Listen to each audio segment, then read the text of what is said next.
crash landed, and two friendly Martians and their dog were stuck on a little planet.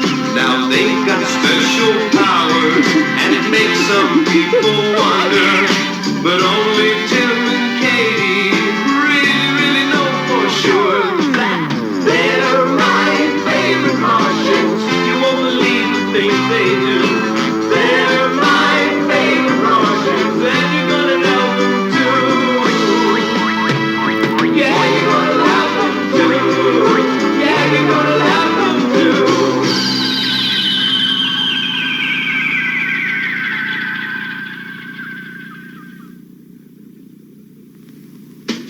At the risk of belaboring the obvious, my spaceship for the return trip to Mars is virtually complete. Incidentally, I've solved the pressing problem you Earth people have of perfecting a clean-burning engine. My spaceship burns laundry detergent. Now, if you'll forgive me, I must concentrate on some further tests.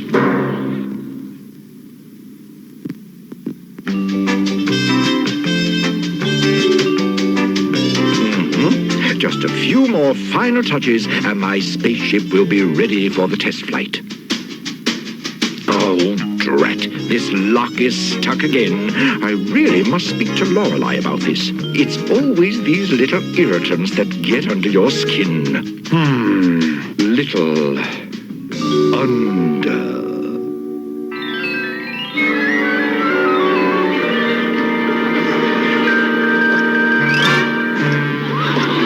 Judging from the conspicuous lack of arch, this foot could belong to only one man. Not now there! Can't you see a security officer isn't working? What do you want?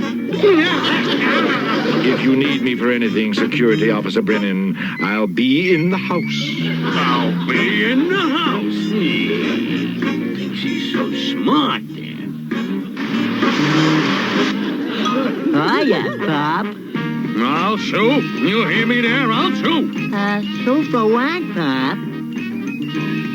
For harboring a menace there, that's what.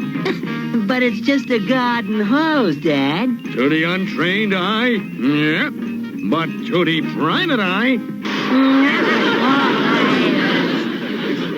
Turn off that water there! But it is off, Pop. Don't tell me it's off. It's yeah. Like I said there, it's off. That's not all it's off. What are you laughing at there? That Martin is up to something in the garage, yeah? And I got a plan to find out what it is. This is known as Operation Dig. I don't dig this operation at all. No talking in the ranks there. But, Pop, this is stupid. Why don't we just go through the garage door? And to think that that comes from the lips of a son of a freelance security officer here. Dig in there. Well, Security Officer Brennan is in the process of rising to new depths again. Don't shite, men.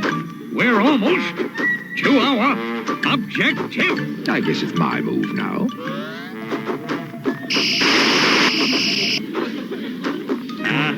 Not quite there, men.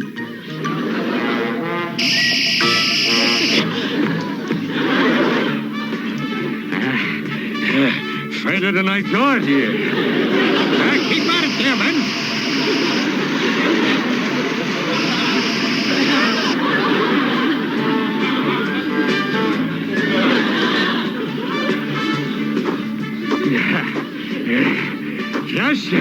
Just a little bit. Yeah, further there, man.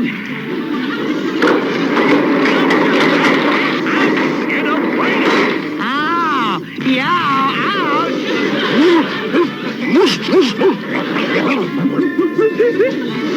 Why can't you two learn to dig straight there, huh? Uncle Tim, the windows are jammed again. The door sticks. And what good's this fireplace if it doesn't work? I know. And look at the crack in that ceiling. I've been after Lorelei to have that fixed for weeks. And there's never enough hot water to shampoo my hair. Well, I know somebody who's in plenty of hot water. It's our landlady, Lorelei. Hi, Uncle Martin. I'm going down to see her right now. Goodbye, Uncle Martin. Bye-bye. We must do this again soon. I assume this rendezvous of Tim's is with our beloved landlady. You guessed it, Uncle Martin. Guessing is one luxury I never permit myself. I'm only too aware of the irritation the conditions in this apartment are causing everyone. We could wait till Mars freezes over before Lorelei gets in the ball. Once again, it appears that I shall have to take the initiative. I haven't done any decorating since I redesigned the Crimson House. The Crimson House? You know, that's the Martian version of the White House. Wow, that's beautiful. Oh, well, it's all right for openers. Man, that's a Groovy fireplace. But do we need a blaze like that in such a warm day? You're right. Now for that ceiling. Now, let me see. I think English Tudor might go well in here. It needs one more final touch. Well, what do you think, Andy? Great, but sure makes the carpet look kind of mangy. A point well taken. Oh, now, the apartment can't be as bad as you say. Well, I don't like to complain, Lorelei. Just look at this. Wrong apartment. Hey, wait. This is the only apartment. Oh, Tim, you're such a tease. What a cute way to show me how you redecorated your place. Oh, this is beautiful and in such good taste. Oh, it's not much. Any artistic genius could have done almost as well. Oh, I don't know how to thank you for doing all this.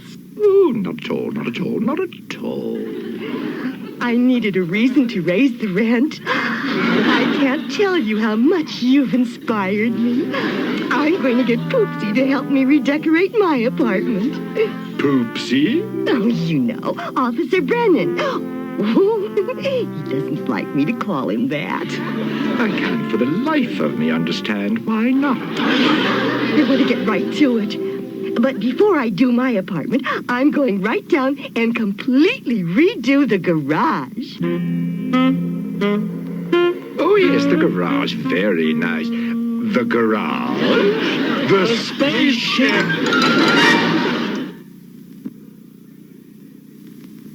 The spaceship!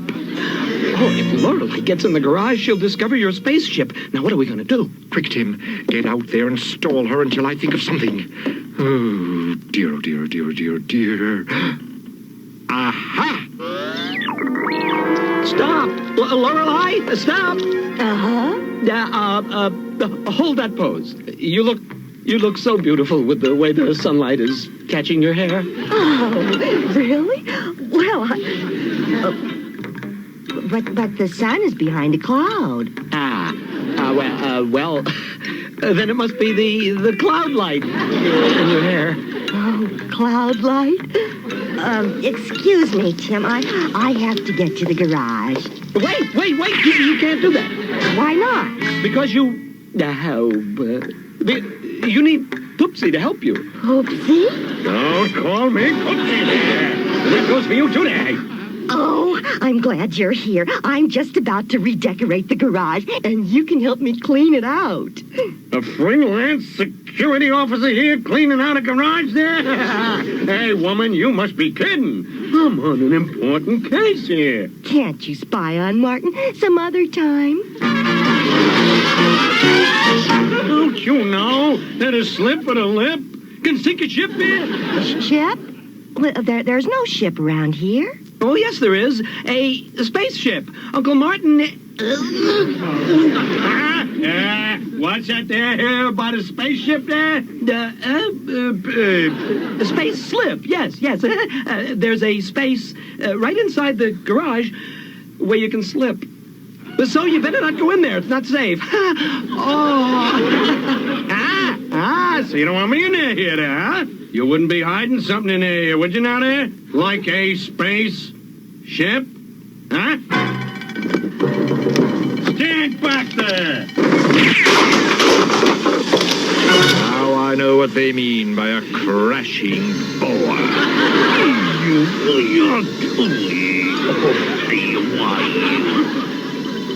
But, Uncle Martin, I still don't understand how you got the spaceship out of the garage without anybody seeing it. Oh, it's such a little thing, it's hardly worth mentioning. But I don't understand. A model of your spaceship? This is no model, Katie. This is my spaceship. But how... A good question. The answer is too complicated to go into now. Suffice to say, I shall now be able to conduct some of my tests without detection. But will you be able to get it back to its normal size? That will be no problem. Thanks to this micro-Martian minimizer and magnifier. One need only move the lever and the ship will instantly return to normal size. Therefore, I must caution you not to tamper with it. Hiya, Pop. Hey, wait a minute there, Fred, there. How'd you know I was here? Hey, easy, Dad. You're always here. Where you going anywhere there? Oh, I'm going up to see Andy. Well, keep your eyes open when you're up there, you see. If you see anything suspicious there, you report to me here, there, right? Sure, Pop, sure. Sure, Pop, sure. That's the drama with the young people today. Ooh. No respect. No respect. What do you mean you can't come out to play ball? Why can't you?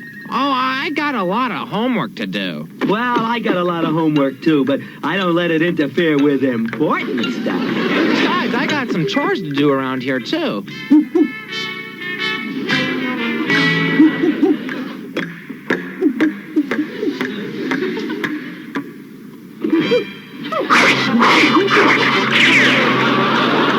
I got better things to do than stand in this drafty doorway. You coming or not? Sorry, Brad. Some other time. Party pooper. What's with everybody? Every time I want to play ball, they got homework to do. Come on, chump. I guess I got to play ball with you again. Chump. Where are you, chump? Chump. Oh, chump. Chump. Hey, chump. Come on, chump. I know you're around here somewhere. Hey, why don't you look where you're going? You gotta be the clumsiest. Hey, look at this neat thing somebody threw away. Let go. You've got the manners of an ape. Oh, this is keen. Wow, look at the detail on this.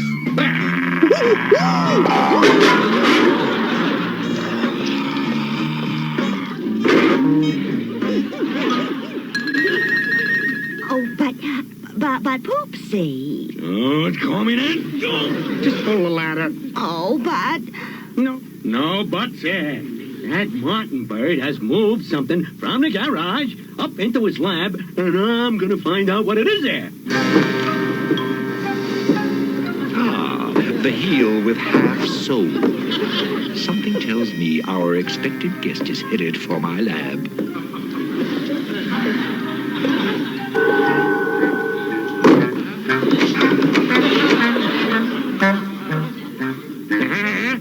This calls for the old Jug Fairbanks swinging chandelier trick here. Swing low, sweet idiot.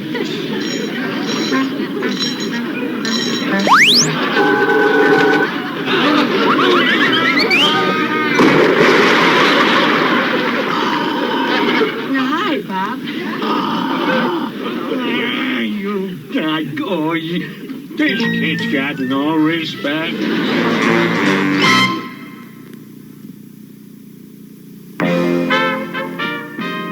Hey, Uncle Martin. Katie and I are really impressed with the way you reduced your spaceship down. How did you do it? Can you explain it to us? Well, Katie, to the Earth mind, my simple little machinations might appear a bit complex. But perhaps I can demonstrate. Andy, Is this your idea of a joke? Huh, Uncle Martin? Come on, you know me better than that. We've got to get that spaceship back immediately. There's no telling what will happen if it falls into the hands of some fool.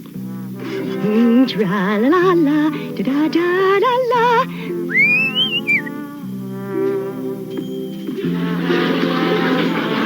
I do not recall handing out any birdseed there. Oh, hi, Poopsie. How many times have I told you not to call me that? Well, I don't know. I thought you were keeping score. Lorelei, you are the salt of the earth there. The salt of the earth? Yeah, I wish I could shake her. Smells good. What's in the oven there? Your clothes. What? Yes, I always put them in there when you fall in the rain barrel. All right then.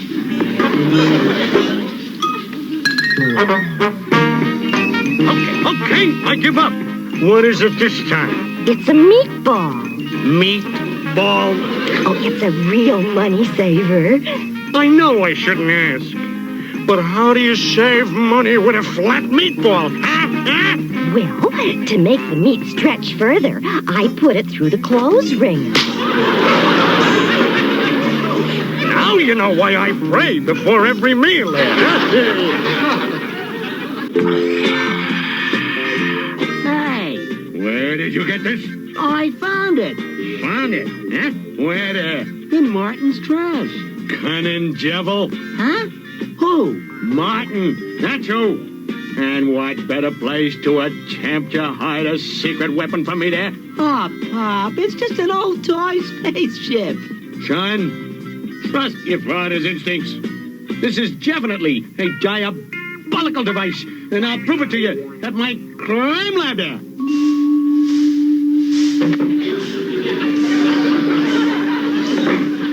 Huh? It's just like I told you. Oh, what's that? It's a cheap toy. Have you located the spaceship yet, Uncle Martin? I can't figure this out. The TV monitor on the ship is working, but I can't figure out this image.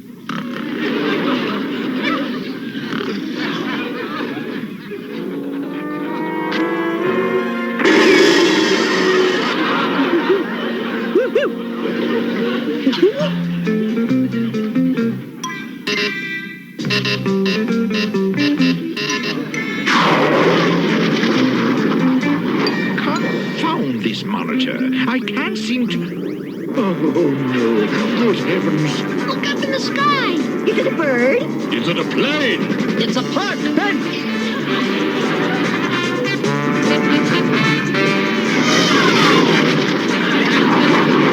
What's that nitwit doing on that park bench? That's no nitwit. That's Brad. I repeat, what's that nitwit doing on that park bench?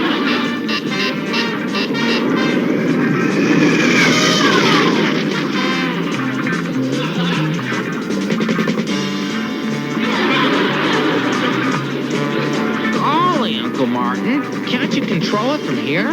Normally, yes, but something seems to be interfering with the remote control.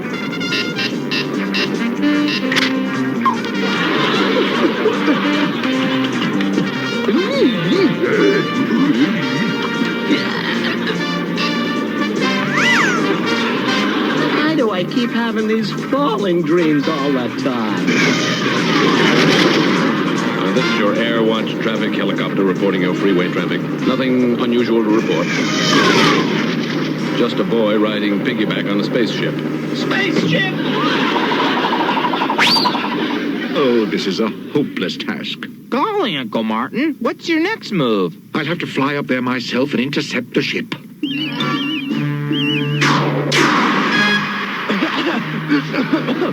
Uncle Martin better have the anti-smog device on his space boots checked. Well, you can tell it's a slow day at the control tower again. Oh, no, not another UFO report. You win a cigar. Those ground squirrels need new riders. The day I see an unidentified flying object, I turn in my wings.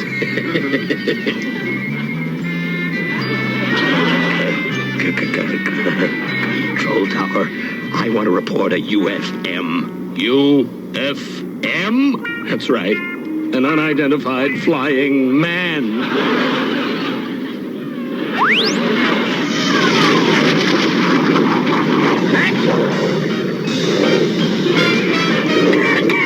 Boy, those smart guys gonna get you clowns. What happened to Brad? Hey, kid, you're supposed to stay inside the car. How'd I get here? Right. Uncle Martin's caught up with the spaceship. No wonder the ship was out of control. Pilot to co-pilot, move over.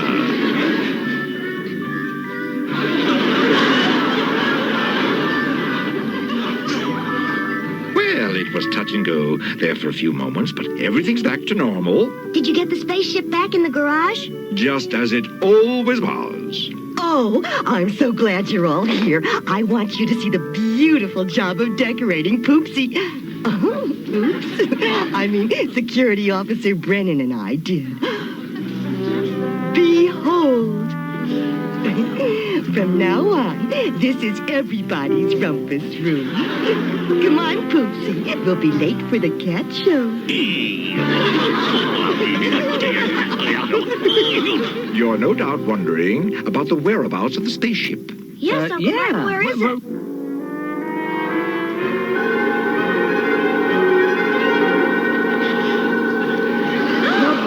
Anyone for rumpus?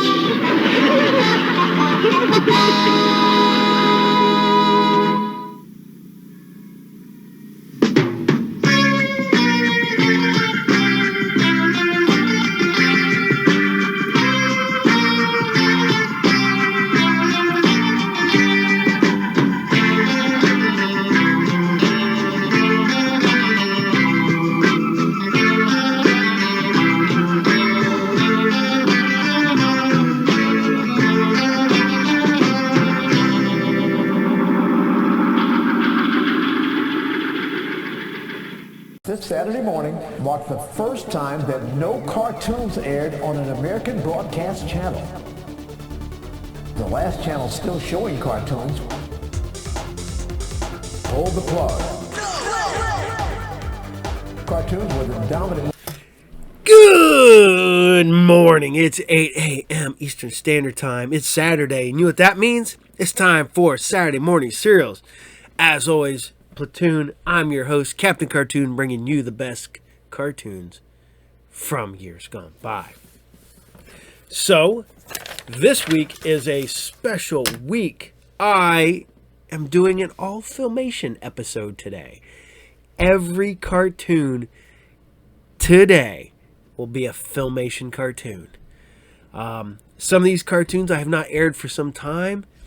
Some, you know, we probably should have finished them. I'm not gonna lie, that was on me. We should have finished them. We're getting close. But this is all Filmation from the 60s to the 80s. All different ones. And it's nothing that we've already aired. So, you know, it's no Black Star because we finished Black Star. It's no Super 7 because we finished those. It's no, you know, if we finished it, it's not on here. Because this is all new stuff. Like that episode, what I showed before, you even got to sit down. I'm already showing you Filmation cartoons. That's my favorite Martian. So, yeah, I didn't know this existed until I got the book. Boom. Yes, the one that Autumn got, and so Autumn can give you little tidbits of information. Ain't that right, Autumn? So, we're going to start this day off by going... Saturday Morning Cereals is brought to you by RU Game, the best comic book, collectible, video game, magic, role-playing, toy, and more store located at 124 North Sunset Drive, Piqua, Ohio, 45356. And you can find us on Facebook, Twitter, and Instagram. You can find me on Facebook, and Twitter, and Instagram. You can find my other show, Talk and Roll, on Facebook, Twitter, Instagram, and TikTok. So if you like hard rock, heavy metal, and all that fun stuff, go check that channel out. I'm trying to build that channel, so I'm going to keep pushing it. You go over there, just subscribe, and you can walk away from it. Just help us out. So, we're going to keep it going with Sabrina the Teenage Witch, one of my favorites. Sabrina, they had that whole Archie thing for a while, and they let it go, which is a shame, because I think when Filmation let it go, Deke ran with it. So, here you guys go. This is Sabrina. This is the episode The Bare Facts and Child Care. Enjoy.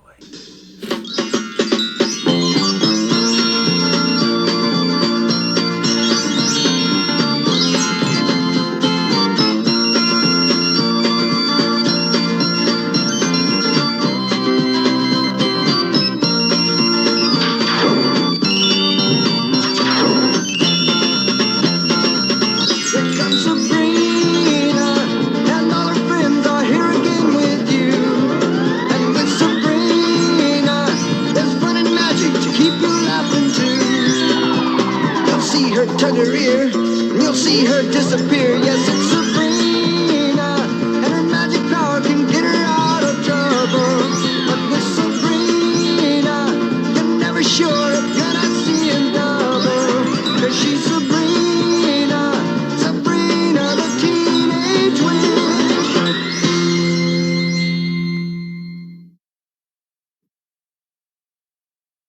I read about the three bears, Frank. And listen, you big baby. But I'm afraid of bears. You've got a bear there. Bear? Where? There, in your bed. That? A bear? Yeah. Be sure and stick around. We're going to help Sabrina get the bear facts.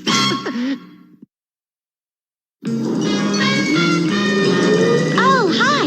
We're off on a field trip. Why don't you join us? We're going to, as Miss Grundy would put it, photograph The woodland creatures in their own habitat.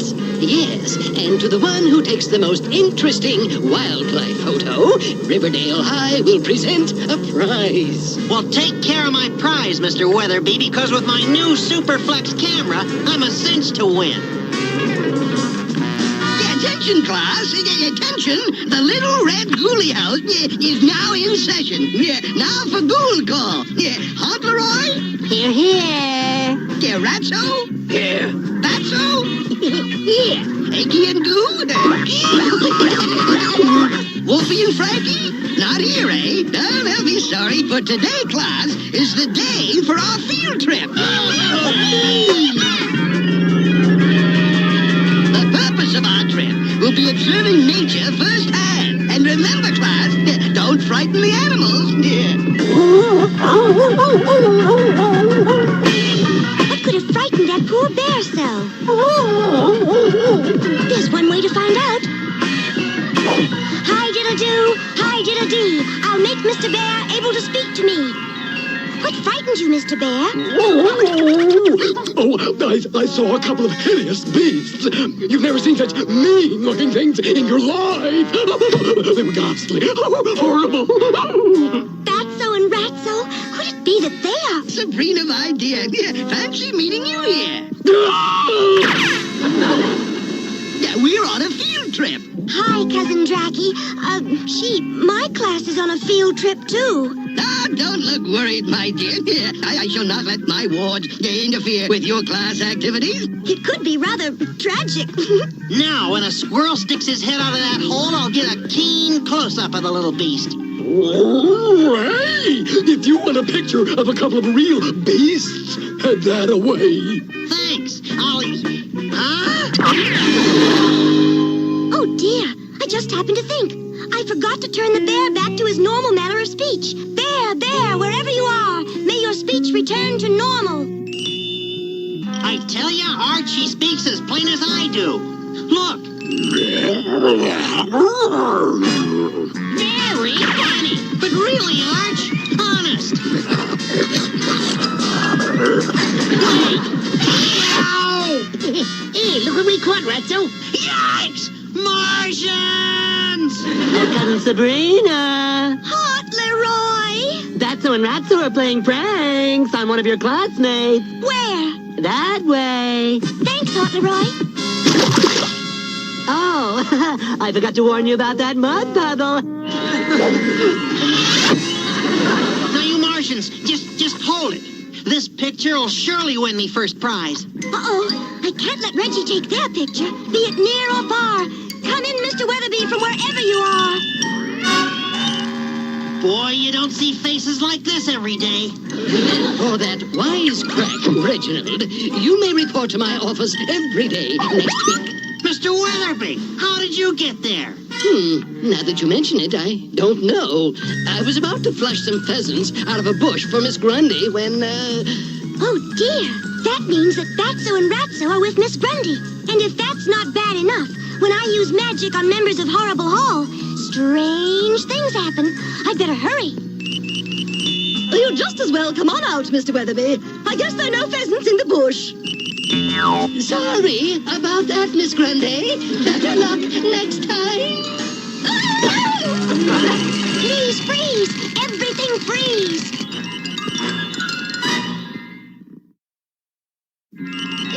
Yeah, hi, Sabrina. Hi, Batso and Ratso. Do you think you two could please manage to stay out of sight? If anyone in my group sees you, it could get me into trouble. Gee, we wouldn't want that to happen. He is kind of creepy looking at that. Oh, yeah? Sabrina! For a moment, never mind. My eyes must be playing tricks on me. I think I need something to eat. Come, let's get the picnic lunch ready. Sure, Miss Grundy. Phew. Yoo-hoo, Dracky, Fatso, the Ratso, anybody. Boy, I hate being late for school. You would have to get caught by the dog catcher. Yeah, man, but like it's a good thing my license was up to date. Look, this must be the lunch they packed. I'll get the picnic basket, Miss Grundy. Ooh, like, boy, that was a tasty snackaroonie. Oh, no! Wolfie, Frankie, you ate our lunch. Sabrina! I'll have to replace the food with some magic. Magic? Ah, there you two are. Yeah, now our class is complete. So that's it. Sabrina's behind this. I should have suspected. Oh, boy. What shots. Wow, unbelievable. Fantastic. Hideous. Super hideous. Super colossal hideous. Even a picture of Sabrina performing magic. Well, I must be getting back with the rest. Sorry to have been any bother, Sabrina, my dear. I have complete charge of things now. Bye, everybody. Oh, boy, the scoop of the century. Now I'll put my camera in this hollow tree so my proof doesn't fall into the wrong hands. Boy, this picnic lunch sure is tasty. This is the best chocolate cake I ever tasted. Save some for the rest, Jughead. Well, there's plenty more where that came from. Eh, Sabrina? What do you mean, Reggie? I happen to have some pictures that you will all be amazed at. Pictures of some, pretty ghouly-looking characters lurking in the woods. Uh-oh. I'm afraid Reggie knows something. Why don't you, snap your fingers and produce a banquet table for us, Sabrina? Why don't you lie down and rest yourself, Reggie? You must have gotten too much sun. Oh, yeah? We'll see. Wait till I get my film developed. I'll show you some films that are sensational. Trouble, trouble. This calls for my double. Go to where that film is and on the double. This must be where the film is. Uh-oh. I have a hunch Sabrina has nothing to worry about.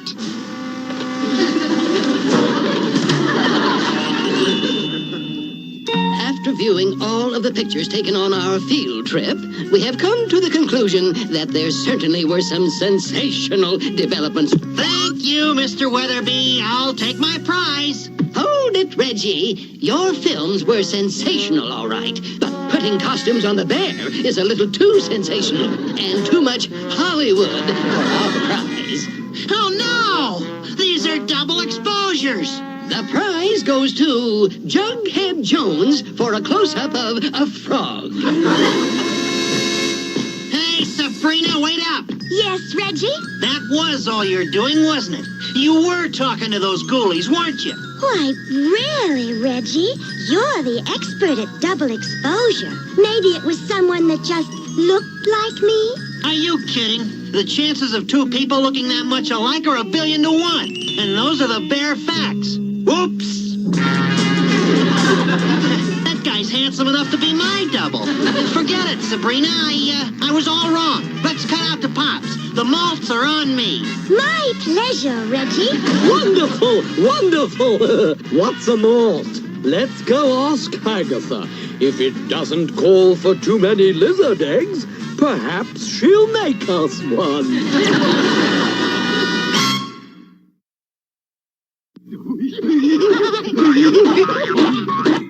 How come I always have to walk the demons, Agatha? Because you're a good hand with demons, Ghoulihan. How about sitting with Ratso and Batso tonight? Not me. I've been working my fingers to the bone. Well, I can't leave them alone. So, ask Sabrina the ghoulie said. Good idea. I will. Don't go away. In just a minute, I'm going to babysit those little demons. Oh, hi, Archie. The gang's going down to Pop's? Uh-oh. I just remembered. I have to babysit my 3 little cousins. Thanks anyhow, Archie. Bye. Oh, hi. Yes, this is the Ghoulies' night out, and I'm going to babysit Hauntleroy, Batso, and Ratso. In fact, I'd better be getting over to Horrible Hall now. Care to join me? Really, Salem, it isn't that bad.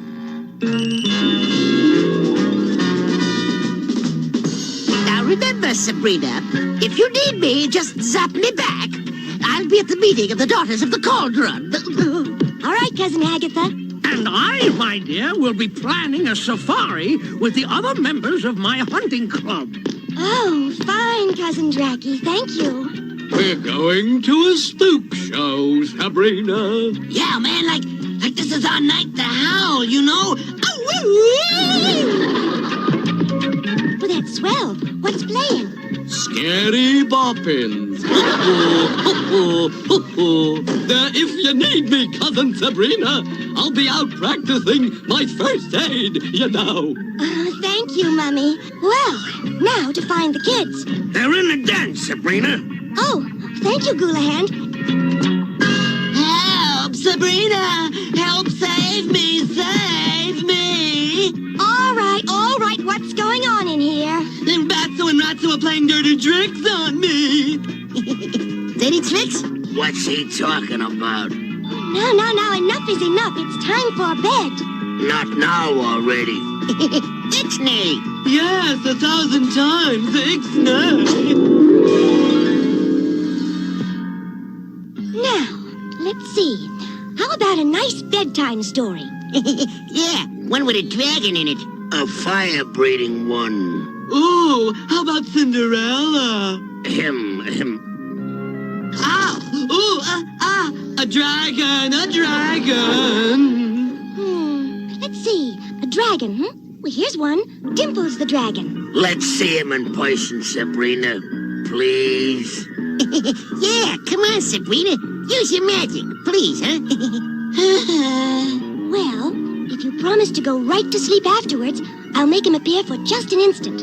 With mouth of flame and tail a-wagging, I summon you here, Dimples the dragon.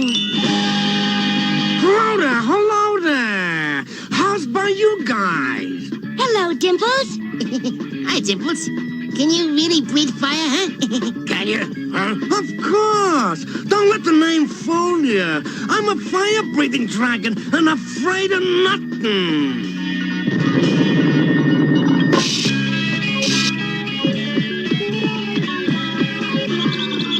I'm a fire-breathing dragon and afraid of nothing, except mice. Yow! Oh, no! Dimples, come back! Get him! You did that on purpose. Oh, help, Sabrina! Boys, stop! Oh, Dimples, come back! Boys, Dimples! Oh, my goodness! If there's anything I can't stand, it's mice. Uh-oh, I think I'm lost. I beg your pardon, sir, but could you direct me back to Storybook Land? Storybook Land. Oh, yes. Let's see. I think it's that way. Thanks a bunch. Oh, you're welcome. Storybook Land? Oh, I did not see that. I've got to find Dimples fast. And since I don't want to ruin the Ghoulies' night out, I'm going to leave you boys with some of my friends for a few minutes. And please behave. Oh, we will, Sabrina. Hey, what are you kids made up for? You going to a Halloween party? This guy is a cod. Make yourselves at home, boys. You want a hamburger? Well, just one. Boy, I hate to see this kid when he's hungry. I don't care if it is after hours. I am going to see my eye doctor. This is an emergency. Oh, you said the magic word, you know. Tell me, where does it hurt? Help! Now, where can Dimples be? Oh, there he is.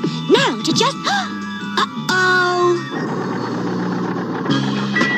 Look, Joe, a stray dragon. A stray dragon? Yeah, you can get anything at pet shops these days. After him. Oh, dear. Dimples, come back. Hey, kids, where was Sabrina going in such a hurry? Can you keep a secret? Sure I can. She's going to find a dragon. Oh, she's going out to find a dragon? I didn't think you could keep a secret. You have a big mouth, too. Stool pigeon. Help! Sabrina! Whew. Thank goodness I finally lost that running pile of bandages. I wonder where these stairs lead to. It's only you. I thought it was another mouse. By the way, you give bad direction. Help, Sabrina! Hey, wait up, you guys. I'd like to hear more about that dragon. I told those boys to stay at the malt shop. Oh, babysitting 3 boys can be quite hectic at times. Uh-oh, the pound men have spotted Dimples again. Oh, my. Mr. Weatherby is riding in. Hey, buddy, don't you know there's a leash law? This has got to be a dream. It just has to be. Hey, there's Dimples now. Jumping jackrabbits, it is a dragon. Ride him, Mr. Weatherby. Hang on. Oh, dear, I might have known. Hello, police. You better hurry down to 3rd and Elm. There's, never mind. I'll tell you when you get here. I think it's time I make a drastic move. Oh, I wish I were back on Storybook Land. Dimples the dragon, I hereby command you be on your way back to Storybook Land. Oh, this has got to be a dream. Did you see what I saw? Of course not. Me neither. Hey, where did that dragon go to, huh? Where? All right, Reggie, I'll take the boys now. Thank you. Sabrina, what do you know about that dragon, huh? What dragon, Reggie? You know the one that... Hey, where's the kids? Sabrina, Mr. Weatherby. Reginald, what are you doing in my dream? This is no dream. It was you riding that dragon. Wait! No, really, come back, Mr. Weatherby! Now, for the last time, into your pajamas. The Ghoulies will be home soon, and you must be asleep. What a shame. In fact, I could use a little sleep, too. Oh, won't you conjure up one more storybook animal for us, huh? No, absolutely not. Not on your life. Say, maybe I will at that. Here's one that will do nicely. I wonder how Sabrina got along with the boys. Shh! She must have done all right. Look!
Duracell. Oh, it can. And tomorrow night, and maybe the next night, and the following day. The Copper Top. No battery is stronger, longer. Who's got a crush on you? Hello, hunks. It's Dream Phone, the electronic game with the talking phone. To win cool guys, get clues, figure out which guy really likes you. He's not wearing a hat. Bye, guys. What'd he say? My secret. Ah, for you. He's not at the beach. See you later, guys. It's Dan. Dan, my man. You're right. I really like you. Yes. Dream Phone, the hot electronic talking phone game. It's for you. This is one of my favorite one-off issues of Marvel 2-in-1. It kind of brought back Warlock when he was supposed to be dead, because they loved doing that back in the day. They're like, oh, it's a story. Oh, look at that. This is how you can get the Star Trek action figures from Star Trek The Motion Picture. Oh my god. The fact that they had to put that on it and it's still listed as Star Trek The Motion Picture as the first Star Trek movie. Weird. I know we had a movie, TV series and whatnot, but that's just weird to put The Motion Picture. Me and Joe had that discussion about The Motion Picture the other day. So, about how we still use it, and it's such an outdated, antiquated reference. So, all right. Hope you guys dig the Sabrina the Teenage Witch, because why wouldn't you? It's a classic. Go out there, you watch the Teenage Witch doing all of her goofiness and whatnot. And I'm a sucker for Sabrina because I absolutely love. I like the 90s one. I absolutely love the one that came out a couple years ago. So, yeah, run with it. So, we're going to keep it adjacent because she appears on this. We're Groovy Ghoulies. Somebody pointed out the Groovy Ghoulies actually did pretty good music. Same way with the Archies. Don Kirshner, for those you don't know, go look him up, worked on them. And that was huge back then. So, but the Groovy Ghoulies, can't go wrong with the Groovy Ghoulies. You know, how can you? The big three monsters: the vampire, the werewolf, the Frankenstein's monster. Just saying. So here you guys go. This is Groovy Ghoulies, and this is Ghoul School. Ghoul School. Enjoy. Everybody shout! Come on now, sing out! It's time for the Ghoulies get together. They got jokes for everyone, with laughter, songs, and fun. So let's go to the Ghoulies get together. Everybody join the Ghoulies. They're gonna do their thing for you. They're kind of strange, they're real funny, and you'll be glad to know they love you too. Hey, everybody shout! Come on now, sing out! It's time for the Ghoulies get together. You're gonna see how funny they could be, 'cause it's time for the Groovy Ghoulies show.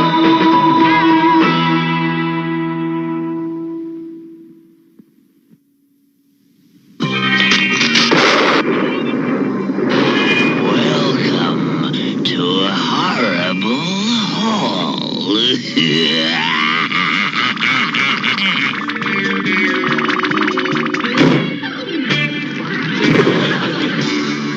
This place is driving me batty. I say, Sabrina, did you hear about the man who crossed a turkey with a centipede? Gee, no. Now at Thanksgiving, everybody gets a drumstick. Wolfie, what do you get when you cross an electric fan with a canary? Shredded tweet, man. Shredded tweet. Yeah. Wonder what's for dinner, Ratso. Oh, goody. Tossed salad.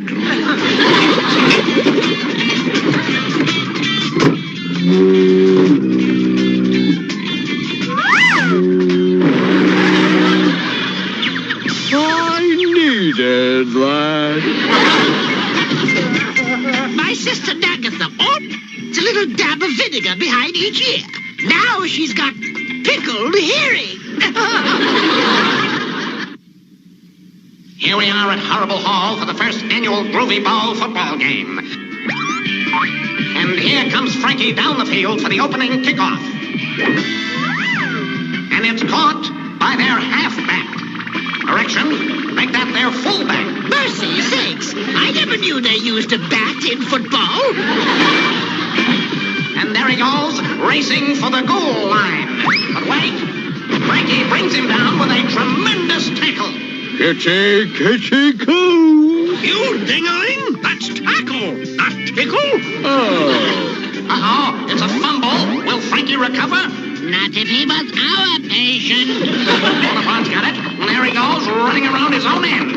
He's headed for a touchdown. But wait, here comes Wolfie to break up the play. It's an interception. There he goes, across the 20, the 10. It is a touchdown. And Wolfie's team gets ahead. Gets ahead is right. Right. Man, something tells me I made a bonehead play. And the tension mounts as we go into the final minutes of the game. The ball is snapped to Frankie. He's going to kick the old pigskin. Correction, the old pigskin is going to kick him. And it's a field goal. The score is now 3-0. Just listen to those cheerleaders. Boo, boo. Boo, boo. Now that's what I call a team spirit. Now, with only seconds left, the players go into a T formation. I'll have cream and no sugar. The 2 lump for me. And there goes Wolfie, about to try for a field goal. Uh-oh. Looks like Wolfie's picking up a few extra yards of linen. Help! Don't worry, man. I got you. There they go, headed for the goalpost.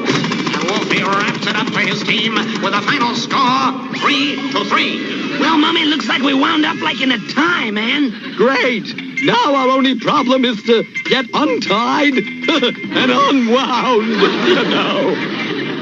Welcome, Ratso and Batso, to the Little Dread Ghoul House. Yes, today we shall study the effects of a gas called Weirdium.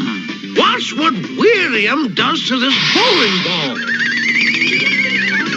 Wow. Did you see that, Batso? Yeah, Ratso. It's right up our alley.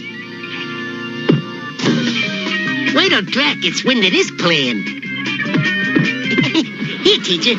We brought this for you. Oh, how very thoughtful. Yes. What in blue blazers? Don't hit the ceiling, Drac. You little monsters. You filled me with Weirdium. We just want to try a few of our own scientific experiments.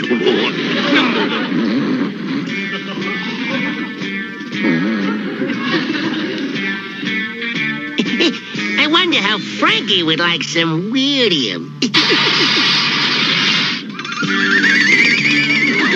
Isn't it wonderful how a little nap picks a guy up? Well, as long as I'm up, now to find those 2 scamps. Okay, Pato. I think that's enough Weirdium in the moat. Now to do some serious fishing. Want to take a stab at those swordfish? I'm after one of those catfish. Sure you wouldn't rather try for a batfish? Uh-oh.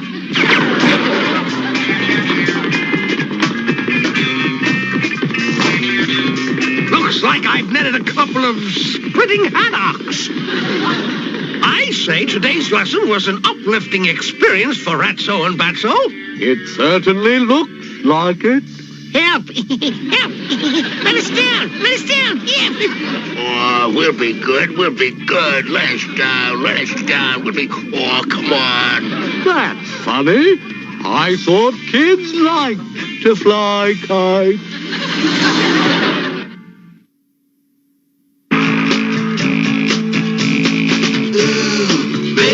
Baby, save your good loving for me, just me. Ooh, baby, baby, save your good, good loving for me. I've got this feeling about you, and I've got a feeling it's good. So when I'm gone, don't do wrong, and save me all your love if you would. Ooh, baby, baby, save your good loving for me, just me. Ooh, baby, baby, save your good, good loving for me. Some guys will try to get to you, they wanna steal your heart away. It might get tough, but don't give up, and don't let them get their way. Ooh, baby, baby, save your good loving for me, just me. Ooh, baby, baby, save your good, good loving for me. Nobody else is gonna love you like I do. Save your good loving for me. And nobody else wants you like I do. Save your good loving for me. Ooh, baby, baby, save your good loving for me, just me. Ooh, baby, baby, save your good, good loving for me. Baby, baby, save your good loving for me, just me. Ooh, baby, baby, save your good, good loving for me. Ooh, baby, baby, save your good loving for me, just me. Ooh, baby, baby, save your good, good loving for me. Baby, baby, save your good loving for me, just me. Ooh, baby, baby, save your good, good loving. And now it's weird window time. Dr. Jekyll and Hyde, my weird uncle thinks he's a washing machine. Well, what do you want us to do about it? Speak to him. He's doing a terrible job on the sheets. Hello, Ice Company. This is Bella speaking from Horrible Hall. We're having a party tonight. Would you send over some ice, please? Ooh, thanks a lump. Mirror, mirror on the wall, who's the fairest of us all? Wait till I put on my glasses. Serves you right for making a spectacle of yourself. Casket, Casket, what's the name of the spirit of the haunted art gallery? Vincent Van Gogh. Hey, how come Orville is eating that bathtub? Well, man, he likes a little something to wash down his dinner. I caught this one by the gloomy green swamp. I caught this one by the haunted hillside. Whoops! This one caught you by the scissor pads.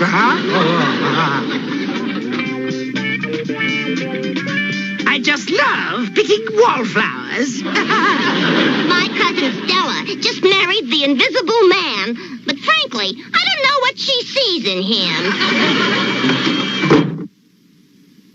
Tropical Vacation Paradise, send for your free sample. Immediate reply. Wonder what they mean by free sample.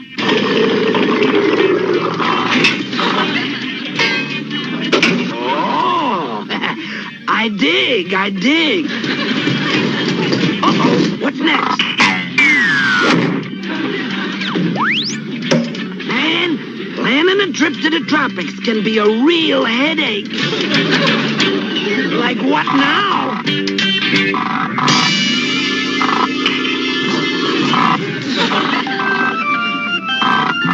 Hey, man, my favorite dance, the hula goolie.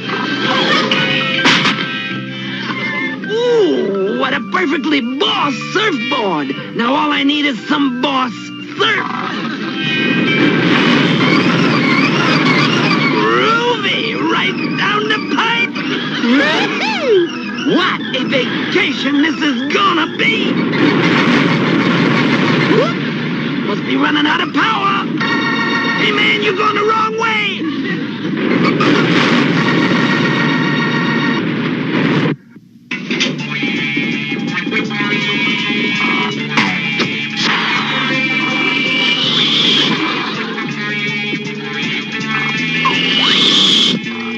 Hey baby, wait for me. But what about my tropical paradise vacation? Sorry, we are booked solid. Well, at least I ended up with a cocoa nut.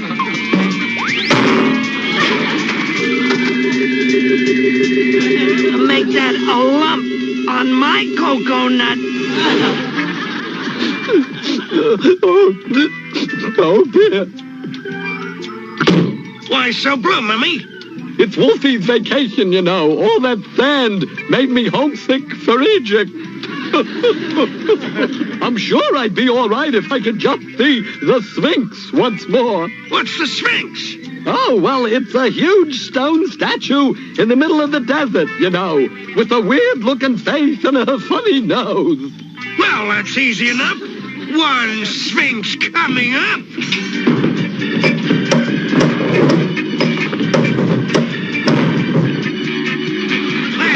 That's not a Sphinx. It's a Franks.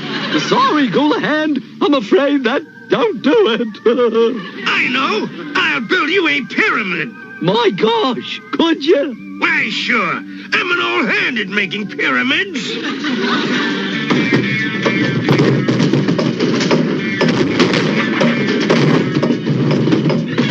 There, it's finished. Huh? How do you like it?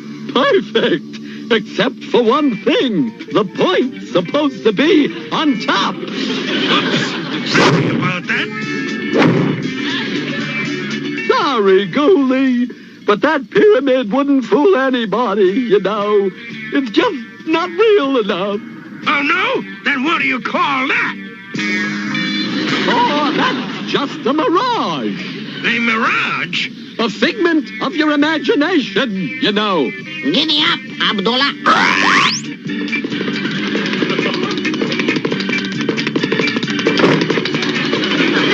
Did you get the license number of that figment, pal? I think I'm going to need a split. If you got the board, I got the bandages. Speaking of bandages, it's time I visited Dr. Jekyll and Hyde. Hello, Frankie. What brings you here? I think I'm coming down with something. You ought to see a doctor. Yeah, doctor, stick out your tongue. Oh, I'd never stick out my tongue. It's not polite. This is no time for manners. Made in Transylvania. They just don't make them like that anymore. Let's check your heart. Oh, dear. I left it in my other suit. He's a regular heartless monster. Never mind. Just start jogging in place. Okie dokie.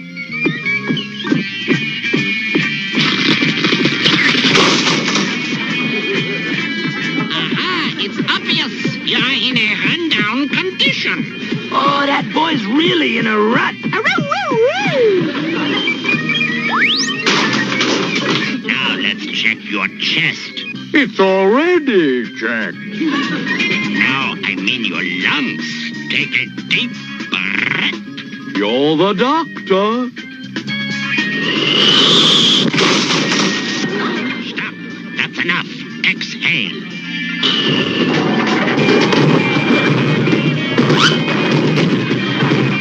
Next time you're going to do that, please send us a draft notice first. I don't know what's wrong with me. I just have no get up and go. Guy, but no get up and go. He sure got up and vent. All he needed was a spring tune-up. Ain't it great what can happen when two dedicated doctors put their heads together?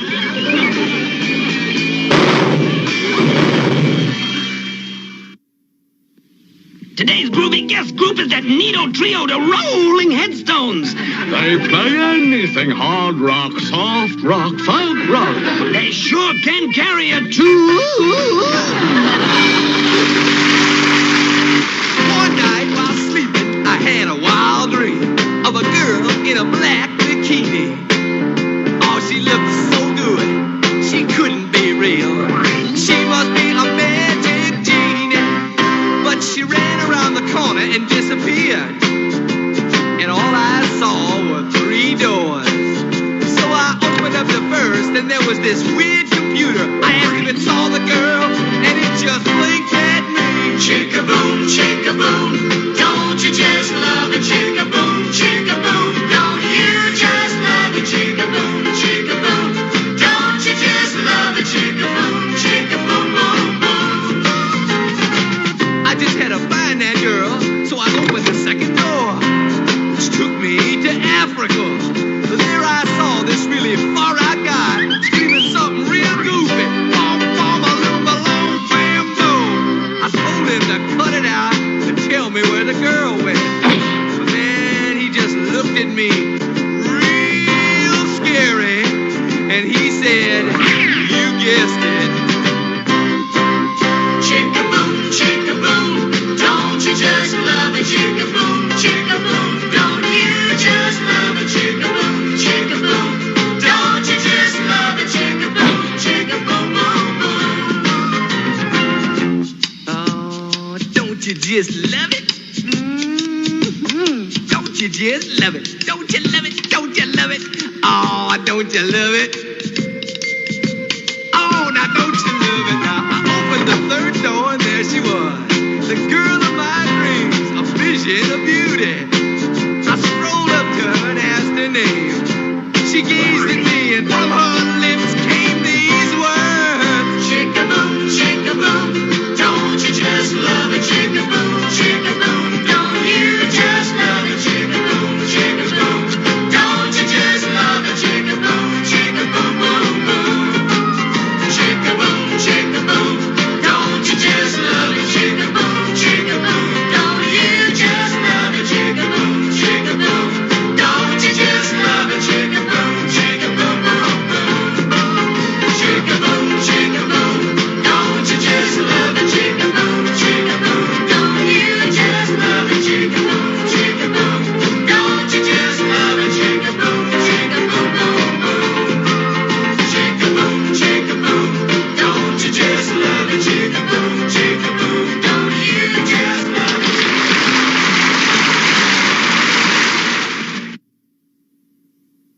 Everybody shout! Come on now, sing out! It's time for the Ghoulies get together. They got jokes for everyone, with laughter, songs, and fun. So let's go to the Ghoulies get together. Come on, everybody, join the Ghoulies. They're gonna do their thing for you. They're kind of strange, they're real funny, and you'll be glad to know they love you too. Hey, everybody shout! Come on now, sing out! It's time for the Ghoulies get together. You're gonna see how funny they can be, 'cause it's time for the Groovy Ghoulies show.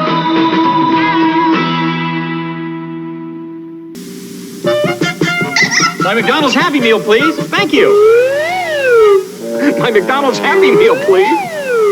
Rubble, rubble. Hamburglar, you've really become attached to that McDonald's Happy Meal. Here come the Fraggles in their vegetable cars. And you can get either Gobo Fraggle, or Red, or Boober and Wembley, or Moki when you buy a McDonald's Happy Meal featuring Fraggle Rock. Fraggle Rock toys at McDonald's. Cronin takes the ball at the top of the key. He pumps. Jerry! 3-point! He's double teamed. He's driving over the top. Slam dunk for Jerry! What moves? Cronin steals. They're all over him. He breaks loose. Swish! Jerry! You know, ever since I got this Nerf hoop, I don't mind going to my room to do my homework. Jerry! Are you studying? Cronin shoots from midcourt. Yes! Does this kid ever miss? There's only one nerve. So, I gotta do this. As of the week of this episode dropping, Alpha Flight, one of my favorite comic books, is 45 years old. The characters, introduced in Uncanny X-Men. I have liked Alpha Flight for about as long as I can remember. I always liked the fact that it was, because everybody's like, oh, it's Canadian Avengers. I'm like, yeah, more Canadian X-Men Avengers. But now we got the Uncanny Avengers, which is half X-Men, half Avengers. So yeah, it could have been the Uncanny Avengers of Canada before there was an Uncanny Avengers. So, hey, I hope you guys like Groovy Ghoulies, because we're going to keep it going in the Filmation verse. Man, you know, I kept talking about making a Filmation verse, and then I looked at it, and I was like, wow, there's just way too much weird stuff in Filmation verse. You know, we had My Favorite Martian, Sabrina, Groovy Ghoulies, and now we got Voyage, Fantastic Voyage. Yet again, a cartoon I should have finished airing, and I don't know why I didn't. That's my fault. I, for some reason, thought I finished running it. Not gonna lie, I don't know why I got sidetracked on that one. So, but here we go. This is Voyage to the Bottom of the Sea, and this is Barnacle Bombs. Enjoy.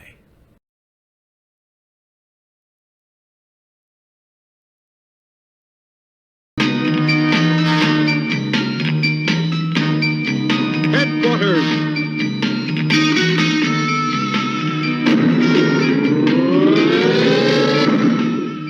CMDF, Combined Miniature Defense Force. Project Fantastic Voyage. Process Miniaturization. Authority Top Secret Highest Clearance. Team Jonathan Kidd, Commander.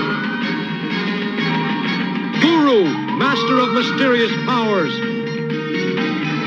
Erica Lane, Doctor, Biologist. Busby Birdwell, Scientist, Inventor, Builder of the Voyager. Mission, in their miniaturized form, to combat the unseen, unsuspected enemies of freedom. Time limit, 12 hours.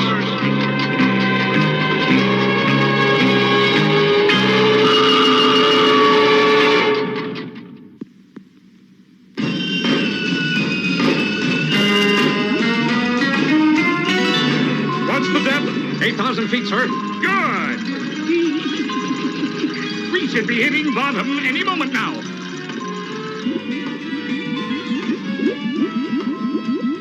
What's that noise? It's some kind of signal, sir, but I can't read it. That's funny. Maybe we've discovered a lost civilization, Professor. Approaching bottom, sir. What's happening? It's falling! Ooh! Hold it steady! Ah! That was 3 days ago, gentlemen. And the Navy has found no further trace of the experimental bathysphere. Say, wait a second. Wasn't that guy Professor Poindexter? Who's that? That goofy oceanographer who came around asking all kinds of questions last month? Never mind, Busby. This is serious. If the wrong people got their hands on that... Exactly. Listen to this. It's those signals again. Yes, we have determined that they are coming from under the ocean floor. Somewhere there must be an opening that will lead down under it. You've got to find it and the source of those signals. We'll find it, sir. Don't worry. Why should he worry? We're the ones who have to go.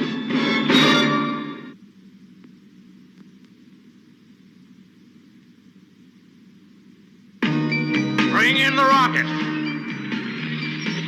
What's that for, Professor? It would take too long for you to dive to the ocean floor. So we're going to shoot you down in that. Couldn't we talk this over for a while? Like 2 or 3 years? Sorry, Busby. Prepare to miniaturize. Start process. Open the rocket. Heads up, here comes the beam.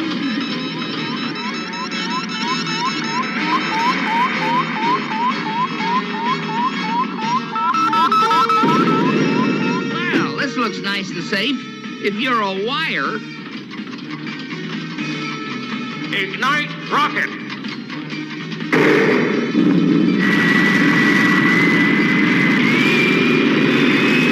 Say, how do we get out of this flying electric chair? There's a remote control escape hatch. You'll see. I'd better. Just remember, I can't swim, especially 2 miles down. Descending to water. Hold your noses.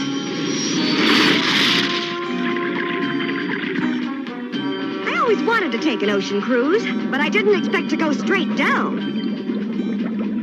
Listen, it is the signals again. You're right.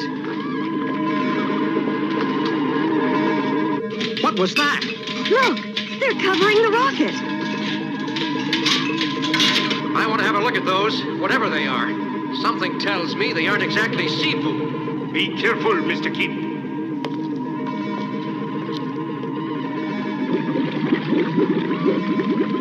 Now, let's see what these things are.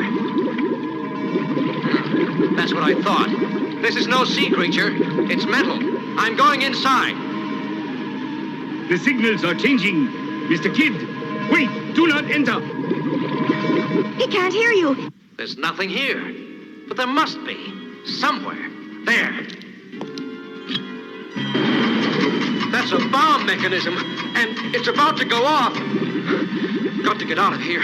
Fast. Voyager, come in. Get out of the rocket. Hurry. Those things are bombs. Right. Stay close. We'll pick you up in a minute. Let's go, Busby. Don't worry, I'm going. Come on, hurry up. What's that? That one. Uh-oh. Time to move. Come on, open the hatch. The circuits must be jammed. It won't work. We'll have to find another way out. Take it up into the engines, Busby. It's our only chance. Right. Hang on. Where are they? Voyager, come in. I'm in trouble. Get out here. See anything, Busby?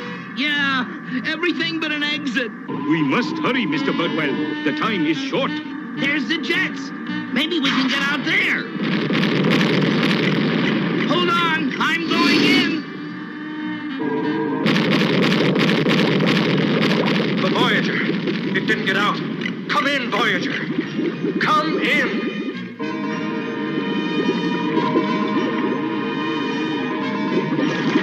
Oh, my foot. Caught.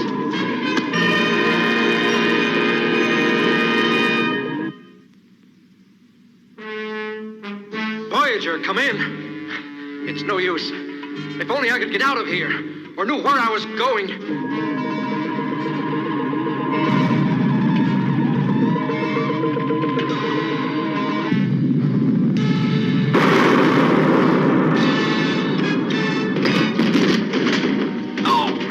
What now? Getting dizzy. Can't.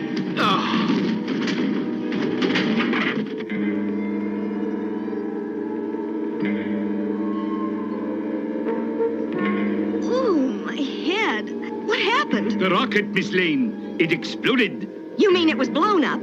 Jonathan. What about Jonathan? Busby. Busby, are you all right? Come on. Who, me? Of course I'm all right. He's out cold. Man the controls, Guru. I'll try to take us out. We've got to find Jonathan fast. Oh, it's working. I don't see him.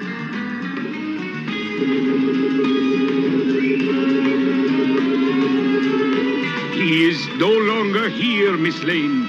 But where is he? I fear I cannot see that far, but I feel he is in terrible danger. Stop the motor! Immediately! Why? Look above you. Those things again. Quickly! We must follow them. Guide the Voyager into their wake. Hurry!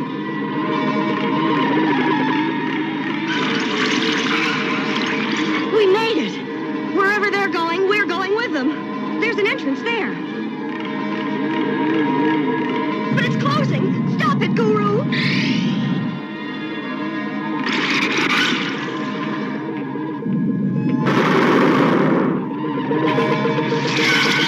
What is this? Where's it taking us?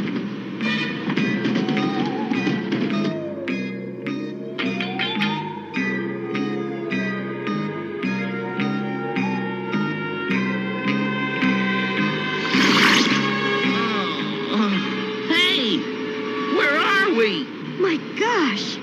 It's an undersea fortress, but who?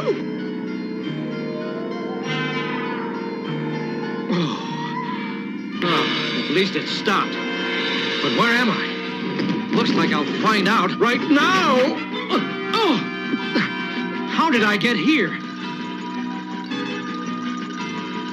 Good afternoon, Mr. Kidd. How nice of you to drop in. Poindexter. Admiral Poindexter, Mr. Kidd. You are wondering what has happened. It is very simple. I have planned this takeover ever since the experimental project was begun. I am the new captain. With my undetectable barnacle bombs, I will seed away every major harbor in the world.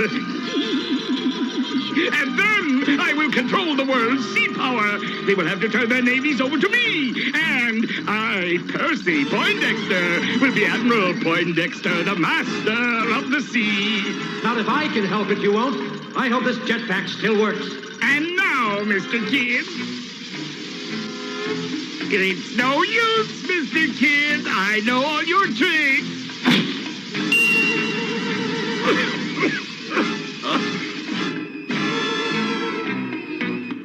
You see, I studied you very closely, and I knew only one group on Earth could stop us, the CMDF. But of course, there is no more CMDF. Right, Mr. Kidd?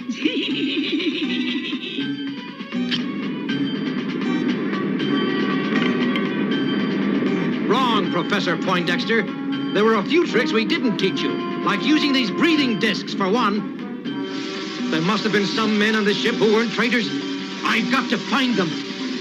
If they haven't all met the same fate Poindexter had in store for me. They must be around here somewhere. There. It's about time. I've got to get their attention without tipping off the guard. Captain, listen. It's Morse code. Quiet. I hear it. Don't move. He wants us to get up. Slowly. Raise your hands like you're stretching. I don't believe it. No noise. Now the door, and I better not miss. Mr. Kidd is somewhere in the bathysphere. We've got to get inside. But how? In there, Busby. Are you kidding? We'll end up like baby food. We'll have to chance it. Let's go. Okay. Here we go. But just remember, this isn't my idea. We're being sucked in.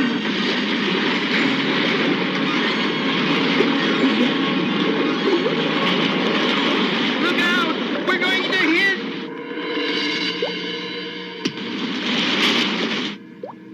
What? I could have sworn.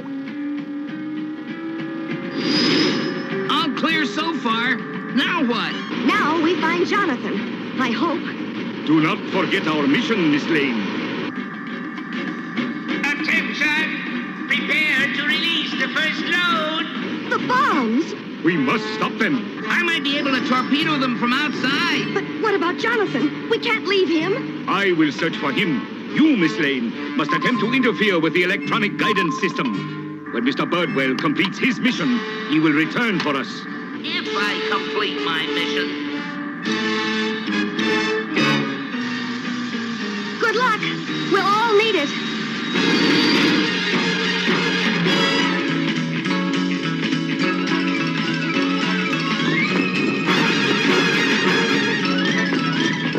If they can only get off this level without being spotted, we have a chance.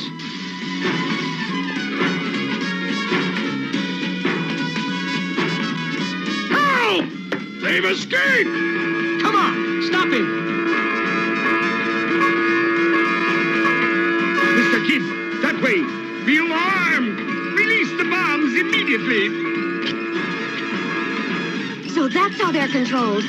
Okay, Busby, do your stuff. Right, I'm ready.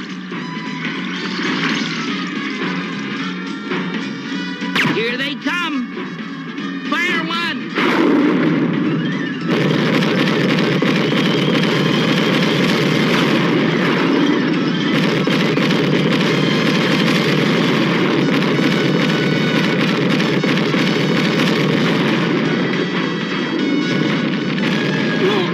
The radar!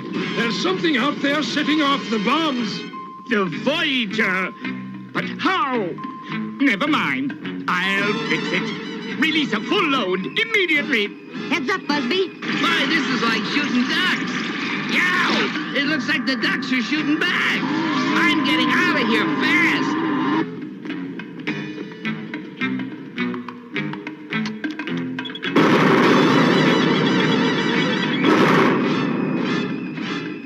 Prisoners have been sealed off, sir. Splendid! And the fate of the Voyager will also be sealed very shortly.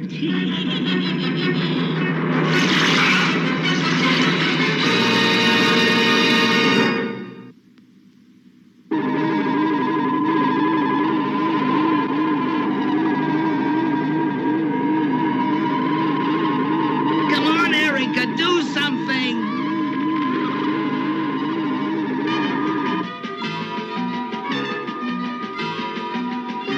Time to reverse a few trends, I think.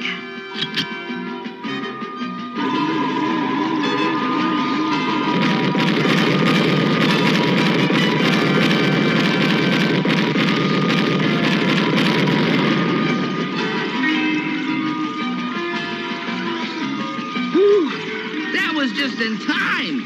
Captain, the dials are changing by themselves. Well, change them back, you fool. They're back, sir. Oh, no, they're not.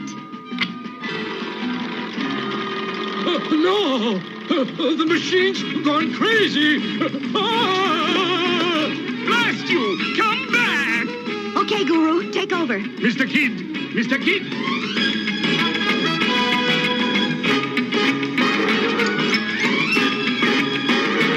Guru, you're still alive. Listen, can you get that door open somehow? I shall try.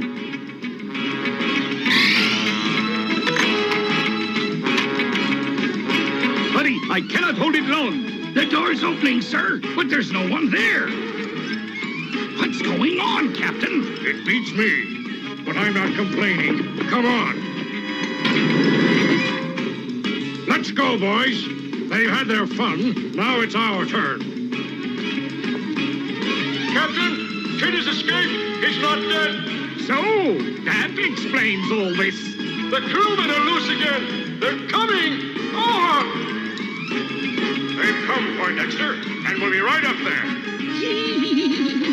I'm afraid I won't be here to greet you, Captain. My apologies, I'm sure. What's he doing now? I gotta get back in. Hey, what's going on down there? Well, I'll be. The sub's moving. Good. They say a captain always remains with his ship. But this is one captain who's leaving and sinking the ship as well.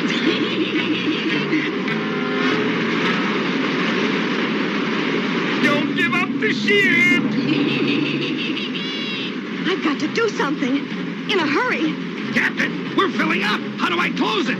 I don't know. There's a control panel hidden in the left side wall. Here it is. They're closing. We did it! Say, who's we? Who was that? Erica, where are you? The Voyager. Over here, Busby, by the mic. How did you get in? Through those holes, of course. Now let's round up Kid and Guru and take care of that giggling pirate. Sir, there's something I don't understand about all this. You and me both, sailor. There they are, coming in.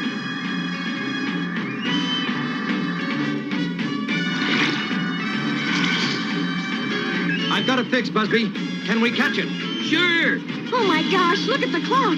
There's less than an hour left. If we let him go, we'll never catch him again. Keep on course, Busby. There she is. What now, Kid? There's no time. We've got to get back. There's time for one more try. Lower the nets, Busby. We're going fishing. For what? You'll see. Just do it.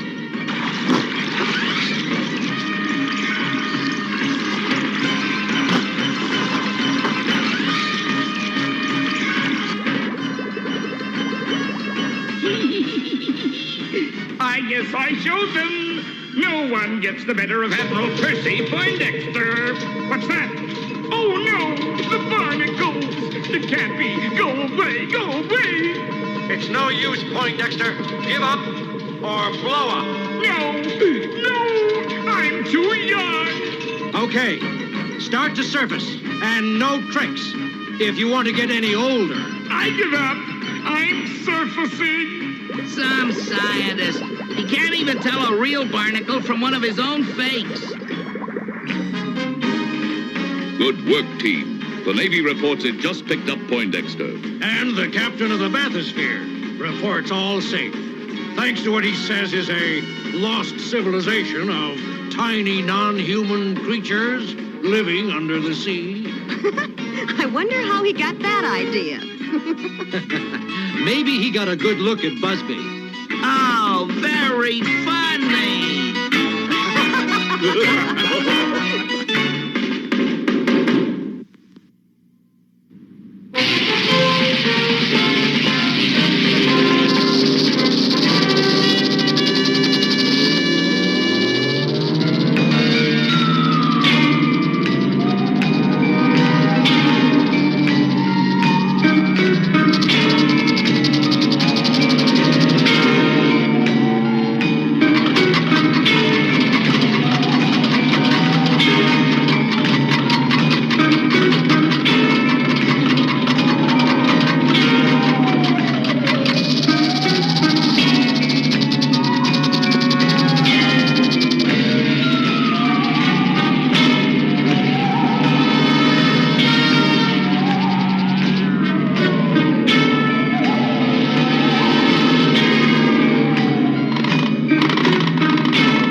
Hi, time for timer. What? No time for breakfast? Now look, since 6 o'clock last night you haven't eaten a bite. Come on, I'll show you why that's really not the way for a growing kid to start a busy day. Here we are inside your body, and this noisy empty space is your stomach getting angry 'cause there's no food in the place. Uh-oh, let's find some food fast. Now listen, I don't want you to think this is the best way to eat breakfast, but in case you can't cook, and if you haven't time for a good cereal in a well-balanced meal, then this quickie breakfast is better than nothing at all, okay? Hey, here's orange juice and milk and fruit just waiting to be taken. And bless my soul, right here's a bowl with one cold piece of steak in, a hard-boiled egg or chicken leg or cheese or luncheon meat, or a peanut butter sandwich. Any time of day is a treat. So to keep your mom from grumbling and stop that stomach rumbling and keep your legs from stumbling when you play, you gotta eat some kind of breakfast every day. Well, it's a rip and roll raceway, a real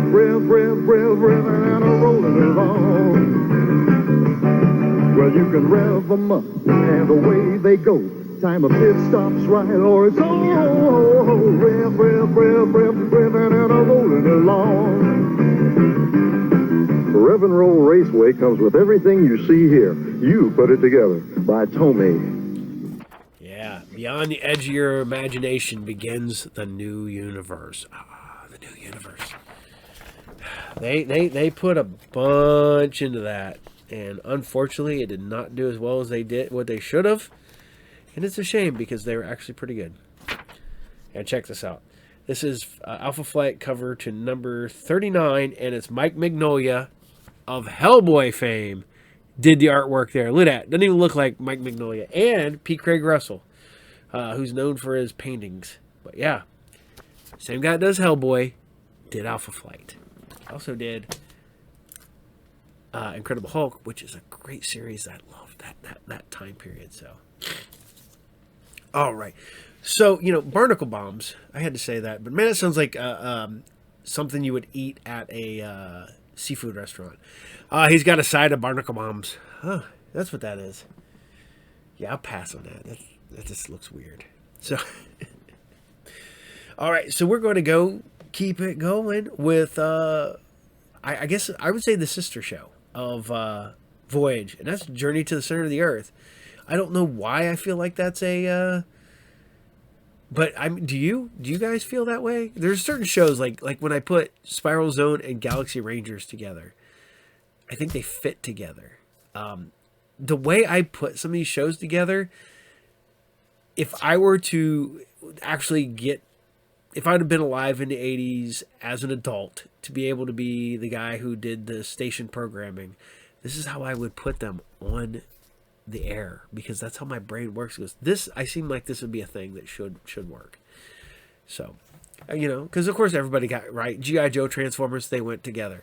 He-Man, She-Ra, of course, went together. So you always had those. But, I always thought Thundercats and He-Man and then She-Ra, boom, that lot. You got G.I. Joe, Transformers, of course, any of the Sunbow stuff. So you'd have all that together, So, but that's how my brain works. It wants to put these things together, so I say that. So here's Journey to the Center of Earth, episode 12. Enjoy. A lone explorer named Arnie Saknussemm made a fantastic descent to the fabled lost kingdom of Atlantis at the Earth's core. After many centuries, his trail was discovered. First by me, Professor Oliver Lindenbrook, my niece Cindy, student Alec McEwen, our guide Lars, and his duck Gertrude. But we were not alone. The evil Count Saknussemm, last descendant of the once noble Saknussemm family, had followed us to claim the center of the earth for his power-mad schemes. He ordered his brood-like servant Torg to destroy our party.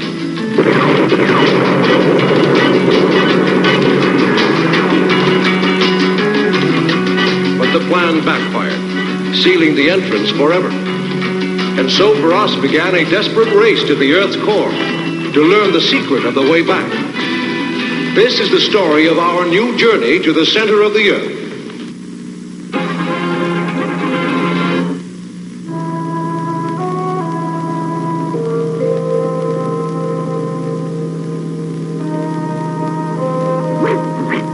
I wonder where Count Saknussemm and Torg are now. I wonder where we are now. Well, unless I'm very much mistaken, we must be quite close to a body of water. Perhaps an ocean or sea. In fact, it's probably just over that cliff where Lars is. Professor! Come, look!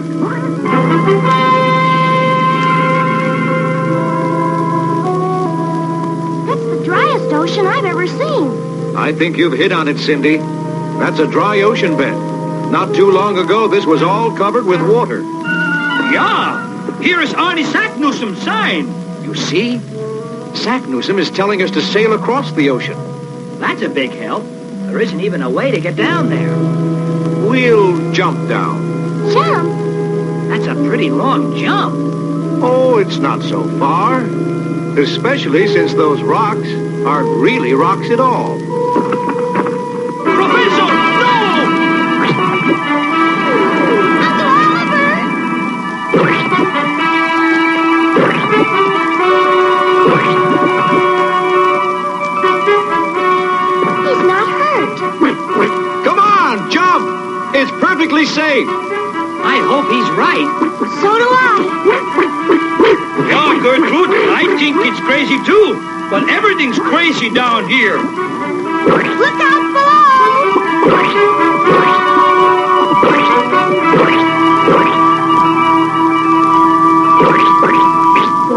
It's like a trampoline. In a way, it is. This is a sponge bed. Oh, so that's...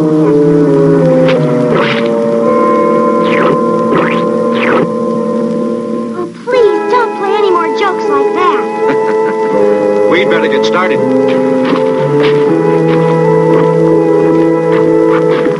Look! What's that? Flying swordfish. They're going to attack us! Duck, everyone!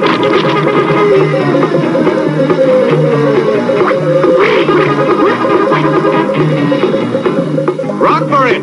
Come on! Uh-oh!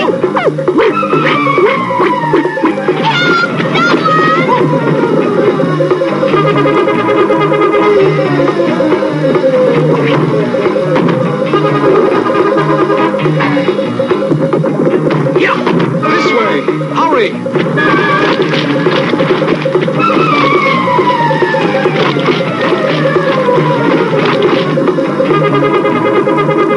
Head toward those shells.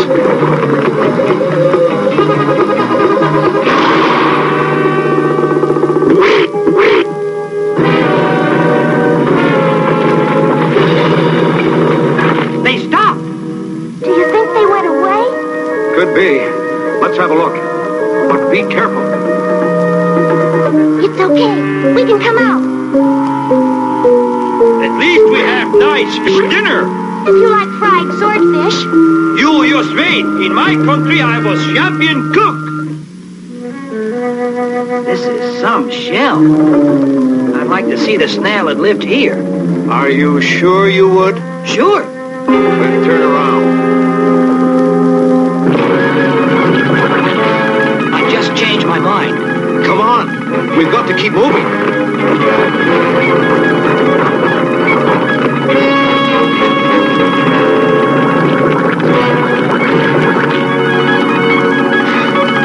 Well, we lost them. But look what we found. Ships. But how did they get down here? I think we must be right under the deepest part of the ocean floor. At one time, there must have been a hole in the cavern roof. Look! There's the Flying Dutchman. I remember reading about how it vanished from the sea without a trace 200 years ago. And there's a pirate ship and a Spanish treasure galleon. It's Lindenbrook. They're after my treasure again. But this cannon will convince them once and for all to keep out of my domain. No, don't Satnusem. Now wait. Dog. Look.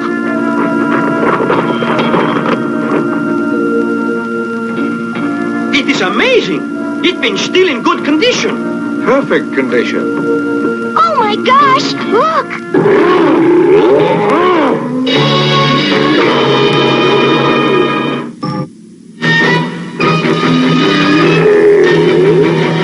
Up on deck, quick!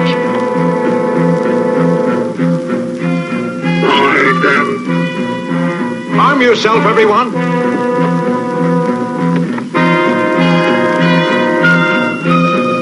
No, you don't.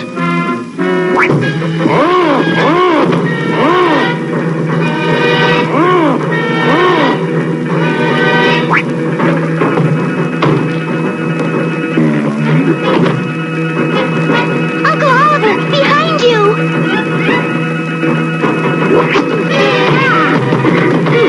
They'll be back in a minute, Lars. Yeah. Somehow we must stalk the leader. Look what I found, Uncle Oliver. A shotgun. And it's loaded.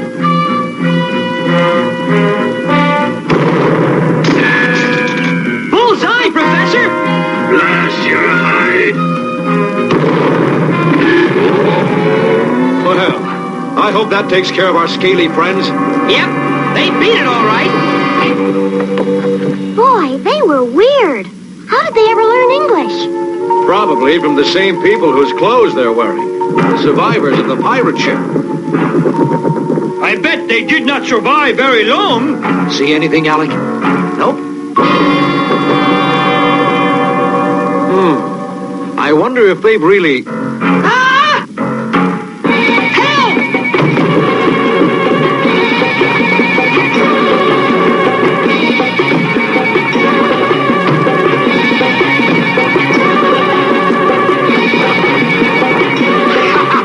They'll never catch him, Torg. Maybe they get caught instead.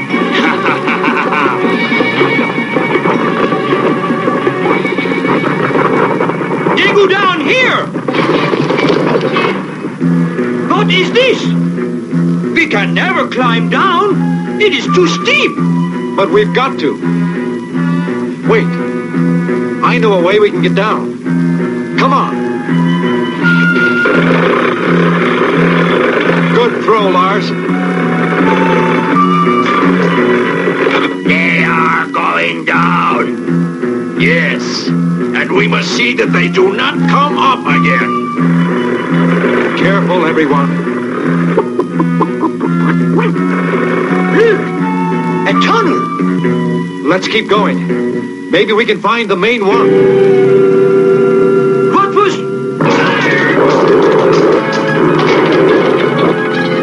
Lars! Uncle Oliver! Hold still, Cindy. If only this old pistol works.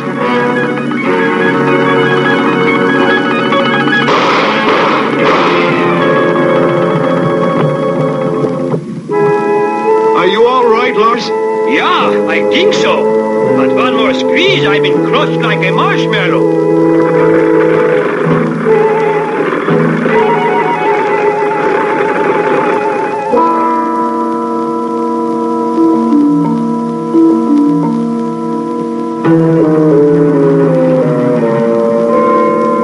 It's been a long time since someone from the surface dropped in on my people. Not since the hole in the ocean closed up. What happened to them? The visitors, you'll soon find out. You see, we learned much about their customs, especially the one called walking the plank.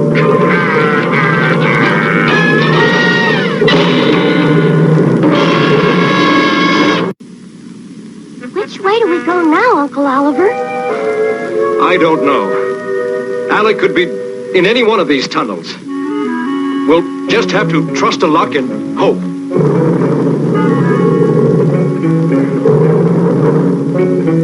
It comes from down there.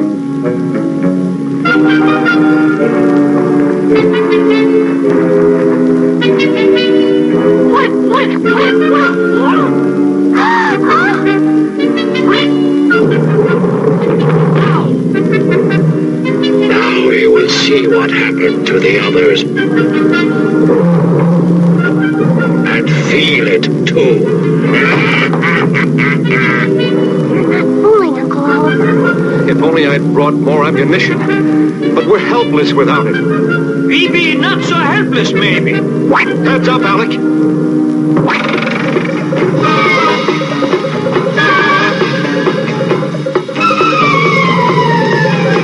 London!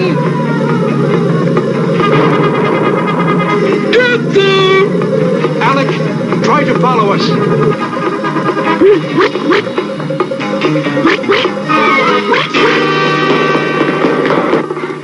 It's not far now, but we can't go any farther until we find Alec. They're coming closer. Here they come. You get back, Cindy. I will fight. Alec! Phew. Am I glad to see you. Come on, they'll be here in a minute. There it is. We've got to climb fast. Lars, you go first. Professor, the chain is gone. You see, Dog, how well everything has worked out? I have what I desire, my treasure. The frog people, or whatever they are, have what they desire. The intruders in their land. What about Lindenbrook? Ah, yes, poor Professor Lindenbrook. I should like to see his face just about now. There must be some way back to the surface. We better find it soon. Come on, we'll try this way. Gertrude, where are you? What is this, Gertrude? A hole? It's hollow inside. Lars, what are you doing? This hole is hollow. Come, look. It looks like there's a passageway behind it. Can you break through the wall, Lars? Yeah, I think this rock can. It is a passageway. Uh-oh. This time it's really them.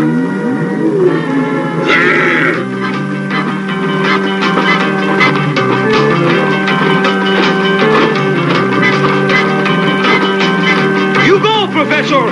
I will stay and delay them. All right. But don't take chances, Lars.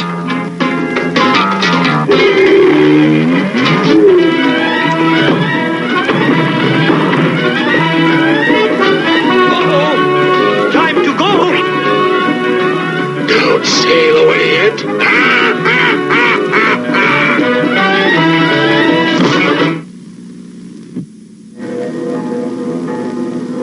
Welcome aboard. Me men will scatter your mates, but you should have the honor of dying upon the hook.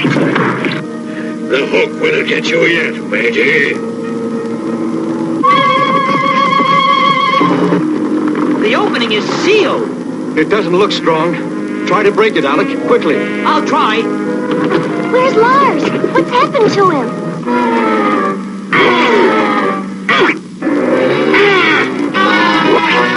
Not much space left. This time, you're going overboard.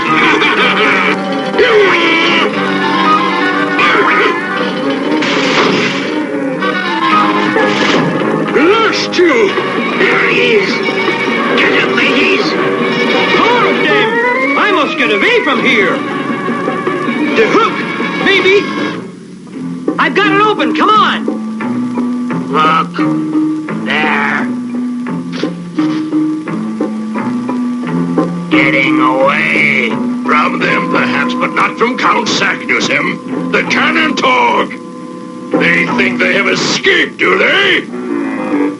All clear outside, Professor. But what about Lars? Aren't we going to wait?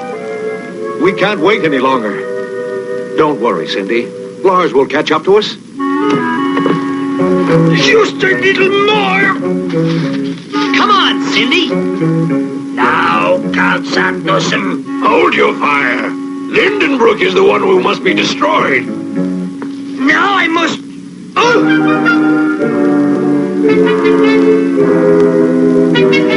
No sign of Lars or those savages. Now, Tom.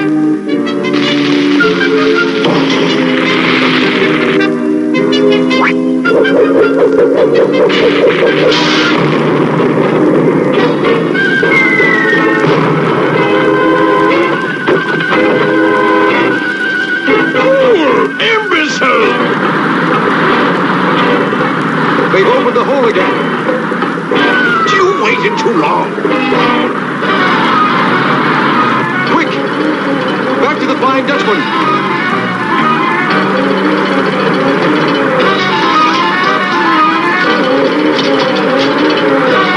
Over there.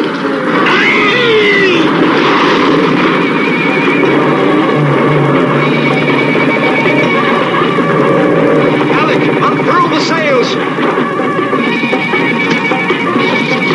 The ship is moving. Look! There's Lars! Catch, Lars!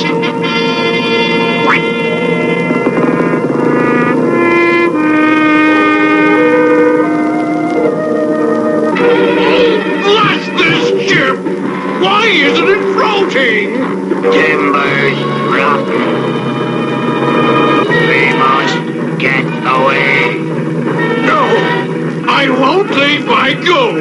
This is my treasure! Mine! You must, Tom Sacknussum.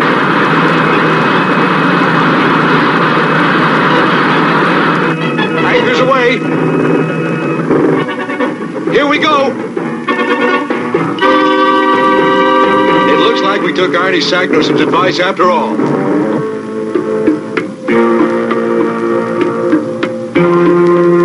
I always wanted to take a cruise. So did I, but I never thought it would be on a 200-year-old ship. Yeah, or on a dry ocean. What's going to happen now, Uncle Oliver? Well, the ocean will return to its original state. And all those strange forms of life we encountered will disappear. But what new kinds will take their places, no one can say. I'm glad I won't be around to find out. Ship ahoy! What? It looks like...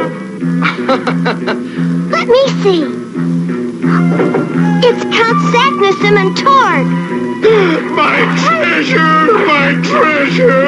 I'll repay you for this, Lindenbrook! Roll faster, Torg! Faster! Boy, after what they tried to do to us, I'd like to give them a taste of their own medicine. Oh, I think they've got plenty of trouble without us, Cindy.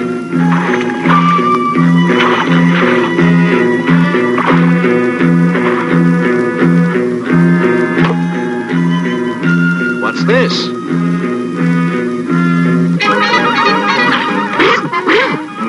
Gertrude has found land. She wants that we should follow her. Lead on, Gertrude.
Getting one when I was just about Johnny's age. But today there's a whole new generation of erector sets. This one's called the Max Steel Erector Construction System. I call it the future. And after Max is built, he can be a very exciting and useful friend. Thank you, Max. Your children can also build these other projects with the Max Steel Erector Construction System from Ideal. Oh, man. I love these house ads. Like the original X-Men, you'll love the new X-Men. Bottom swap man thing. Now, monthly from Marvel Comics. Bubblegum. My favorite one, though, is house ads are those. Right there. Hostess pies. Yep. Boom, boom. Captain Marvel needs a hostess pie. So, I hope you guys still dig Journey to the Center of the Earth, because we're going to keep on going to a show that I really don't know how to put in here. I guess I could have moved some of this stuff around, but I didn't want it. I wanted to keep it stretched out. So you're going to have like your actiony, your cartoony, blah, blah, blah, keep going back and forth. So, but we're going to Mission Magic. Yep. Rick Springfield. The other thing he does collect is other guys' girlfriends, especially Jessie. You ever wonder, because Jesse was like his bass player. You ever wonder if he's just like... That's like Toto's Roxanne. Not Roxanne. Roseanne. That was about Rosanna Arquette. The lead singer wrote a song about one of his bandmates' girlfriends at the time. That's gotta be uncomfortable, right? I mean, seriously. But Rick Springfield, yeah, he craziness there. So yeah, I just think this is weird. This is a cartoon I did not know existed until I read this. And I encourage you to go freak out over there right now. So yeah. So this is Mission Magic. Enjoy. Wait a minute, hold on. Mission Magic Episode 3, Disonia. You believe in magic, 'cause I believe that I do. Yes, I can see, I believe that it's magic. If your mission is magic, your love will shine through. Do you believe in magic? 'Cause I believe that I do. Yes, I can see, I believe that it's magic. If your mission is magic, your love will shine through. If there's one thing that the world needs, it's a magic singing song. And I'll teach it to the whole world and make them sing along. Do you believe in magic? 'Cause I believe that I do. Yes, I can see, I believe that it's magic. If your mission is magic, your love will shine through. If your mission is magic, your love will shine through. Gosh, Miss Tickle's late for the Adventures Club meeting. I saw her in the hall before. She said she'd be a few minutes late. In that case, I think I'll practice. Since when did you take up the harmonica, Harv? Well, since his doctor told him to start playing 36 holes a day. I might have expected that I'd find no music appreciation here. So far, we haven't heard any music, Harv. All we've heard is talk. There, the Nutcracker Suite. It sounded more like the Nutcracker Salad. I suppose you could do better. If I tried, I'd only be able to play high notes. Well, I could do better. It isn't often that I get the chance to use my magic for good-natured fun. Music Maestro.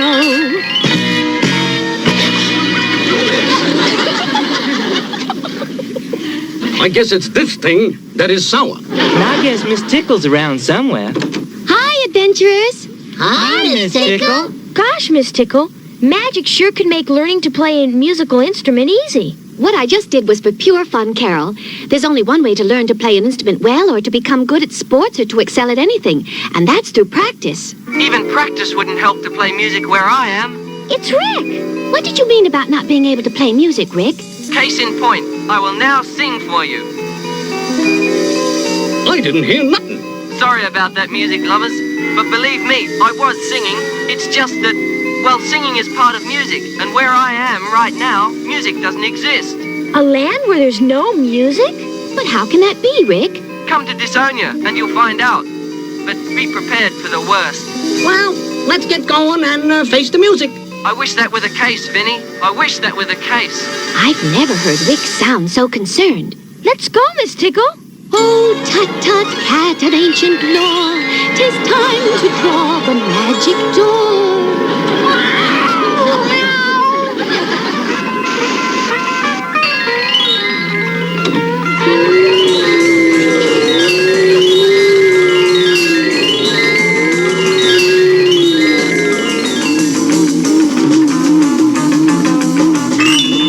Flying we will go. What happened to our voices? We kept on singing, but no music came out. Like Rick said. That can only mean that we're over Disonia, the land where music doesn't exist. A land without music? Like, hey, who would want to do away with music? So, the detector screen confirms my own audio observation. I did hear singing. The singing has stopped. That means that the aliens have come within range of this, my music eliminator, which stills the very sound of music in the air. But wait, perhaps these aliens are confederates of that Springfield troublemaker. Sharp, flat, do you hear me? We hear you, Captain Coda. Report to me at once. We're on our lunch hour, Captain.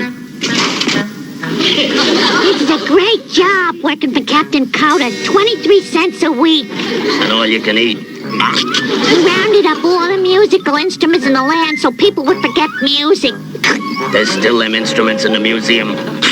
I hate music. It gives me an earache. It gives me a stomachache. Maybe if you had something light like a banjo. The strings got caught in my teeth. Use a pick. A toothpick? No, a banjo pick. Lunch hour is over. Come, we have work to do.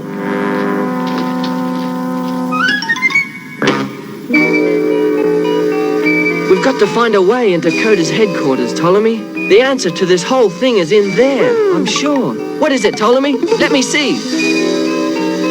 You're a wise old owl, remember? It's raining cat and people. There's Rick and Ptolemy.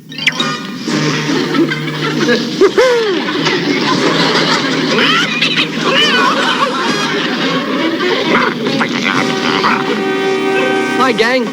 Ptolemy and Tut-Tut make me laugh. You won't find much else here to be happy about, I'm afraid. One thing we've learned already, life here is nothing to sing about. That's only the half of it, Miss Tickle. Come on, I'll show you.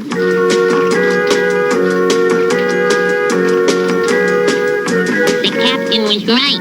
They are friends of Springfield. We better tell them or we'll be in a pickle. Just look at the people here, Miss Tickle. You'll see what I mean about not being happy. What are they doing? Waiting to hear music. Then why don't they turn the radio on? It is on.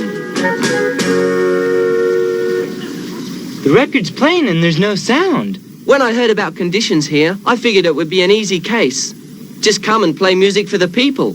But I wasn't figuring on Captain Coda. The way you say that name tells me that I'd find Captain Coda listed under villain in the telephone directory, right? Give the teacher an A+. Those people are looking at an empty store. That used to be a music store. They're trying to remember what musical instruments look like. You mean there ain't any horns or fiddles or nothing here? Only a few. Those are the only musical instruments left in Dasonia. Those and my harmonica. That harmonica must go. I'll flip you for it. Okay. Will you two stop it? Listen. It sure seems wrong to see instruments that can't be played. Maybe a bit of sleight of ear magic will do some good. I've heard of sleight of hand magic, but never sleight of ear. I've never heard of it either, Harv, but it should be fun to try. Now for some sleight of ear magic to bring music back to Dasonia. Oops, I forgot. Well, so much for the lost chord. The instruments are playing music. Maybe I should go into the music business. Let's give Dasonia some real music. There's only music inside the glass. And still, no music out here. The glass has something to do with it. But what? Music. Bah! She used magic. And the thick museum glass is shielding those instruments from the effects of my music eliminator. Back to headquarters. Come. That's funny. The captain's lips were moving, but I couldn't hear a thing. That's funny. Your lips are moving, but I can't hear a thing. Well, at least it's some music. It's like watching a concert where the musicians didn't show up. Or the audience either. Wait a minute. There's an idea. We can bring the people of Dasonia here and let them hear this music. And we can find this Captain Coda guy and bring all the music back to the land. What you're saying is, half a concert is better than none. Sure. At least the people will have this much music to depreciate while we're tackling Coda. Coda's the one who depreciated the music, Vinny, making us appreciate it all the more. Let's get the people. Okay, let's get the bandwagon rolling. Without a band, of course. According to the detector screen, those dratted museum instruments are still playing music. I shall turn the music eliminator up to full force. Those instruments must not be allowed to play. There must be a way. What's wrong with your tongue? It's been sliding in and out of my mouth like this ever since I ate that slide trombone this morning. That's ridiculous. Eating musical instruments can't affect your body. I've got it! Sharp! Flat! Yes, Captain? Citizens of Disonia, we are about to bring sunshine back into your lives.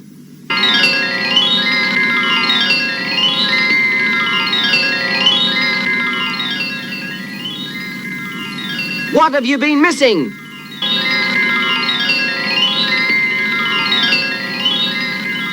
Music! That's right. But today, this very day, you're gonna hear a drum, a horn, and music! Music! Where? On to the museum and music. To the museum! To the museum!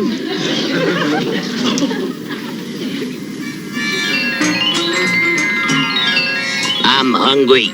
You can eat later. The captain said to get rid of them instruments once and for all. How do we do that? We'll think of something. Come on, and try not to do anything suspicious. I'm still hungry. Hi! If we can only get rid of this glass. Looking at them instruments makes me hungrier. Uh-oh! Here come the guards. Them dark glasses must have made them suspicious. I'm hungry. When do you hear from the family?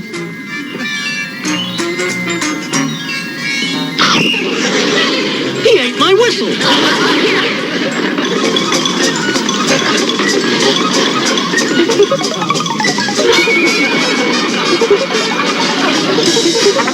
Let's go!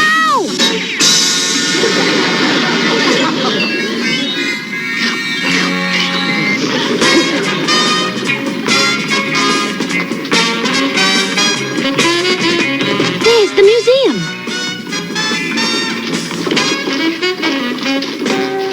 And now, good citizens of Disonia, let there be music. Was it something I said? Miss Tickle, look! The instruments, they're gone.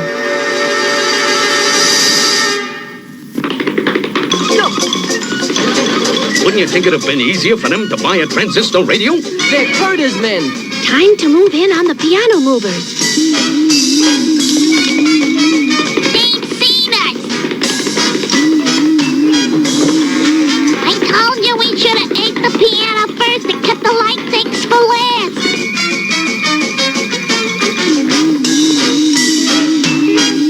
Tempo, gentlemen, tempo. Can a piano run out of gas?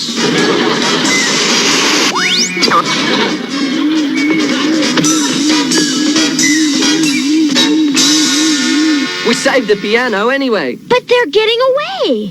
I think it's time for Captain Coda's swan song. Captain, we lost the piano. That's better than finding one. No, we mean we lost a piano that was in the museum. Yeah, and the magic girl at Springfield and them others are after us. So, what else is new? We ain't even worried.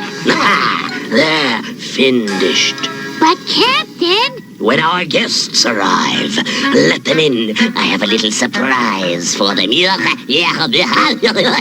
I could find a foothold, I'd climb the wall. Miss Tickle can get us inside with her magic. I really can't use magic to break into a building, not even in this case. But how are we going to get in? I'll take care of that.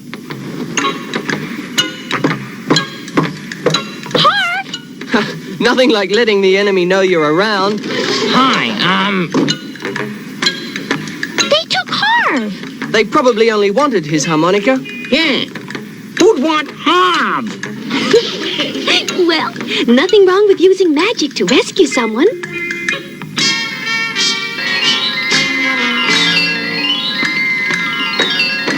Why are those pictures turned to face the wall? We'll soon find out. That's Brahms, and Beethoven, and Bach. Boy, Captain Coda sure does hate music. That must be that Johann Strauss who wrote them Venetian waltzes. Johann Strauss was a man, Vinny, and the waltzes were Viennese. But at least you're aware that such great music was written. And I'm aware of most of the great composers, but that lady is new to me. I wonder who she is and why Captain Coda turned a picture to the wall. While the rest of you are looking for Harv, Rick and I will find Captain Coda and get the answers to that and a lot of other questions. Wow, look at all the instruments. We'll just lock him in here like the captain said. What if he eats the instruments? He don't eat instruments, he eats food. Well, if it ain't the Merry Music Munchers.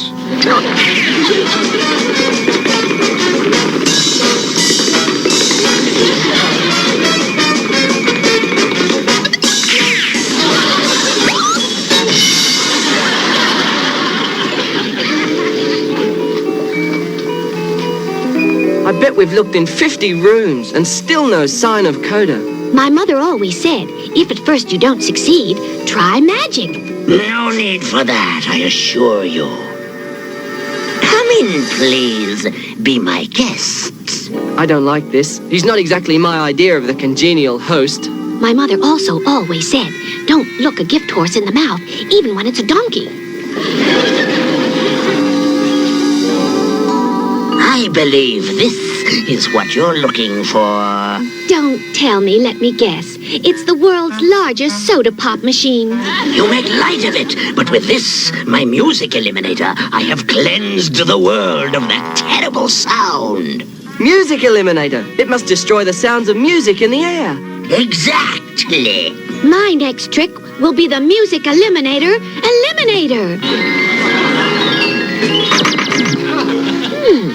My sparkler must need recharging.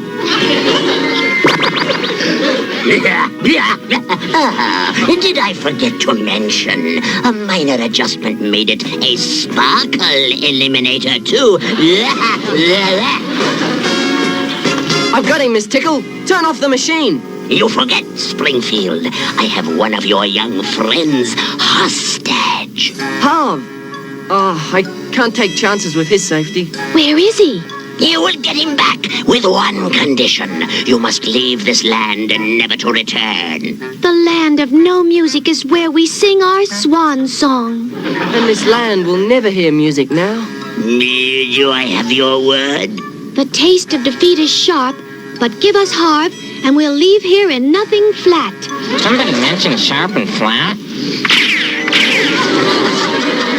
First, we turn off the machine. Then, we do a little bit of musical magic. Miss Tickle, you sang that. And here's my encore. How's that for an instrument? We won't have to worry about that machine any longer, and music is back again. Used to make you feel better. Love is the key. Oh, what can we lose if our hearts are together? Love is the key. Kick off your shoes and get down with it. Love is the key. Just let music take you there and open your heart to the world. Love is the key. Love is the key. Oh, so plain to see. Love is the key. Here's what I found. Love really makes the world go round.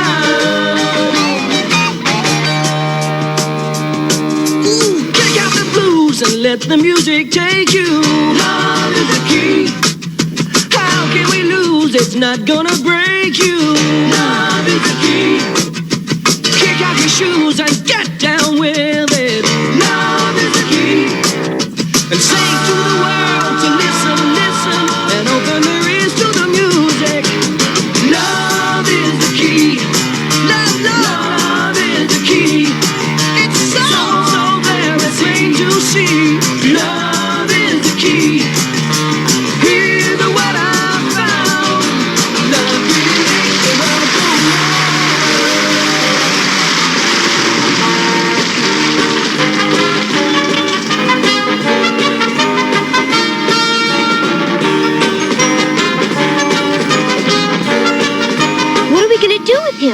made him promise to listen to music every day for the rest of his life. Won't that make him angrier? That's one of the magical qualities of music, Kim. It can soothe anger and sadness, and it can fill your heart with happiness. What made him hate music to begin with? Remember that woman whose picture was turned to the wall? Sure. That was his music teacher.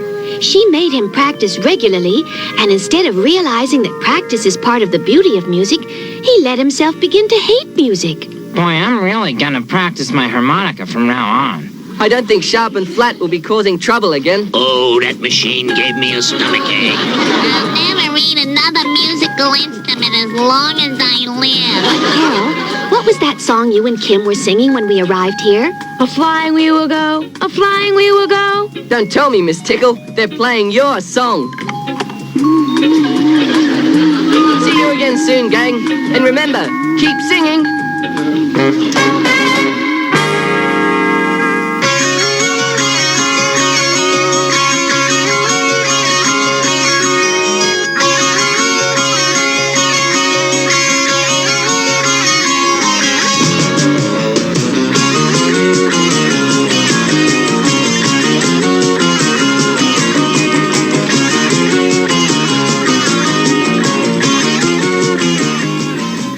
Who puts the future in your hands? Who gives you robots to command? Who lets you build fighting creatures wilder than a movie feature? Robotics. You create them, you control them. Who puts the future in your hands? Who gives you robots to command? R2000 comes with what you see here. Batteries not included. R1000 sold separately from Milton Bradley. Behold the Jewel Lords, Solitaire, Flamestone, and Sunstone. Jewels so powerful, Magmar will stop at nothing to possess them. And so the nastiest new Rock Lords, Spearhead and Saberstone, are sent to capture them. Time to polish off these Jewel Lords. Polish this Saberstone. Hold her! Each sold separately, new from Tonka.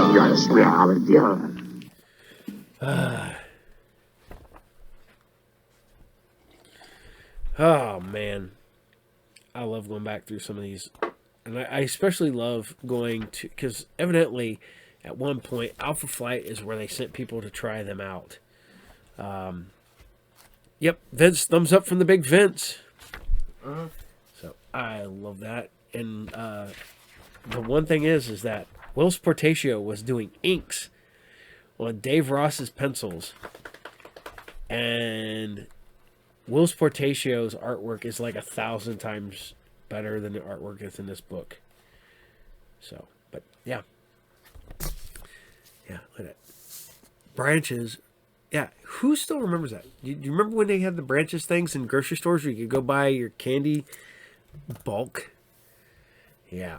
Every little kid came in and took advantage of that because they stole it. So, all I thought those were set up for was for free candy for little kids.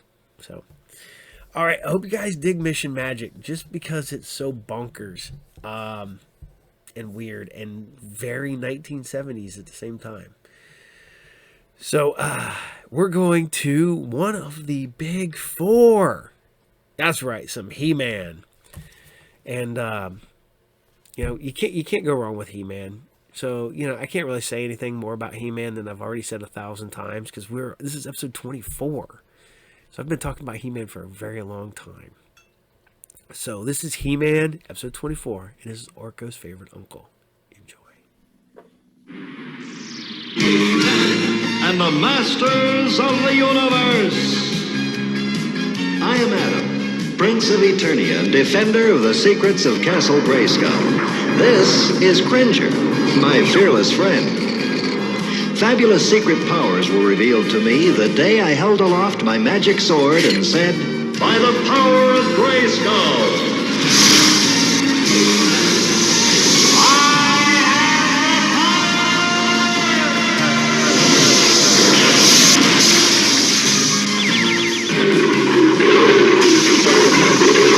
Cringer became the mighty Battle Cat, and I became He-Man, the most powerful man in the universe. only 3 others share this secret. Our friends, the Sorceress, Man-at-Arms, and Orko. Together we defend Castle Grayskull from the evil forces of Skeletor.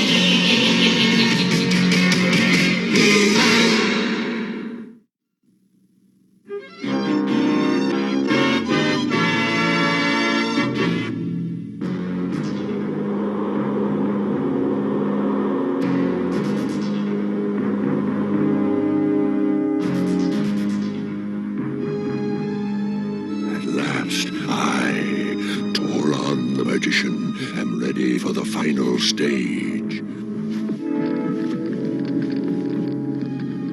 Dragonfire, grave dust,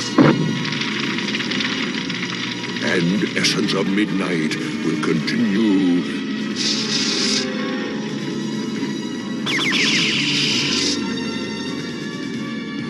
And bring me the allies I need to rule Eternia forever.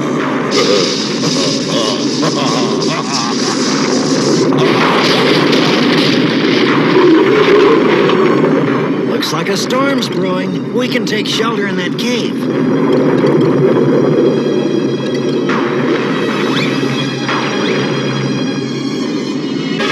Lightning's flash.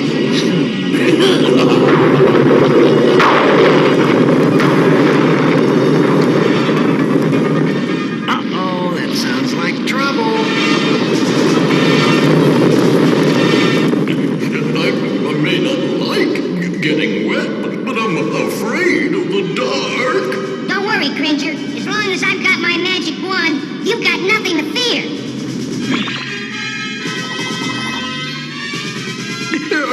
Adam! Oh, come on, Cringer. What is it now? Did you see a mouse?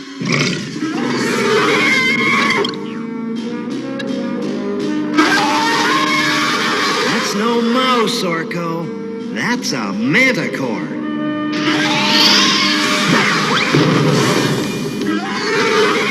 Adam! Quick! The power sword! By the power of... Well, team, any other ideas? I don't know. I'm all out of magic. That's the first good news I've heard all day. Look out! Here he comes!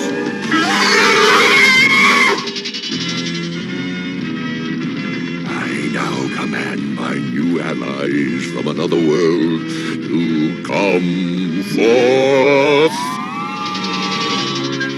Gurk, my sixth sense is warning me of danger coming from Eternia.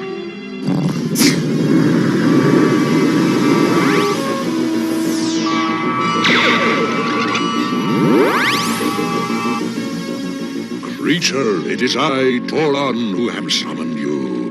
By my spell, I bind you to my will. What is your name? And Gok, I shall call you. There were 2 forks of lightning, so you must have a partner with powers equal to your own.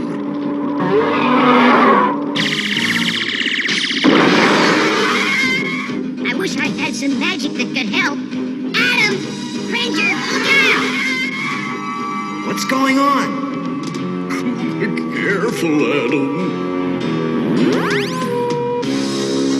Uncle Martort! Uncle Martort?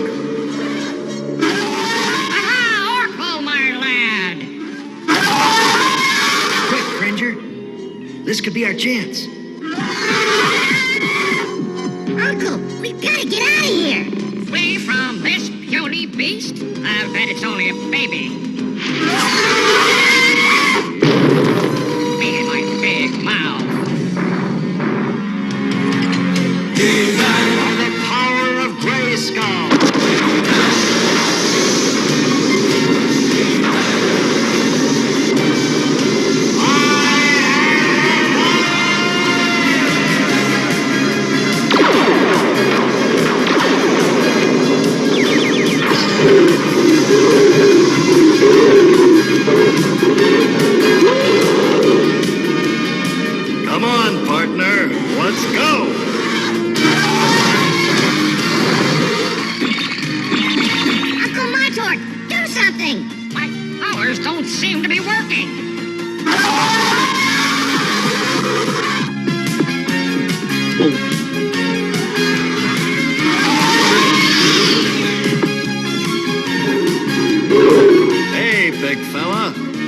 you pick on someone your own size?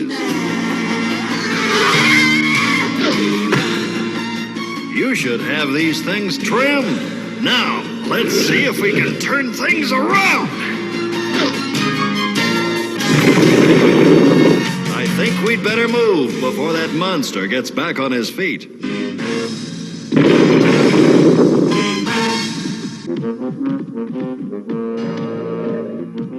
Where did he come from? Would you believe it if I told you it was my magic? Nope. Then I won't tell you that.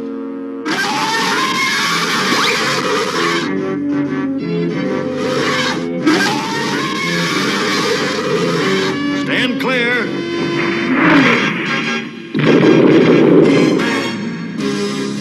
Well, we'll be gone by the time that monster digs his way out from there. I was hoping you two had made it out. Yeah, lucky He-Man showed up or that monster would have had us for lunch. Hey, maybe lunch will bring you back your powers, Uncle Montauk. He's the best magician in our family. Orko, there are things more important than magic. Really? Like what? Like getting to see you again, you little rascal. Now, let's do some talking.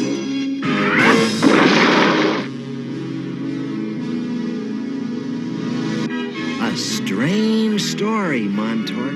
To be sure, my pet Gark and I got hit by a mysterious ray.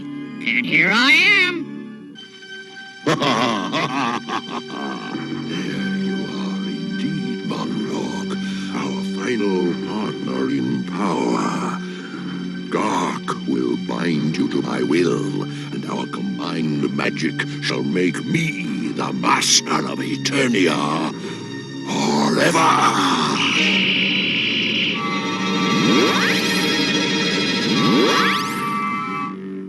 Gark, am I happy to see you? That's your uncle's pet? Uncle Montauk! Stay back, Orko.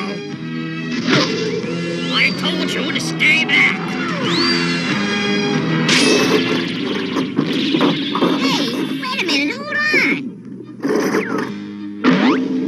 What's going on? Gee, Orko, I don't know what came over me. Oh, yes, I do. I have regained my powers to serve Thoron, my supreme master. Adam, what's he talking about? Toron's an evil wizard, and he seems to have put your uncle and Gark under a spell. Take care of him. Please, you gotta snap out of that spell. Why should that little one look so familiar? Ah, it's the trickery of my master's enemies. I think this is where I make my exit. Yikes!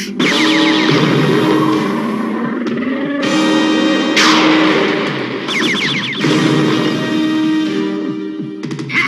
That one will be easy, game. Easier said than done. By the power of Grayskull!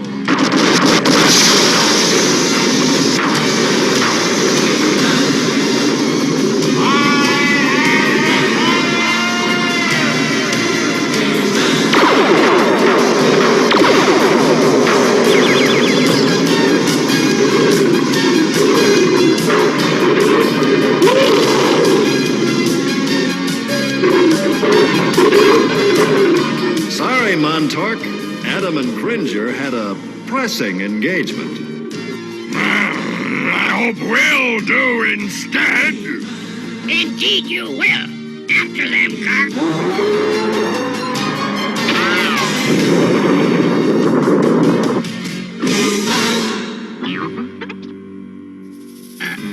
What's going on? What am I doing here? I'll tell you what's going on, Montauk. Look! The time for games is over, He-Man. Now the true test begins. Toron the Magician. So, you're behind all this. My patience for games is over. The time has come to seize our main objective. Castle Grayskull itself. Master, we obey.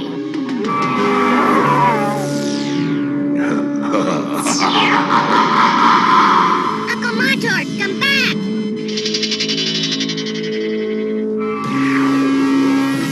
Our objective, Castle Grayskull. And now to launch our attack. He-Man, I can't believe he would do something like this. He's my uncle. He's also under a spell, Orko, controlled by Toron's amulet.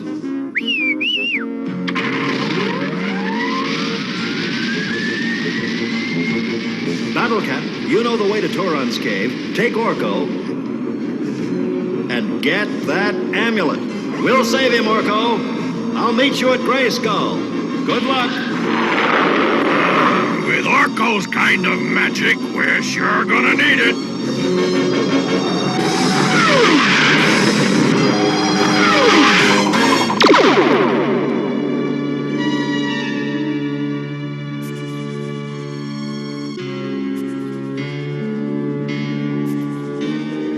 What beautiful visitors. Wait, those aren't butterflies, they're... Servants of Thoron, the new master of Grayskull. He-Man! He-Man! There are enemies in Grayskull. I'm on my way. What? Ow! Ouch! Enough of this riding. I'm going to levitate. So, you dare challenge my power?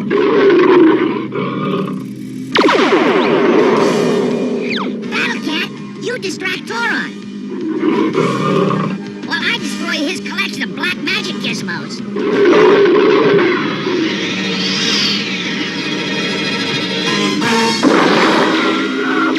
What is it, Gark? You found it. Yes, the power is stronger here. No, they must not reach the door to the inner chambers. The door to the inner chambers of power. I must pass through. No! You shall proceed no further.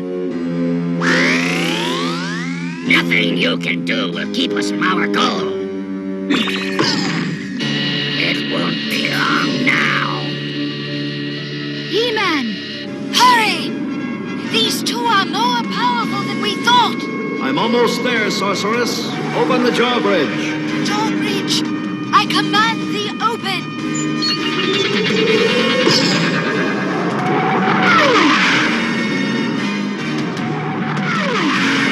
Uh-oh. Time for the automatic pilot and...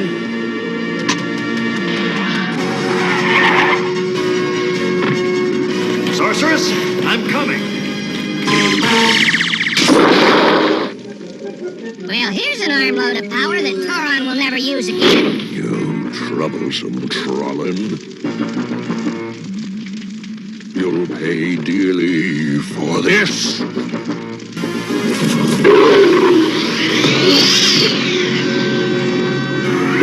Good work, Battle Cat. I command you. Amulets of power, take us to Grayskull. Ha! I can now enter the inner chambers. Not if I can stop you. Ha! You think your sword is good? Just wait till you see mine. Oops. How original. Flower power. The sword must be in my other cape. Gark, I need reinforcements.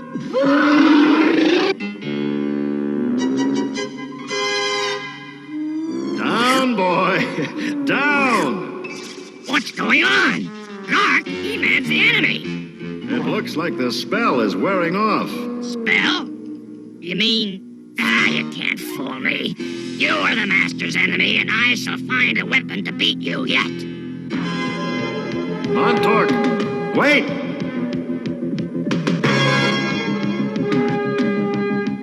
What a pleasure to use one of He-Man's weapons against him. Stay away from the Talon fighter, Montauk. You won't be able to control it. Oh, no? Just watch me.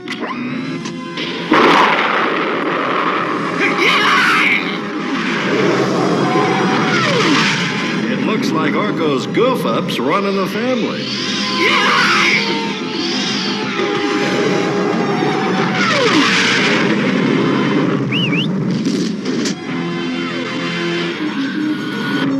It's time you left the flying to me. Now, if we could just free you from that spell. Look! He-Man, we've got the amulet. Oh no, I did it again. We brought Toron too. We'd better get down there. And fast.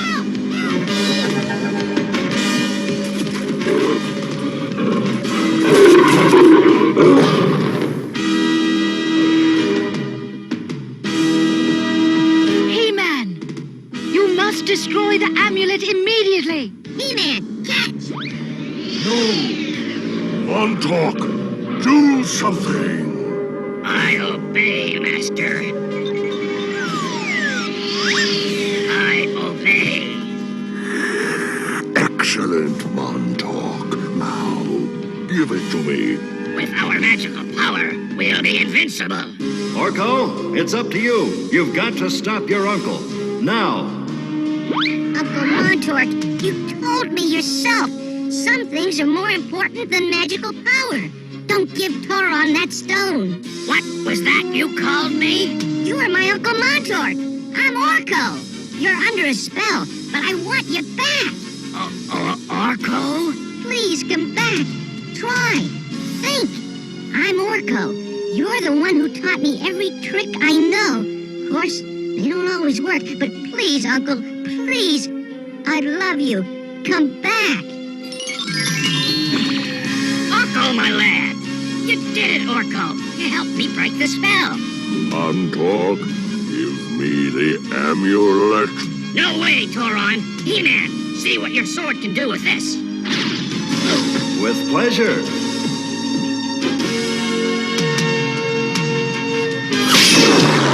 Oh, no.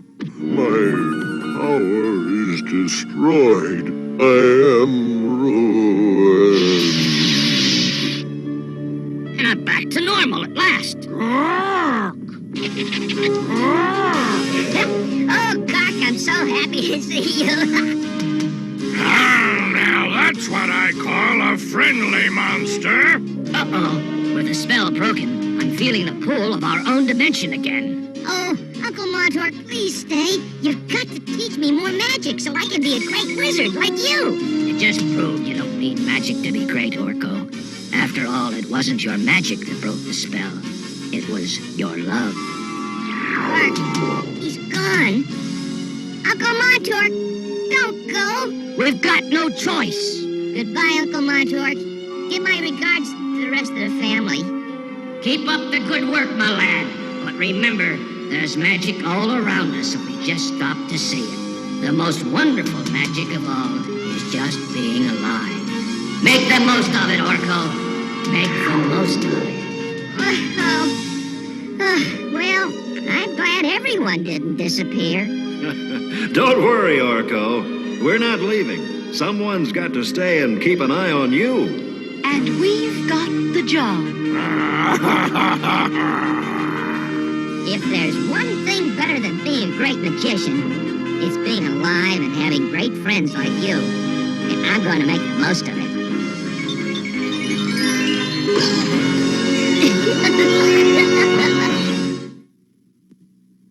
My Uncle Montauk taught me a lot about magic, but not just the regular kind. He taught me how to see the magic that's all around us. Like, for instance, it just has to be magic in anything as beautiful as a rainbow.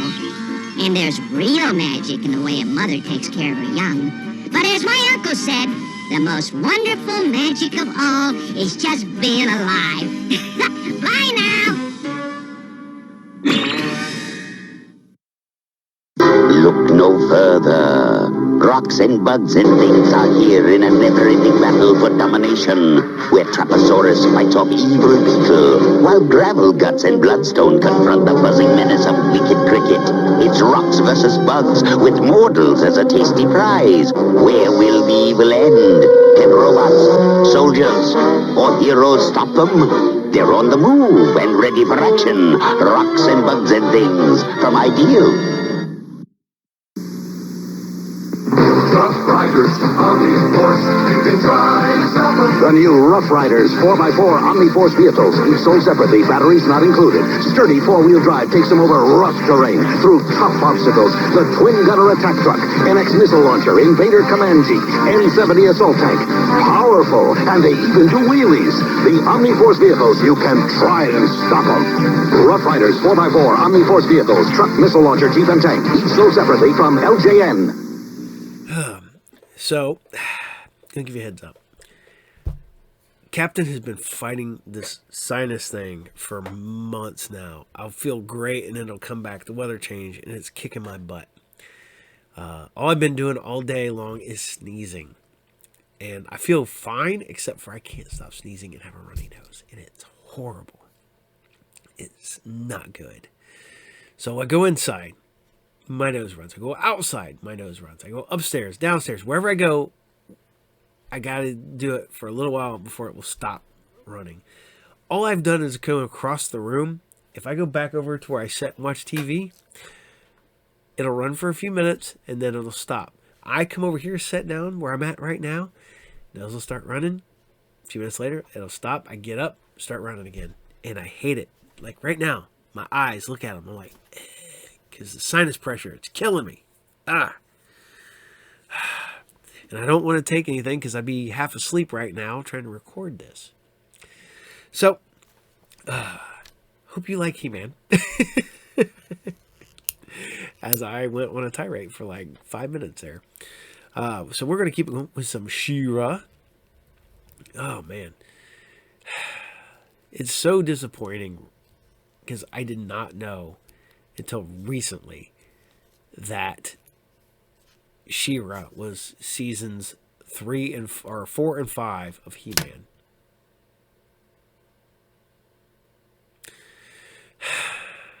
It's depressing.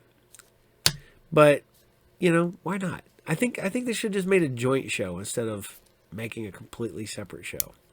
I think it would have worked better as a double bill. But on that note, here you guys go. This is She-Ra episode 12, and this is Prisoners of Beast Island. Enjoy.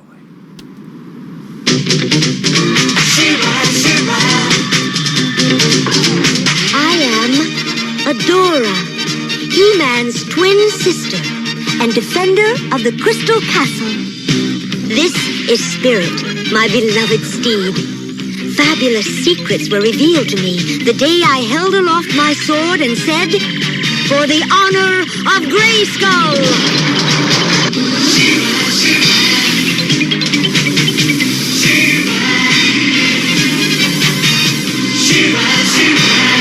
I am She-Ra! Only a few others share this secret. Among them are Light Hope, Madame Raz, and Cowl. Together, we and my friends of the Great Rebellion strive to free Etheria from the evil forces of Horda!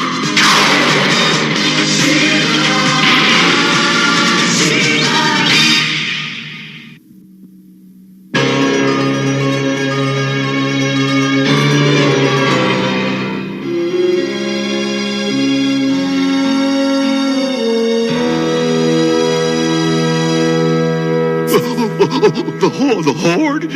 Coming here? Oh. Hordak will never be satisfied until he's conquered all Etheria. Okay. I'll just be moving right along now. We need you, Sorrowful. One sight of you, and the Horde will turn and run again. You really think so? I'm sure of it. No matter what happens, Sorrowful, I'll be here to protect you. Whatever that means. Catra, Leech, and Ratlor have entered Bluestone and will be here within minutes. Everyone, prepare for attack!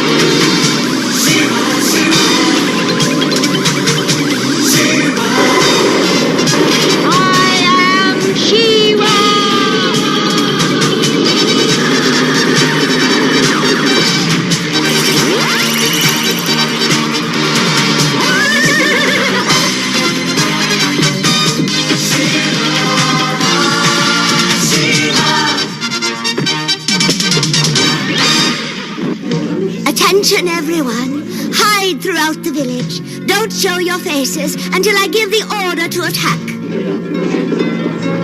The rest of us will hide in the gatehouses. Bo, Cowl, you stay with me. But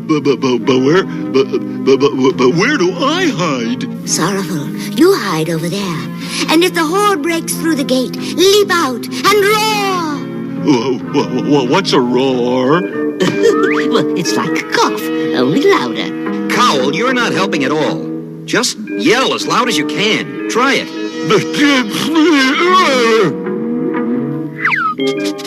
Try again, Sorrowful. Ooh, and when this lesson is finished, we'll start the class in fire breathing.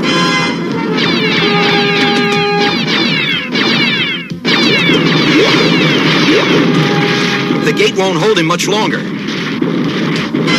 Are you ready, Sorrowful? Ready as I'll ever be. All beams on the gateway. Full power!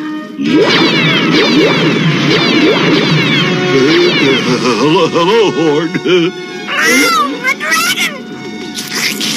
Maybe this is time for a quick retreat. Tell them they haven't got a chance. Yeah. Haven't got a chance, Horde. If they don't turn around right now, you'll breathe flame on them. Oh, yeah, that's right. You just go home now, or I'll have to breathe fire all over you. That dragon is no threat. Hordsmen, attack!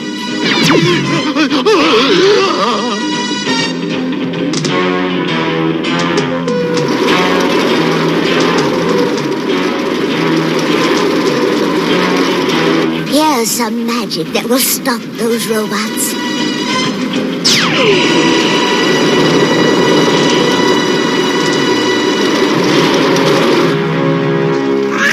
You'll have to do better than that. All tanks, bridge the gap.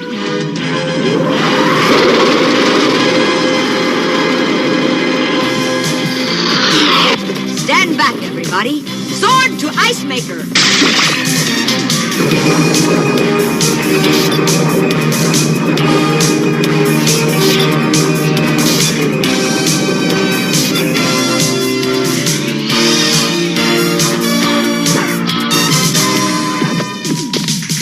Now they're frozen in their tracks. But only for a few minutes. I've got an idea that will put an end to Catra's attack.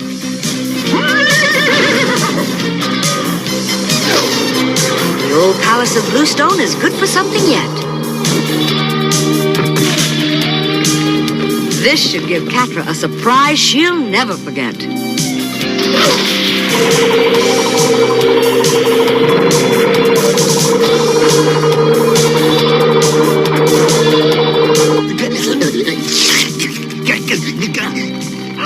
Stop yammering, fool. Speak up. Catra, look up. Let's get out of here.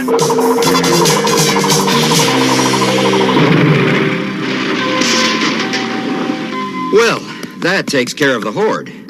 Where's Sorrowful? We got separated during the battle. I don't know what happened to him. And you were going to protect him.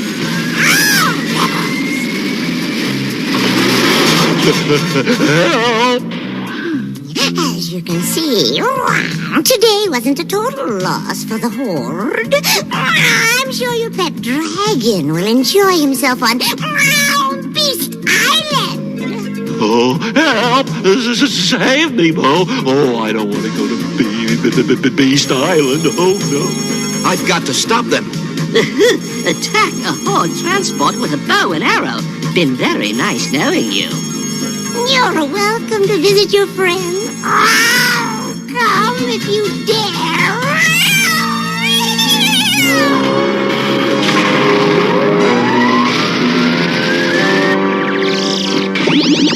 It's all my fault. I promised to protect him. I knew how scared he was, and I let him down. Stop it, Bo. It's all of our faults. But now we've got to figure out a way to get him out. Now, are we in this together? Yes. To Beast Island. Can I take back my yes? Mighty Hordak, we bring you a rebel prisoner.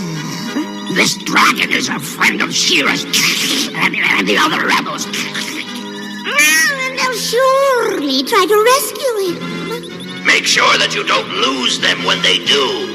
Dragon! Yes, your awfulness. Goodbye!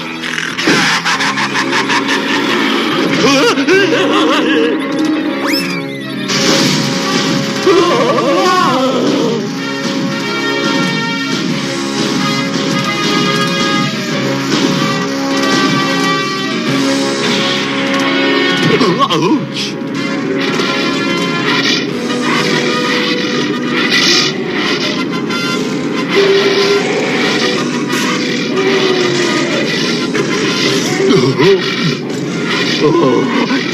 I'll never get out of here. I'll never see my friends again. Oh, never.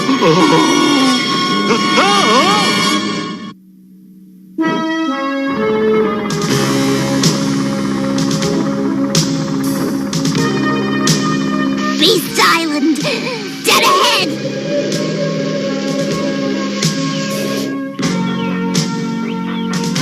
The Horde would never think to look for us in this cove.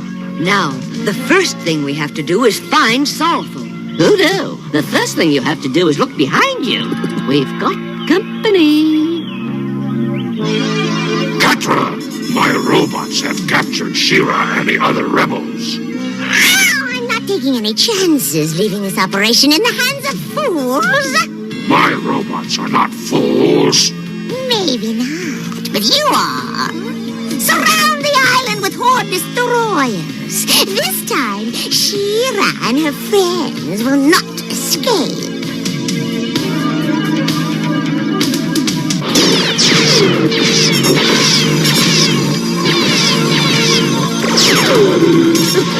Tell me when it's all over.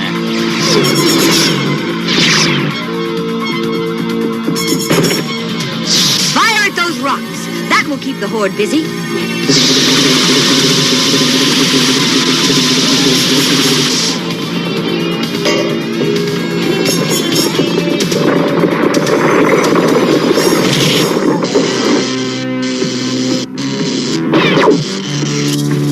Oh, look out!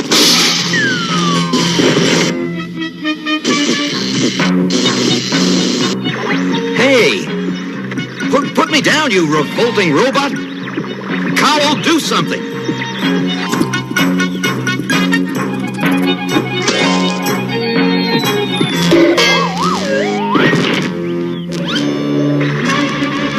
Next time, Cowl, try and find something a little softer. That's gratitude for you. Sorry, Cowl. Let's go find Sorrowful.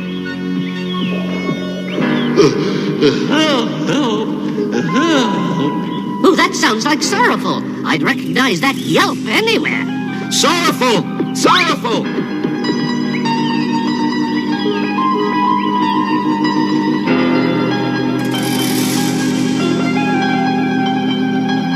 Cowl, go back and tell the others we found Sorrowful. Me go back all alone? Sorrowful, are you in there? Bo, is that you? Yes, I'm here to rescue you.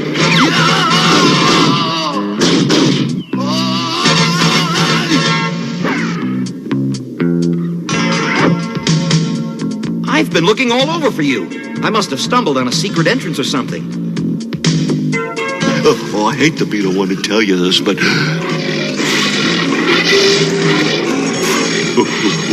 we're not alone. This just isn't my day. We sure took care of those Horde robots. Oh, dearie my. What happened to Bo? He's gone. Ooh, Shira!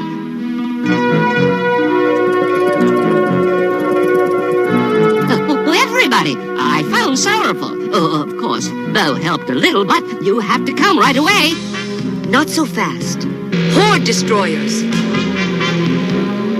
And they're building an energy web. If If we don't stop those Horde destroyers now, we may never save Sorrowful or escape from this island. I think it's time to stir things up a little.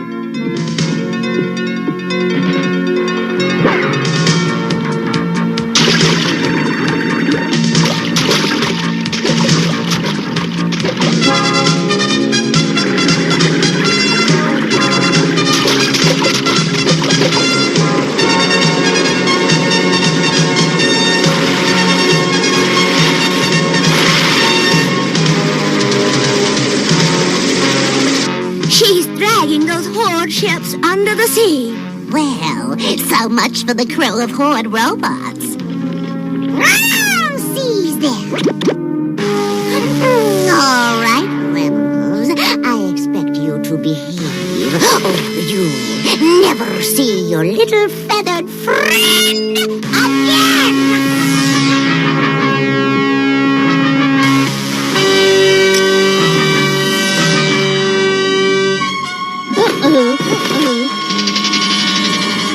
It's all my fault.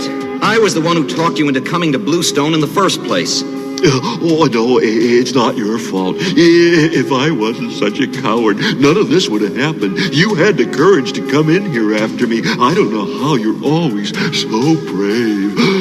Brave? I've never been so scared in my life. You're scared? Of course. Being frightened is natural, and it's nothing to be ashamed of. Do you think that all these creatures are afraid, too? I mean, ever since I got here, all they do is growl and roar and wave their claws. But maybe inside, they're just as afraid as I am. Why don't you ask them? I think I will.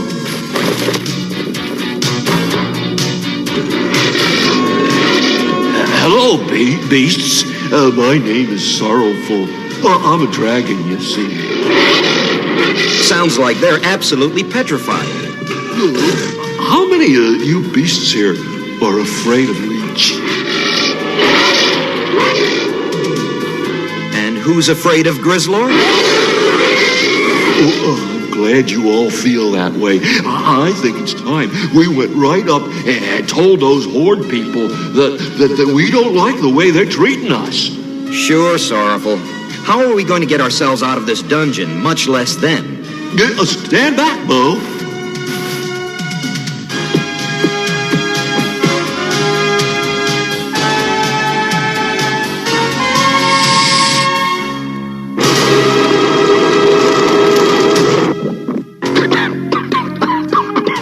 That was great, Sorrowful. Now let's get out of here.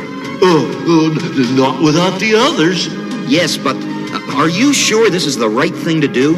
Yeah, you're positive. Stand back, everybody.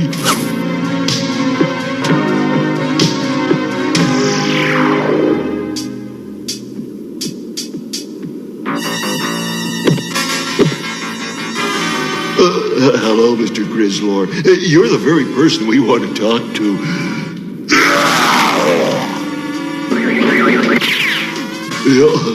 Yeah, let's go.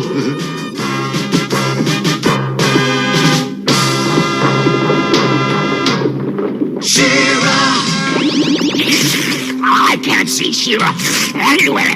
Look in the right place, fool. Shira is out here, and we'll find her. What was that? You probably steered the ship onto the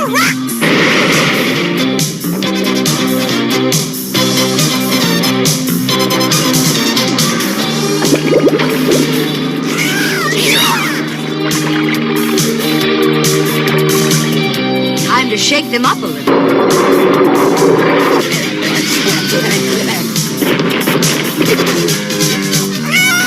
Get you, Shira! How about a little fun, Catra?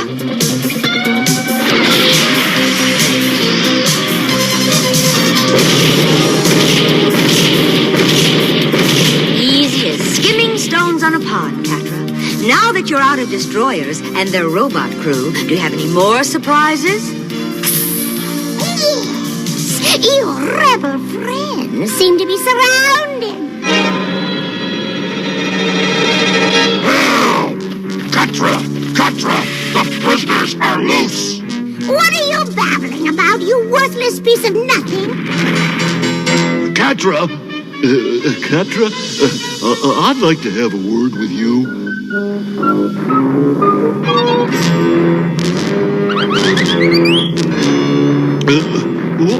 Why are you such a mean person? I don't like the way you've treated me and my friends one little bit. Not one little bit. Yes, well, I'm sorry about that. Well, being sorry isn't enough. And I want you to know that if I wasn't a gentle dragon, I'd take you over my knee and spank you.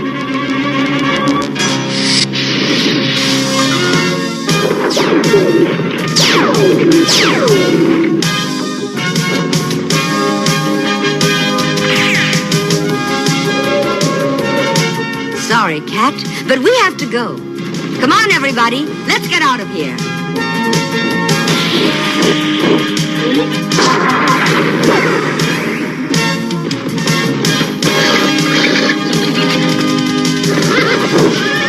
Hey, everybody, wait for me. Don'ts! Why do I bother to put up with you worthless, empty-headed... Catra! Silence when I'm talking to you!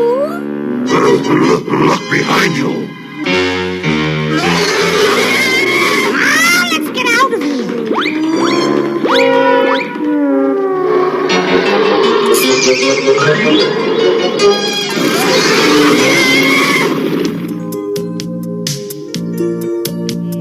Sorrowful, you were wonderful.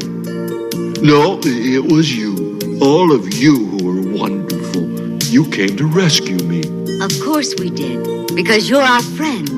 And friends have to stick together, through good and bad. Well, since we're all friends, can I ask you all a favor?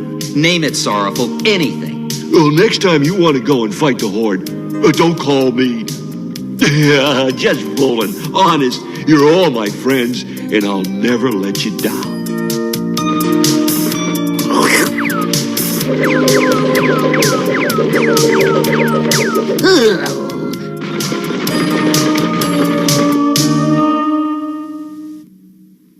Did you find where I was hiding? If not, take another look. Do you see me? Look carefully. Here I am. In today's story, Sorrowful had a big problem. But he had friends who loved him and were willing to stand by him, even when the going got rough. Being loyal to your friends is very important, especially when they need you the most. Until next time, bye!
Was designed to do the impossible. And I do. But wait till you see this. Knight Rider Impossible. The Knight Rider Impossible set takes on impossible angles and hangs tough. With all the twist and turn and track this car does things even Kit can't do. Now, wait a minute. is also the KIT computer headquarters. To charge up, let's move out.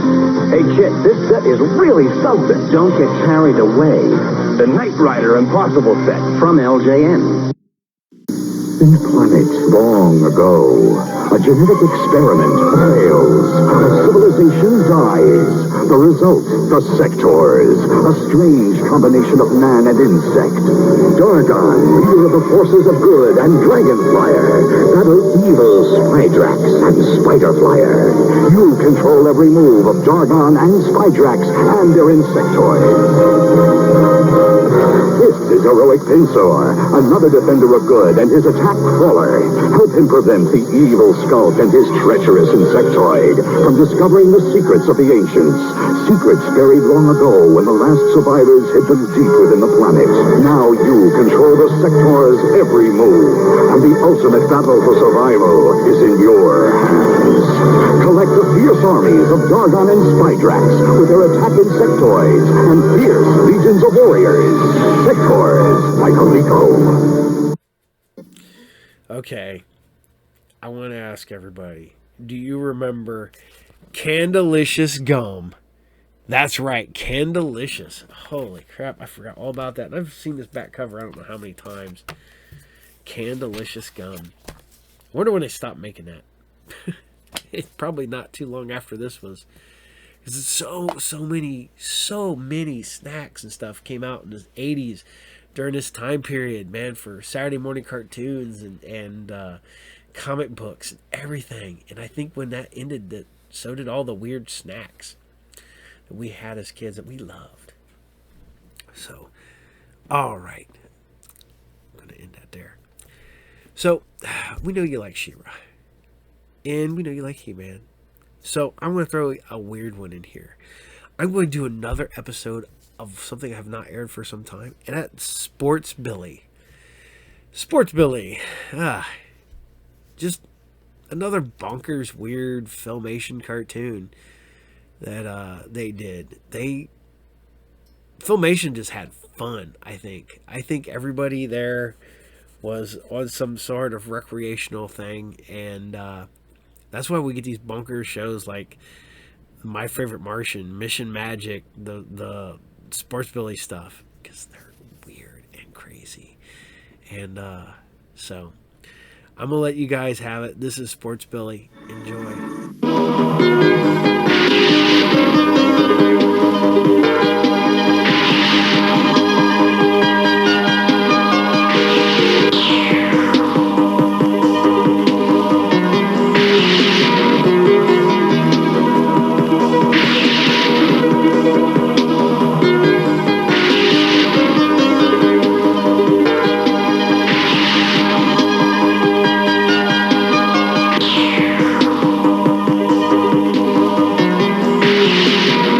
Hidden from Earth on the far side of the sun is the planet Olympus. Olympus has special electronic devices that make it possible for Olympians to keep watch on Earth. President Sporticus of Olympus is devoted to the Olympian tradition of sportsmanship and fair play, and wants to see that tradition carried on Earth. Reference, origin of foul play, the twisted evil planet Vandaluja. Background, now ruled by evil witch Vanda. Planet destroyed in ancient times by Vandalusians in series of needless wars. Current situation, jealous of the Olympian tradition of sportsmanship that is enjoyed on Earth, Vanda has sent her agents to Earth to wipe out fair play. To counteract Vanda, a champion must be sent to Earth. Recommendation, Sport Billy. Billy, we want you to be our champion. Report. All the tools you might need in miniature. Pull them out of the Omni-Sac and they become full-size, ready for you to use in your struggle to protect decent sportsmanship on Earth from the obnoxious Vanda. The capacity of the Omni-Sac is infinite. I know you will use it with honor. You're a hero from another planet. Smart man. And you were chosen for a special mission. Smart man. Now you've come to Earth to fight for good sportsmanship. And with that on the sack, there's magic in your hands.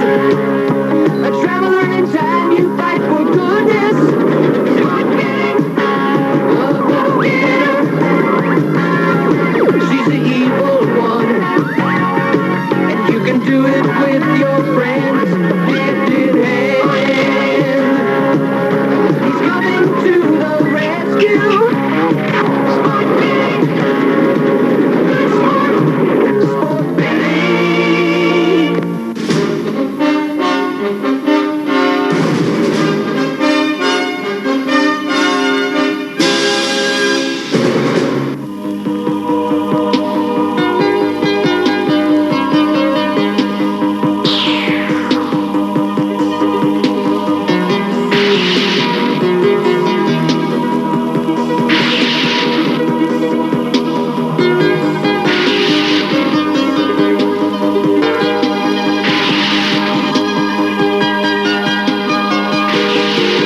Madrid? I can. We've been everywhere else. Come on, the stadium is this way. Wow, Billy, what a crowd. I didn't know soccer was so popular. Only the most popular sport around, and the World Cup is the championship.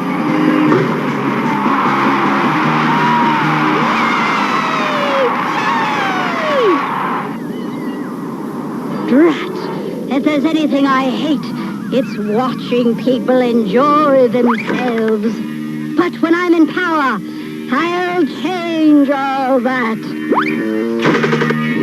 This time I'll not only fix Sporticus in his wimp sport, Billy, but I'll change everything on the planet Earth for the worst.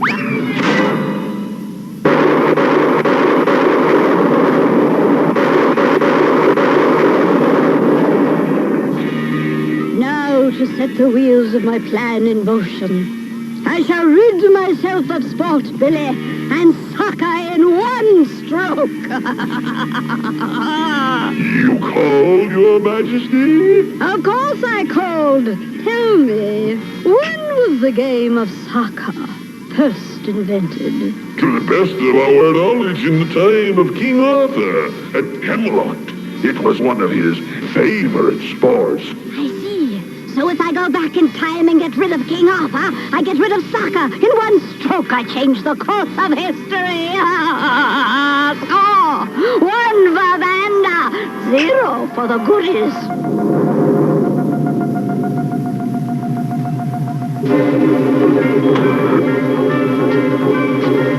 Where is that idiot Sipe? One idiot coming up, your evilness.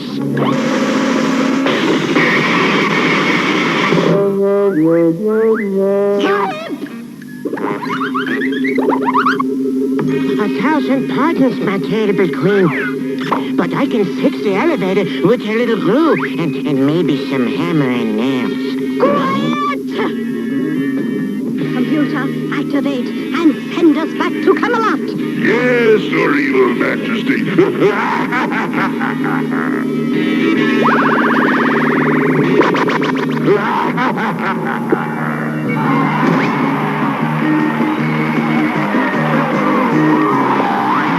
That's using your head, Billy.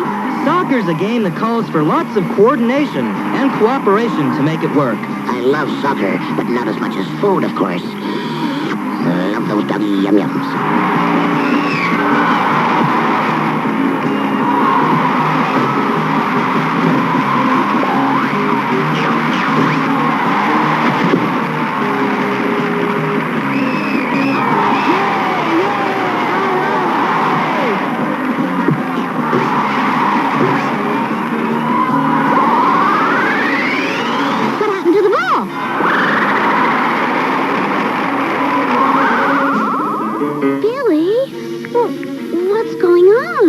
I'm not sure yet.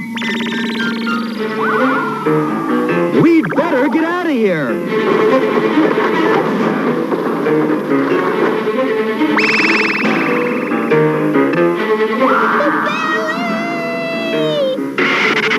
It's time for the Omni-Sack. And my special tennis shoes that Hermes gave me.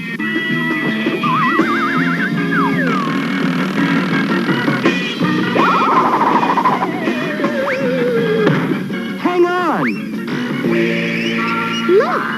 The whole city is changing.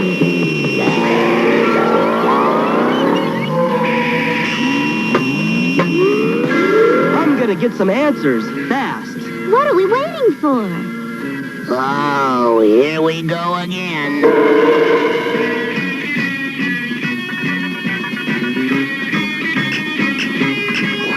Sporticus will have the answers. This is Sport Billy hailing Olympus.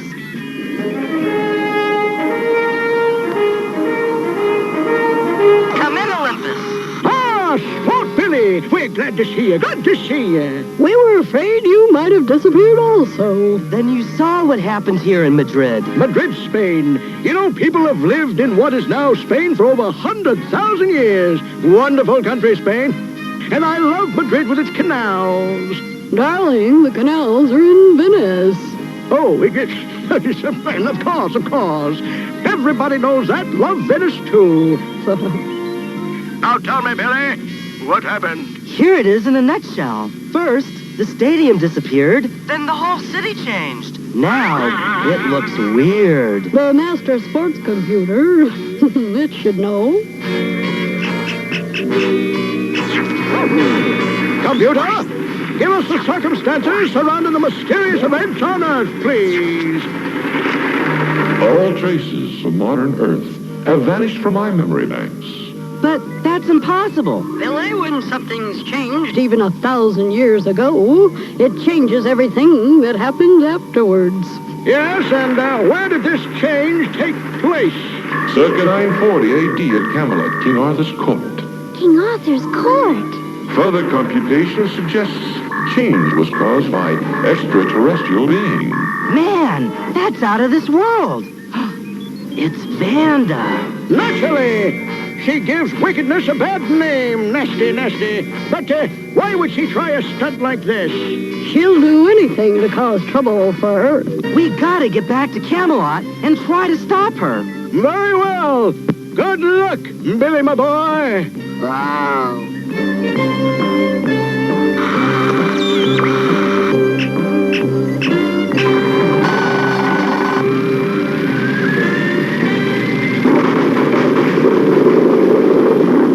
In coordinates for King Arthur's time.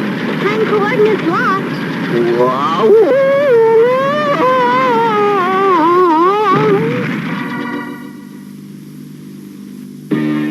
You shall never conquer England, Vanda. I am Arthur, king of all England. When my knights discover I'm a prisoner here, why... I have already taken care of your nights and your days, too. Take him back to the tower. Unhand me!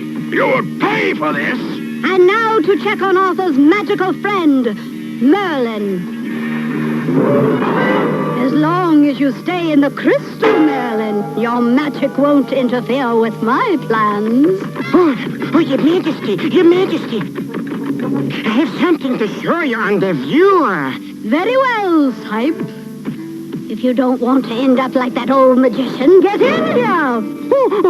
Coming, your evilness. Oh, that would be horrible. Terrible, even. Now, what did you want to show me? This sport Billy. Well, well, well. My little Olympian friend has shown up. All right, Sype. You keep Sport Billy from coming in here. Of course. But how do I do that? That's your problem. But I'll start you off.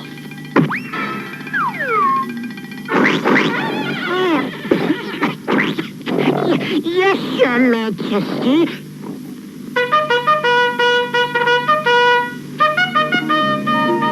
How about this? We're really in old Camelot.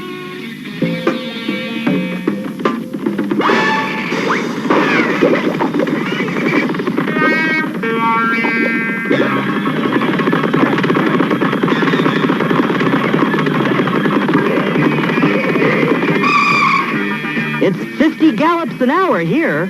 Try to be a little more careful, huh? The only one who better be careful is you. Prepare to defend yourself, knave. Billy, what do we do? Correction. What do I do? No problem. I hope.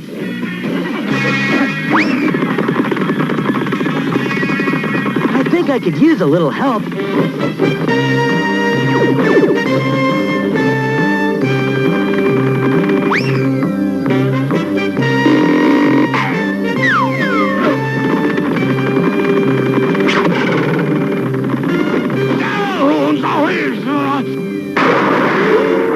That ought to cool him off.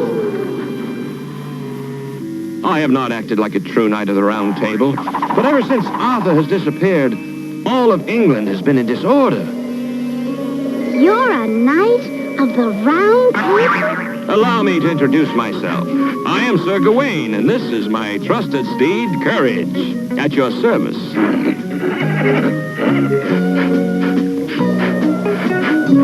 I'm Sport Billy. This is Lily, and my hairy friend over there is Willie. Sir Gawain, you said that Arthur has disappeared? Unfortunately for England, yes. I'm on a quest to find him. Mind if we tag along? We would be honored if you joined us on our quest to find our king. Terrific! We're off to find King Arthur. Come on, Willie. You're off to find King Arthur. You're off to find King Arthur. Oops, I've got to do something quick.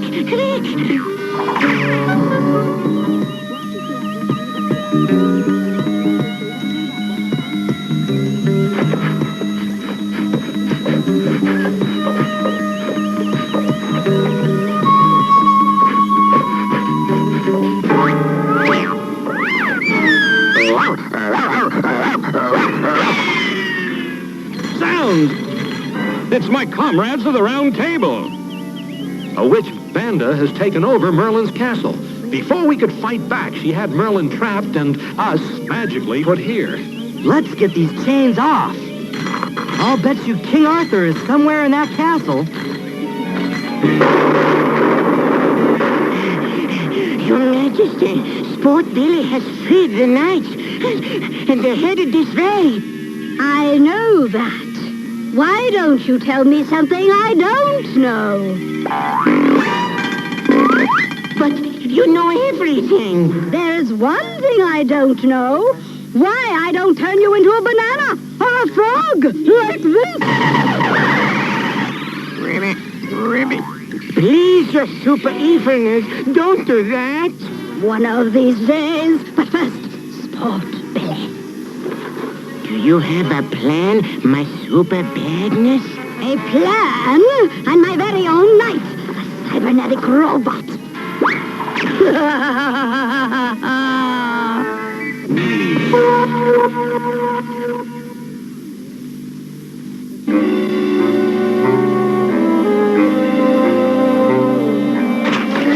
King Arthur and Merlin must be in there.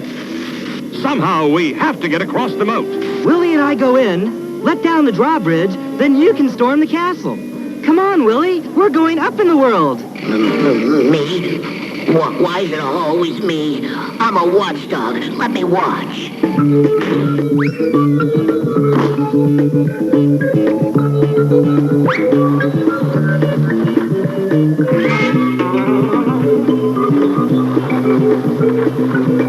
Oh, I always knew there would be days like this. King Arthur! King Arthur! Who is that? Excuse the less than formal entrance, Your Majesty, but we're here to rescue you. The knights are waiting outside the castle. Get to the drawbridge and open it. I'll find Merlin. Vanda has cast a spell on him. He's trapped in glass in the Great Hall.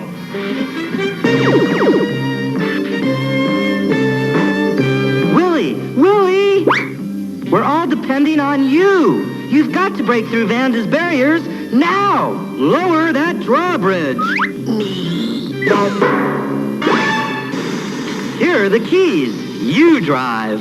Drive? Today a castle, tomorrow the Grand Paris. Honk, honk. What's that sound? Side! Guards! Yes, Your Majesty. Sound the alarm! Sport Billy's in the castle.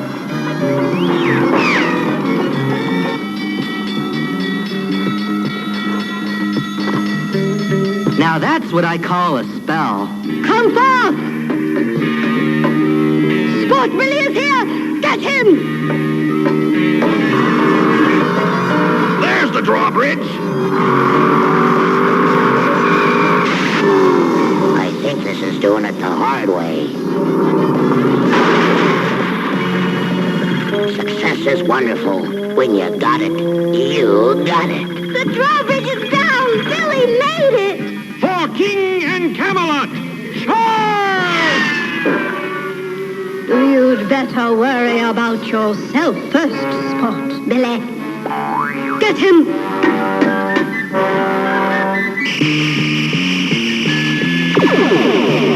Get him! Get him!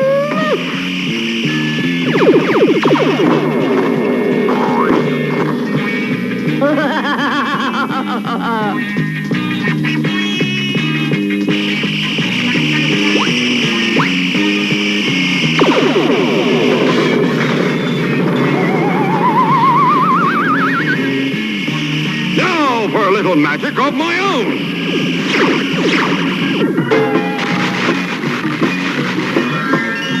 My plans have been ruined. Merlin! Billy! Well, don't stand there. Get that witch.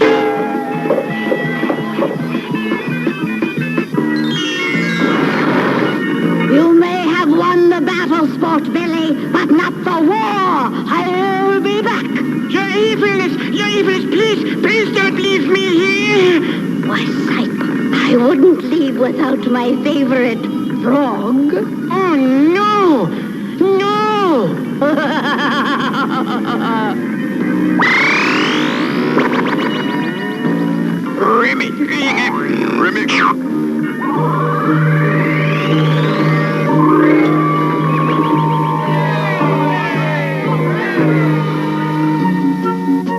Sport Billy, the people of Camelot owe you a great debt. Not just me, Your Majesty. It was all of us. A team effort. Kneel, Sport Billy. I dub thee Sir Sport Billy, Knight of the Round Table.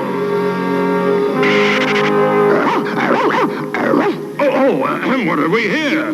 Oh, of course, another hero. I dub thee Sir Willie. And now for some games. This is one of my favorite games. Haven't thought of a name for it, though. How about calling it soccer? Soccer. I like that. Would you like to play? We'll have to take a rain check on that, Your Majesty. We've got a 20th century soccer game to play. But won't you stay for the feast? Sorry, sir. We must leave. Hey, speak for yourself. Well then, my friends, goodbye and thank you. Well, it all worked out well, Billy. Everything is just like it was before. Even better.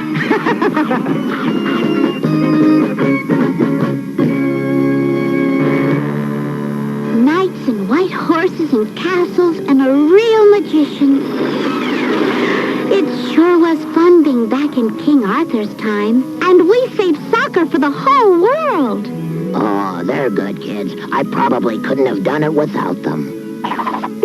Teamwork is what makes soccer such a great game, and that's how we defeated Vanda. With teamwork, together.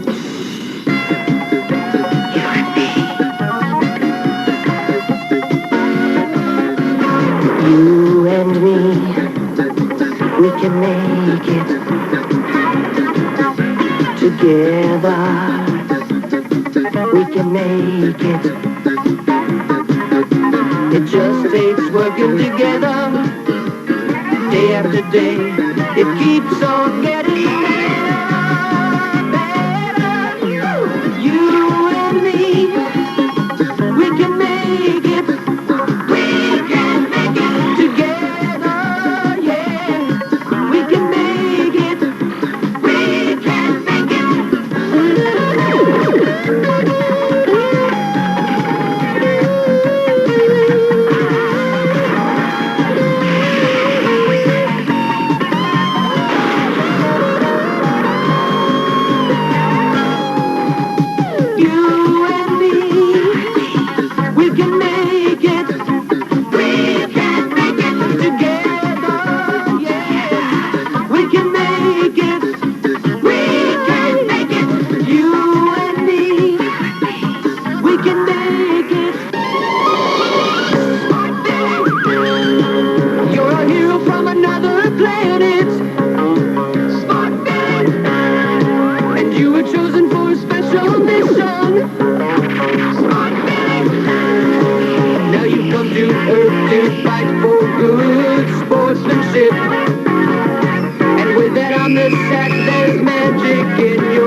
Silverhawks, partly metal, partly real, mighty warriors with the powers to protect space from all evil. Molecular and Vulture of trapped bluegrass. Tally-Hawk Attack Bird and figures with Weapon Bird sold separately. Sideman, get Quicksilver. Activate Power Wings. Tally-Hawk, let's get him.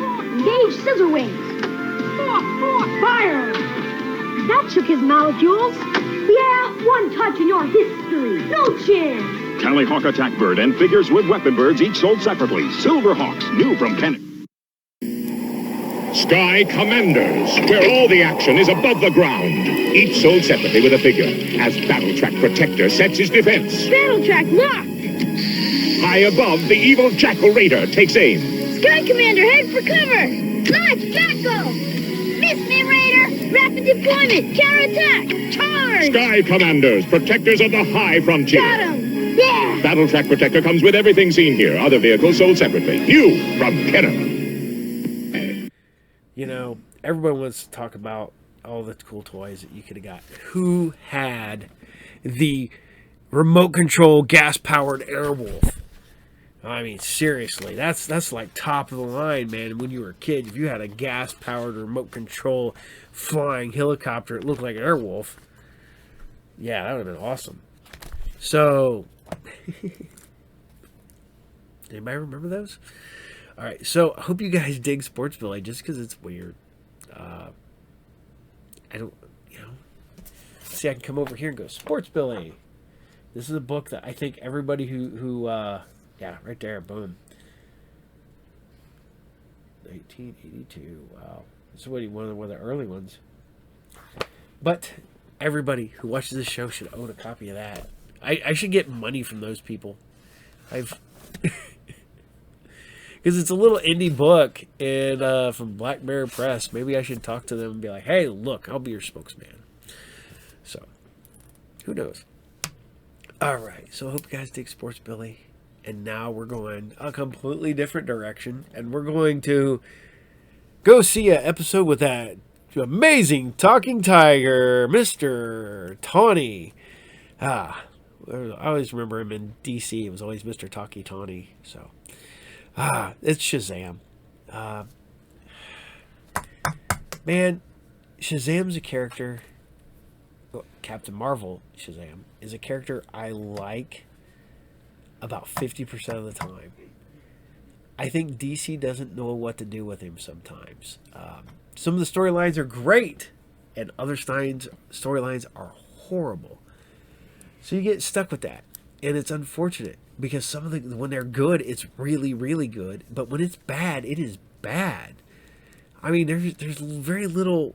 I think they need to bring somebody who really knows that character and just give him like an 8-year run, just straight 8 years. Give him more mythology, tighten up the history and stuff like that, like what George Perez did back in the day with William Eisner Loeb's. Man, they gave Wonder Woman. That's what somebody needs to do with Shazam / Captain Marvel. So, all right, but here we go. This is Shazam, and this is the episode A Little Something Extra. This is Billy Batson, star reporter for station WIZZ-TV. He has been picked by the aged wizard Shazam to carry on the wizard's lifelong crusade against crime and the forces of evil. When Billy speaks the wizard's name, Shazam! Billy becomes Captain Marvel, mighty champion, combining the wisdom of Solomon, the strength of Hercules, the stamina of Atlas, the power of Zeus, the courage of Achilles, and the speed of Mercury. Billy's twin sister, Mary Batson, has also been granted special powers. When she speaks the name Shazam, Mary Batson becomes Mary Marvel, blending the grace of Selena with the best qualities of other goddesses, whose names combined form the word Shazam. The third member of the mighty trio is their friend, lame newsboy Freddie Freeman, when he speaks the name of his idol, Captain Marvel! Freddie becomes the powerful Captain Marvel Jr. Together, they are the Mighty Marvel. dedicated to fighting the forces of evil throughout the universe.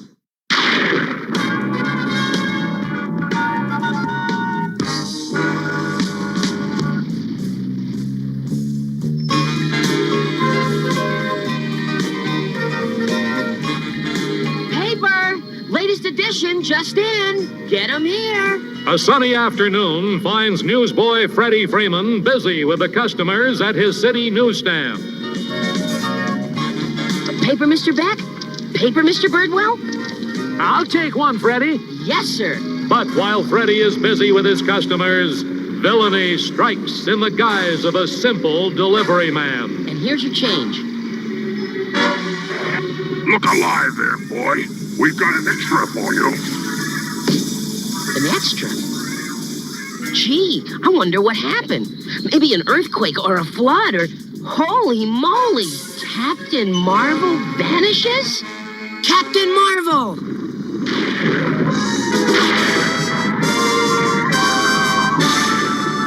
It's a good thing no one saw that. I'd better get to the bottom of this right away. There he goes. Ha! My trap is baited and wet. Who but the wicked Black Adam could have devised such a scheme? My newspaper folks will lure the Marvel family to their door at the same time that I destroy all of North America. Later, at the offices of the Daily News, gosh, Captain Marvel Jr., I wish I could help you. See, it looks like our paper, but this is a false headline. It's a phony. Why would somebody go through all the trouble to print it up? You can bet I'll find out. There's a lot more to that phony headline than meets the eye. I'll check in with Billy and Mary. Maybe they know what's behind this hoax.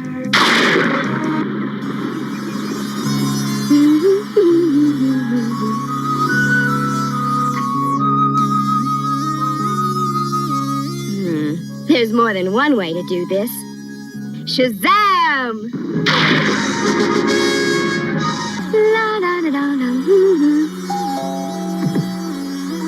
Be right there! Shazam! Uh-oh. If you're here as Captain Marvel Jr., something must be up. Mary, where's Billy? I better see you both. Well, he left this morning with Uncle Dudley and Mr. Tawny for a river trip. What's wrong? Plenty. Take a look at this. Holy moly!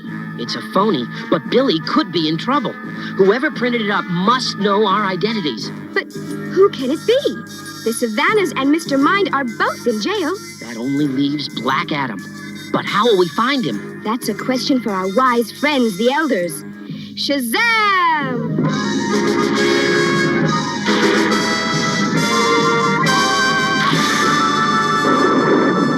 O elders fleet and strong and wise, appear before our seeking eyes. We hear you, Mary. O elders, we fear the Marvel family's old enemy, Black Adam, may again be plotting some new evil. Can you, in your wisdom, show us what his plans are? As you know, Black Adam is the Marvel family's most dangerous and cunning enemy. He shares many of your own superpowers, as well as his own skills in ancient Egyptian sorcery. We've beaten him before, great sir. We can do it again. It will take your combined skills to do so. As we speak, Black Adam is preparing a magic potion to dissolve the bottom of riverbeds. He plans to use this potion at Rushing Rapids Gorge. No! That's where Billy and Uncle Dudley are. Then you must act swiftly to try to save them.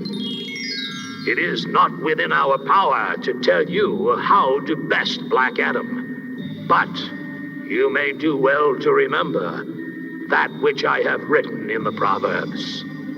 The oppression of the wicked will sweep them away because they refuse to do what is right. The oppression of the wicked. What do you suppose Solomon meant by that? We can't think about that now. We have to fly to Rushing Rapids and make sure Billy is safe.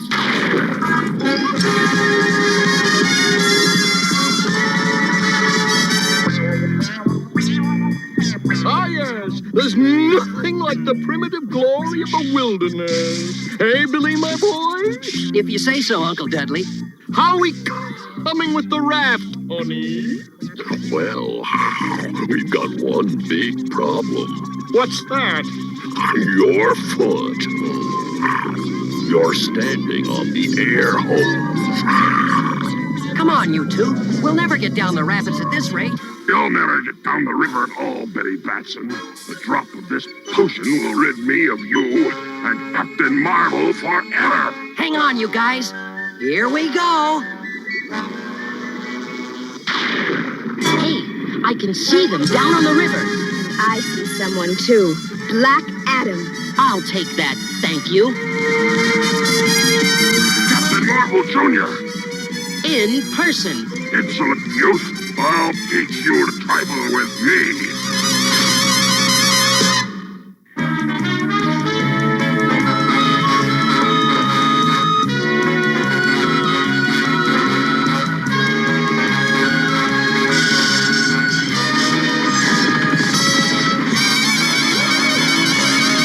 A valiant try, Marvels, but the winning hand belongs to Black Adam.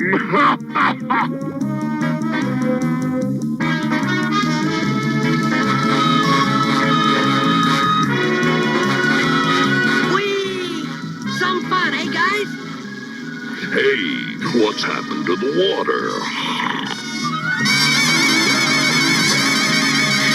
Billy, get out of that river. It's going to cave in. Holy moly! Let's make for the bank fast. Now we're trapped in a whirlpool. Only Captain Marvel can get us out of this mess. Billy! Uncle Dudley! Too late, Mary. They're gone. Come on, we better go after them.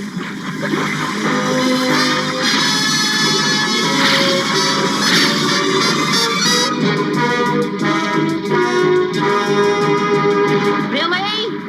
Uncle Dudley? Help!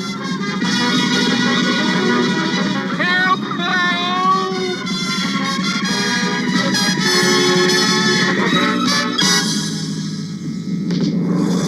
Where's Billy? He fell overboard into the underground river.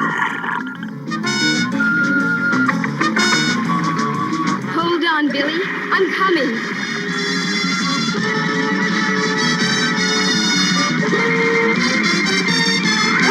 Billy, are you all right? I sure am. Thanks to Mary. What are you guys doing here anyway? The elders told us of Black Adam's potion, which dissolves the bottoms of riverbeds. Why would Black Adam want to destroy river bottoms? Why, indeed, Marvel Misfits. You'll soon find out. Or maybe not so soon. Spirit of Ahmed, take the marvels back.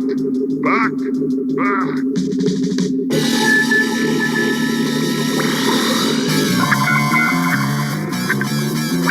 Hey, where are we? You are in ancient Egypt. Make yourselves at home. My mummy ghosts will be glad to entertain you while I am occupied.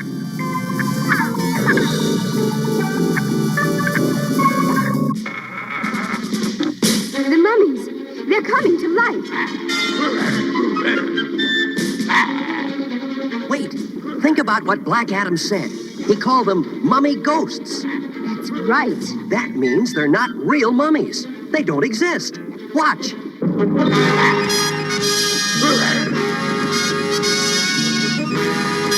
I never did believe in ghosts.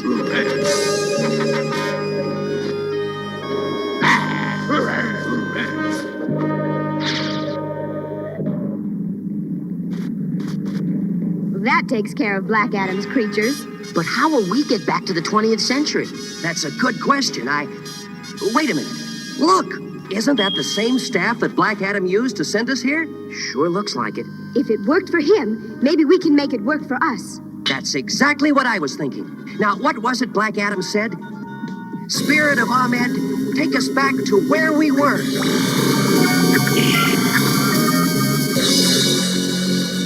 It worked. We're back. But the staff seems to have disappeared. We won't need it now. Boy, Black Adam went through a lot of trouble to lure you here and try to do us in. I wonder if he's gone. On the contrary, Marvels, my battle against you has just begun. Holy moly! It's him! Shazam!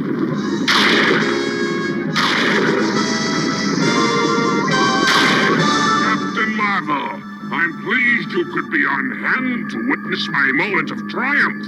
You're finished, Black Adam. Even with your powers, you're no match for the Marvel family. Oh, but I have no intention of fighting you myself, Captain. Your end shall come when this cavern explodes. Explode? Once the cold river water floods the lava pools, the steam pressure will build up strong enough to explode outward, taking all of North America with it. Even now, the pressure has reached a critical stage. Holy moly! Farewell, Marvels. I plan to be safely away when the Big Bang comes. Is it too late for Captain Marvel to stop Black Adam's explosion? We'll find out soon. As the steam pressure builds up under the river, the explosion draws closer. An explosion which could destroy the entire continent of North America. Somehow we must find a way to stop that explosion. If we could just find those lava pits, we might be able to figure out a way to stop the water from turning to steam. Right, Mary. But where are the lava pits? If we dive into the whirlpool, maybe we can follow the steam to the lava pits. It's worth a try. Let's get going. Good luck, Marvel family.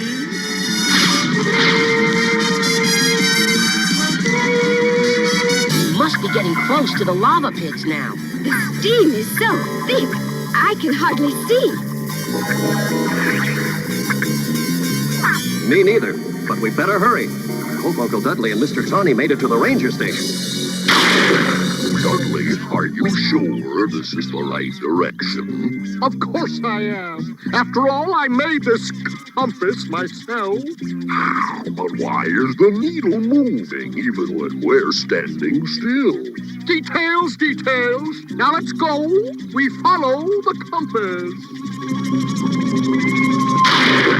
It's a good thing we have the power of Zeus and the stamina of Achilles, or we'd have been cooked by now. The first thing to do is shut off the cold water.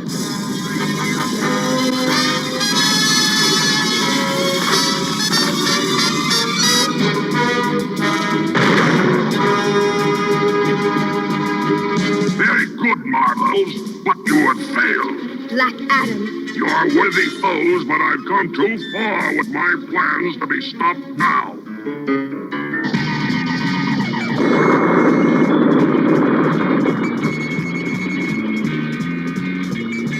To keep you busy while the steam builds up again, I now have called out my lava monsters.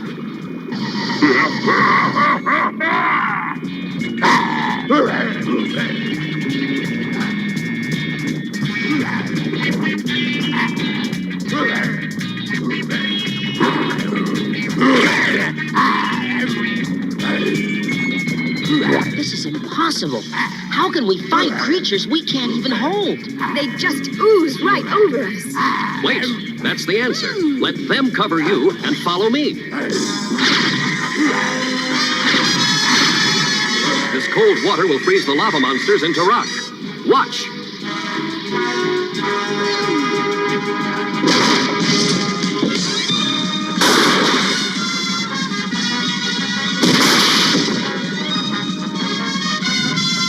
Now to get rid of this steam.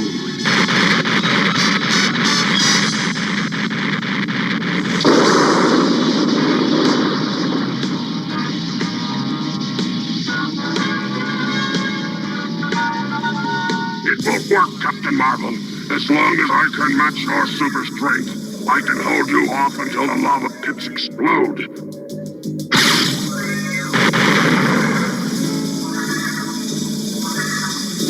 Wait a minute. What was it that Solomon said? The oppression of the wicked will sweep them away. Oh, it's no use, you guys. We might as well give up. Mary, what are you saying? How can we ever hope to beat someone with the same powers as ours? He even gets them by saying the same magic word. Shazam. Shazam. You little fool. The magic word is Shazam. Oh, no. Oh, no. Cast your marvels. I'm going back in time. No! Good thinking, Mary. Black Adam fell for your trick. When he said Shazam, he was transformed back into his mortal form. And his mortal form lived 5,000 years ago. So he was immediately transported into the past. I hope we don't see him for another 5,000 years. Don't count on it, but at least we were in time to stop his explosion. Uh-oh. Now what? I told you we were going in circles. I don't understand it. I made this compass at the same time I made my wristwatch. You don't suppose I could have... No wonder we've been going in circles. We've been following a watch. I don't know about you guys, but I came up here to go rafting. How about it? Oh, you got it. Sounds great. Fabulous. Whoa! You sure you know how to steer this thing, Uncle Dudley? Now, Freddy, they don't call me Master of the Rapids for nothing. Good, because I've had enough swimming for one day, and look out! My word, where did that come from? I was just thinking how nice it'd be to go for a swim. And I was just thinking of tomorrow's headline. Master of Rapids goes down with ship.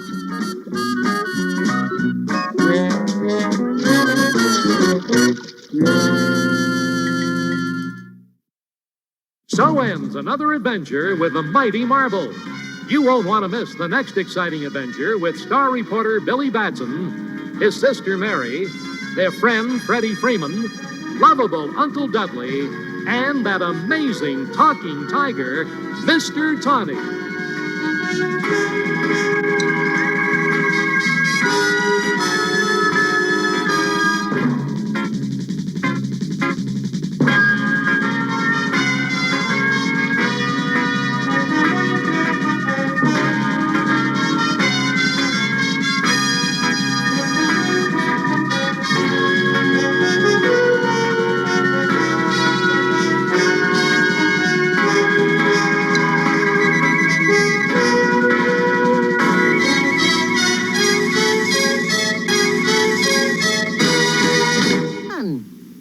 And now these messages.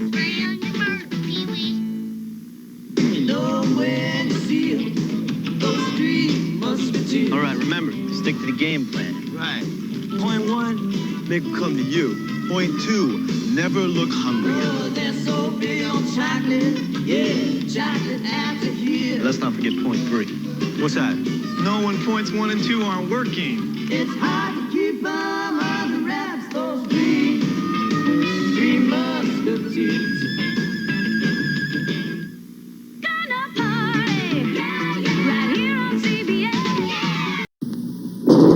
Robostructs. Now you can construct what may be the ultimate robot monsters. Robostructs. Each sold separately, batteries not included. Then you can unleash the power of Robostructs. Robostructs. But who could have known these robot monsters would be this incredibly powerful? Robostructs. Only you can build them. Only you can control them. Or can you? Robostructs. Robostructs robot monsters are sold separately and ready to construct. New from Tomy. All right, so I hope you guys still dig Shazam, because we're going to keep it comic book adjacent with two comic books, two different companies. We aired the sister shows, so we're going to do Archies. I thought about this, so I'm basically almost bookending with Sabrina and the Archies. So, not quite, but close to it.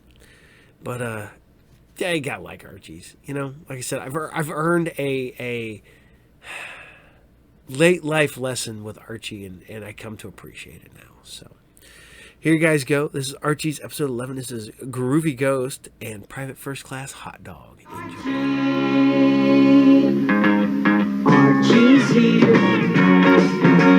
Betty's here. Veronica too. Reggie's here. Hey Jughead, where are you? We wanna dance and we wanna sing. Have some fun and go adventuring. All our friends are here, but it ain't complete. We ain't the Archies without the Jughead beat. Whoa, Archie's here. Betty's here. Veronica too. Reggie's here. And here comes Jughead and Hot Dog too. So everything's Archie. Come on, let's go with the Archie Show. Why don't you join the gang in the school library during study period? Veronica says she's got some groovy news for us. You mean your dad is giving us a clubhouse for our very own? That's right. It's an old house, but we can fix it up for a clubhouse. Gee, that sounds neat, Ronnie. It sounds like work to me. Where is it, Ronnie? It's the old Smile place just outside of town. You mean the house on Creepy Corner? Creepy Corner? Come on, Jug. The ghost stories about the old Smile place are just hearsay. Oh, yeah? Well, next to ghosts, I believe in hearsay the most. Let's take a run out there tonight and look it over. Boy, this will make a neat clubhouse, Ronnie. It's just super. All the place needs is a coat of paint and a little dusting inside. Yeah, I see what you mean. Yeah. Hey, guys, come on! If it's all the same to you guys, I'll wait out here. I'm with Jug.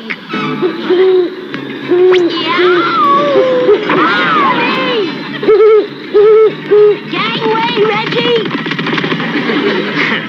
If everyone were as scared of this place as Jughead is, maybe they'd forget this clubhouse bit and save me, us, a lot of work. Let's see, this place is supposed to have lots of secret passages. Gee, do you mind if I hold on to you, Archie? Heck no, Betty. Here, Ronnie, you can both take an arm if it'll make you girls feel better. It would make me feel better if we take off for home. Really, Jughead, I tell you. It's a ghost. Wow! Oh, come on, gang. Maintain your cool. Hey, it's nothing but cans of paint. Paint? Maybe the ghosts are gonna fix the place up for themselves. Oh, now I remember. Daddy said he'd supply the paint for fixing this place up. See? You gotta get hold of yourself, Jughead. Come on, let's keep moving. No, sir, I'm staying right here. Have it your way. Oops. Hi, pal. Mind if we hang around with you? Be my guests.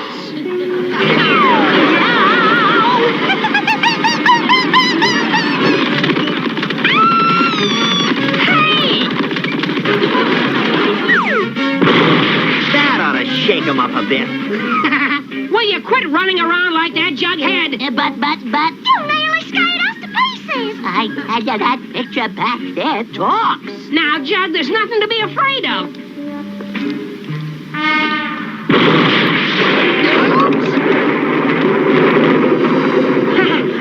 Looks like a storm came up. Look, Archie, that horrible shape in the window. It's peering in at us. Take it easy, girls. I'm sure there's a logical answer for it. What did I tell you? Jughead. That picture really talked. Say, how did I get out there? You know, Archie-kins, maybe it wasn't such a good idea to have this place for a clubhouse. Yeah, it is kind of creepy. Not you too, Ronnie and Betty. You're all letting your imaginations run away with you. What's the matter now, Jughead?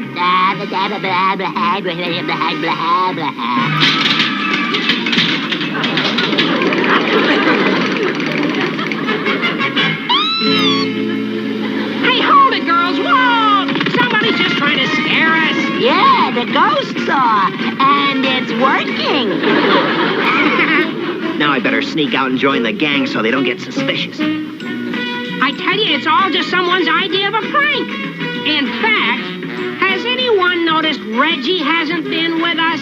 Yeah, right. Huh. You have a point there. What's the matter, gang? Have you decided we'd best forget this whole thing? Reggie! Why, he's been in the car all the time. You see, Arch, those were real live ghosts in there. Well, I say we thank Daddy just the same, but forget the clubhouse. Hey, where's Hot Dog? maybe he's still inside. Hot Dog? Here, Hot Dog! And now for the grand finale. Here, Hot Dog. What's that? It's a heartbeat. And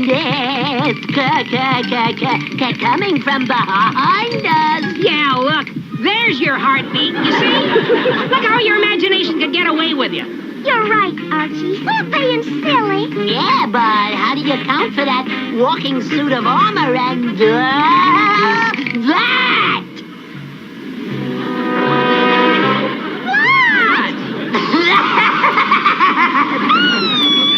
Yeah! Hold it. It just so happens I don't believe in ghosts.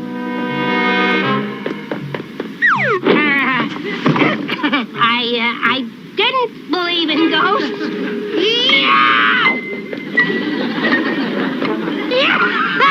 For a second there, I thought Arch broke the wires. Come on, girls.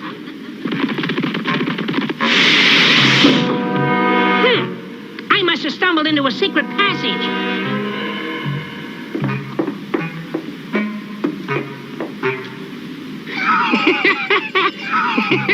So, Reggie is behind this, huh? Well, I'd best get downstairs. The gang will probably be ready to leave now. You're new around here, aren't you?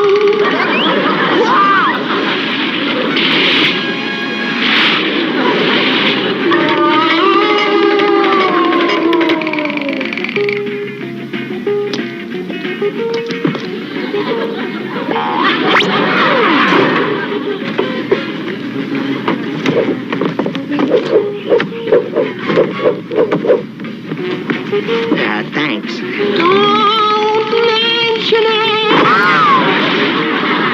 Yeah, and now look, can't we talk this thing over? Why did you impersonate us, ghost? I was just trying to discourage the gang from making this place into a clubhouse to get out of some work. I meant no harm to you fellas, really. Hey, let me make it up to you. I'll press your sheets, rattle your chains, make your doors squeak. Anything. Anything? Anything. You mean it was Reggie? Why, Dad? We should... I've already taken care of things, gang. Besides throwing a little scare into Reggie. I fixed it so we'll have the clubhouse ready by morning. Look!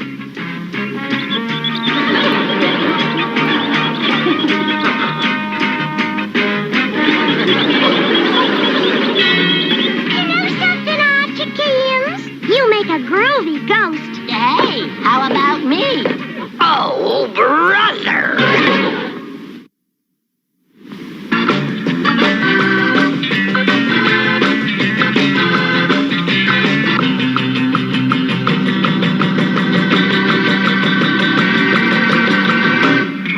Look, kids! It's just about time for the Archie Dance of the Week. In just a few moments, the gang and I will show you another brand new groovy dance step that you can all watch and learn. So, don't go away. And now, a brand new dance to watch and learn. The Weatherby. Weatherby, Weatherby. Get your middle out in front, point your toes to the side. Be careful not to smile as you glide and slide. You know he's gonna catch you if you try to hide. And that's the Weatherby, Weatherby, Weatherby, Weatherby, Weatherby.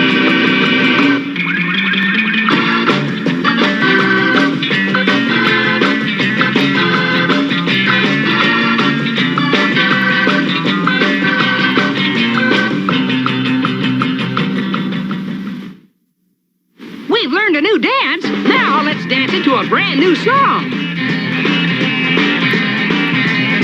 But if there ain't no doubt about it, you got to get up and shout it. Come on and shout it. I'm in love. Come on and shout it. I'm in love. I said shout it. I'm in love. You're in love. Now everybody here has got a love, baby, yeah. The kind of love that makes you think you're going crazy, yeah. Come on and get up off your seat. Stand up on your feet. 'Cause if there ain't no doubt about it, you got to get up and shout it. Come on and shout it. I'm in love. I said shout it. I'm in love. I said shout it. I'm in love. Hey, you're in love. Well, does she make you feel like your mind's on a fire, yeah? And every time she leaves you, does the flame get higher, yeah? And does she fill your heart with pride and keep it satisfied? Well, then there ain't no doubt about it. You got to get up and shout it. Come on and shout it. I'm in love.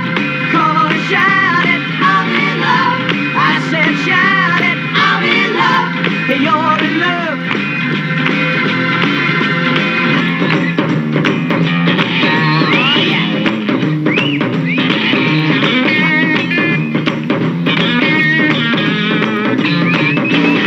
Well, if there ain't no doubt about it, you got to get up and shout it. Come on and shout it. I'm in love. Come on and shout it. I'm in love. I said shout it. I'm in love. And you're in love. I said shout it. I'm in love. I said shout it. I'm in love. I said shout it.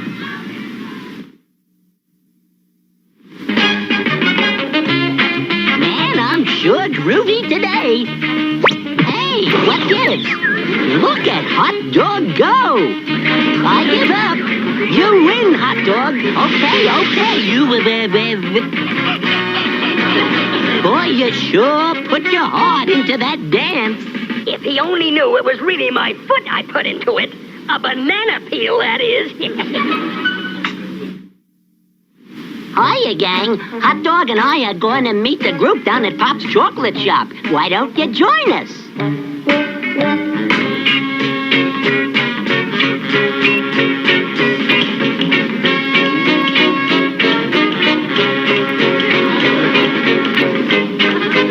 For the love of Pete, why don't you look where you're going, you clumsy dog? Hey, don't call Hot Dog a dog, Reg. Why not? He is a dog. Knock it off. You want to hurt his feelings? That was unkind, Reggie. After all, Hot Dog is like one of us. Jeez, okay, I'm sorry. Did you hear that, Hot Dog? Reggie's sorry. Where are you, pal? Don't worry, Jug. He probably just went home. Hi, Jug. Where's Hot Dog? I don't know. I waited all night for him. Oh, come on, Jughead. He's probably just pouting around somewhere. Let's go down to Pop's and... Hey, where you going? Let's check your backyard, Jug. We'll find him, Juggy. Oh, for goodness sake. Jughead, look at that. Good gravy. He's taken all of his worldly possessions and left town. Worldly possessions? Yeah, his bones. I just knew this had happened. He's kind of gone far. Hardly. He must be carrying 100 bones. He left town this way. Look, there's his trail. Follow those bones, Arch. Hey, the trail leads up to that army base. That's it. He's enlisted. Really, Jughead? Hot Dog enlist in the army? I tell you, I know my Hot Dog. He really thinks he's human.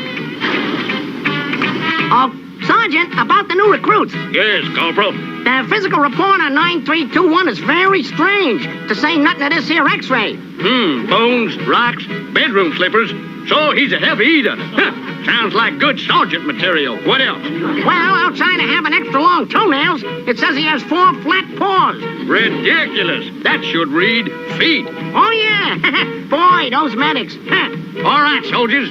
You're in the tank corps now. You're not behind the plow. You'll never get rich. Yeah, so much for that. I'll show that Reggie a dog. Roll call. Smith, Jones, Melton, Riley, Wilkins, O'Toole, Johnson. Wolf. Private Wolf. First name? Wolf. Private Woof Woof. Oh, yeah, of course, the sergeant material. All right, men, man the tanks. What are you snickering about, Reggie? I'd sure like to hear Jughead trying to explain this to the camp commander. You're looking for who, young man? Hot dog, sir. He's just about the best friend I have. Hot dog, eh? With a name like that, he shouldn't be hard to find. Corporal, do we have a private by the name of, Hot Dog? There's a private knockwurst, a private cheeseburger, and no, sir, we're all out of hot dogs. Thank you, Corporal. Gee, sir, you just gotta help me find him. He's my buddy, No, son, we'll find him. Tell me what he looks like. A dog? Get out of my office! Out! I knew it! I knew it! Attention all tanks in the Green Army. Proceed to Point X. Point X. That's to the right. To turn to the right, I tap the driver on the right shoulder with my foot. Hey, man, need to put your shoes on to trim your toenails. Cheer up, Jug. At least the camp commander gave us permission to look around the camp. Why do I go along with this nonsense? Hey, guys, look in this barracks. See that cot over there? Hey, yeah! That's it. It's Hot Dog's cot, and there's the proof. He is in the Army. The footlocker says Private Woof Woof, 1st Division. Come on, gang. We're getting warm. Private Wolf, get your tank ahead and scout around for the Blue Army. Do you see anything, Private Wolf?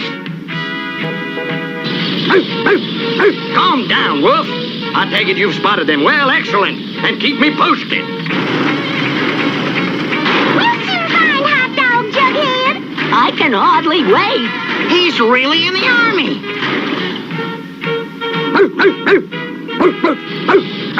Yeah, sure. I see. You know, this Private Wolf sure is sergeant material. He can really bark out orders. You can come on back, Private Wolf. Sure, gladly. There's hundreds of them. Let me see. To turn the tank around, I tap the driver on the nose. Ouch! I guess I'll have to trim my toenails.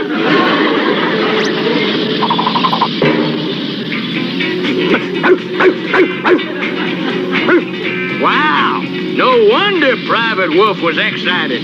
The Blue Army has come into sight. Prepare to fall back. There's too many of them for us.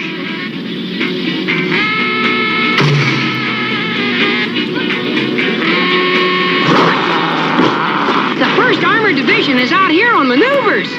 We'll have to return to the base. Attention, Green Army. One of our men is holding off the Blue Army single-handed. We cannot let him down. Charge! Oh, boy. Here comes my team. That wasn't fair.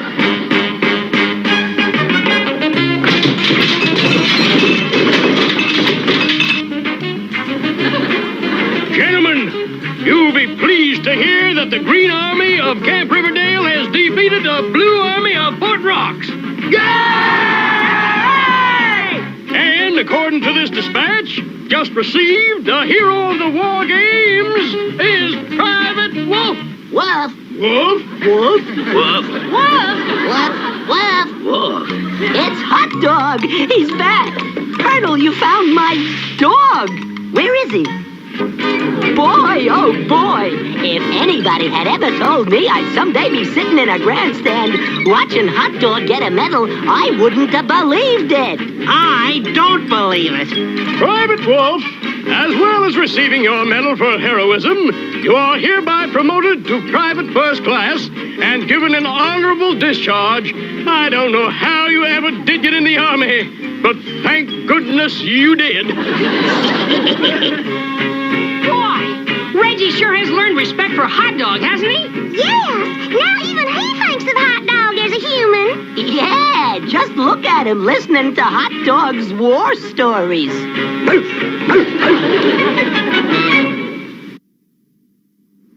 Everything's Archie. Archie's here. Betty's here. Veronica too. Reggie's here. Hey Jughead, where are you? We wanna dance and we wanna sing. Have some fun and go adventuring. All our friends are here, but it ain't complete. We ain't the Archies without the Jughead beat. Whoa, Archie's here. Betty's here. Veronica too. Reggie's here. And here comes Jughead and Hot Dog too. So everything's Archie.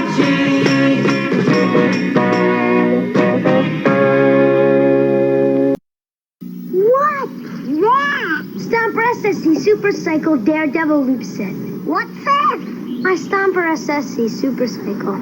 Did you buy the battery? Yeah, 4 of them. Is it fast? Real fast. Can I sit? If you keep your eyes open.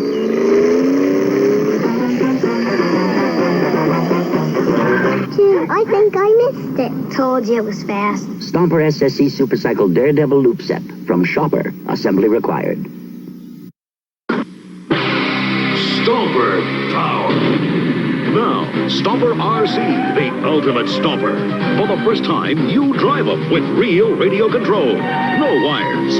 You can blast through barriers or drive around them. But watch out for danger. Drive through obstacles big or small. Look out, a near miss. Stomper RC that you drive. Stomper RC, it's real radio control, and you're at the wheel. Batteries not included. Hey, look at all this cool stuff you can order from Nickelodeon. Hey, remember when Nickelodeon was cool? When it had You Can't Do That on television on there? Double Dare, Finders Keepers. I used to love Nickelodeon, man. Danger Mouse. Funness. So, I hope you guys still love Archies. Just, how can you not love Archies? So I'm just saying. So, I'm going to ask you the big question. So, Betty or Veronica? Bless you, Vince. Thank you, Dad. You're welcome. It should be Cheryl, the redhead. No. Cheryl Blossom or Sabrina. No. All right. So we're going to keep it going. And we're doing some Ghostbusters. Some Filmation's Ghostbusters. It's so funny watching episodes of this at the shop. And the people who started watching it and didn't, like, well, I watched the real Ghostbusters. That's just stupid. And then they're like, oh, this is actually kind of cool. This is fun. I like this show. Like, yeah, right? It's actually pretty good. It's fun. And, yeah, you know. Yeah, it's weird that it's Ghostbusters because, you know, there's a werewolf and a vampire that they fight. So, a mummy and weird stuff. And then you get a robot skeleton ghost. But it's Filmation because it's weird. So.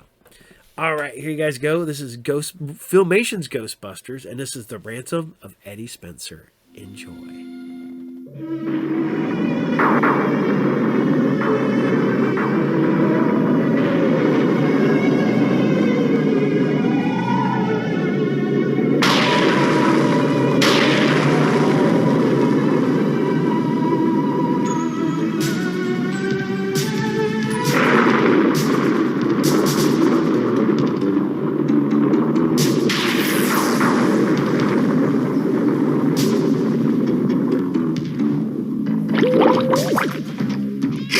There, that should do it. I say, Peculiar lot of ghosts, these. What did you say they were called, old boy? They're called Thunder Ghosts, and don't call me old boy. Yes, you're quite right, yes. Yes, old chap. Thunder Ghosts, what? Nasty-looking crew. What do they do? They do this.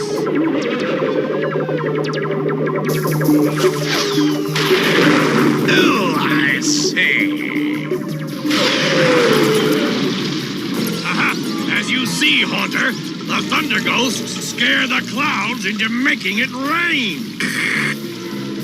I say, what good has that all been? Merely gets everything wet, what? You fool! I shall send them all over the world to create tremendous rainstorms and huge floods. The people of Earth resist me now. But when they're up to their knees in water, then they'll be willing to bow before the rule of the great, the mighty, the majestic primeval. Wonderful, old boy. Haunter, if you call me old boy just one more time, I'll stuff your whole body into that stupid helmet of yours. Yeah. Sorry, majestic one. That's better. Now, there's just one insignificant problem with my plan. The Ghostbusters. Right.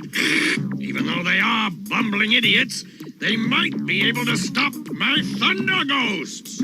So I want you to capture them. Me? Me? Myself? I say, dash it, I can't do it alone. Oh, very well then. You can have help.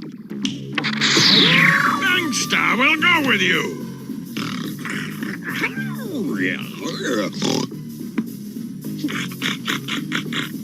Good.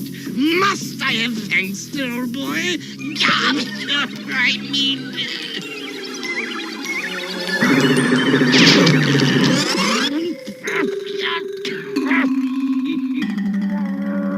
I warned you about calling me old boy, Haunter. Now, get going.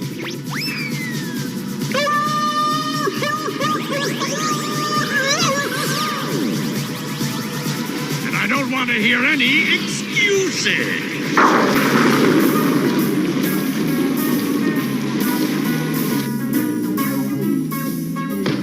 How you doing with that haunted magician's hat, Tracy?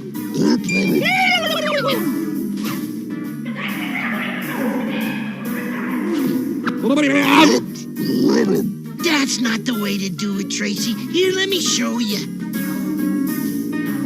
Eddie, I really wish you wouldn't. You know how you usually mess things up? Don't worry about me, Jake. I know what I'm doing. Oh, Eddie.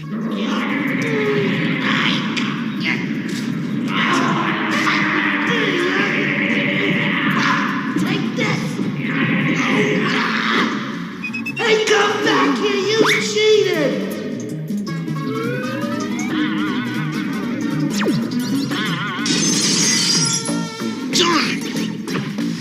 Got away.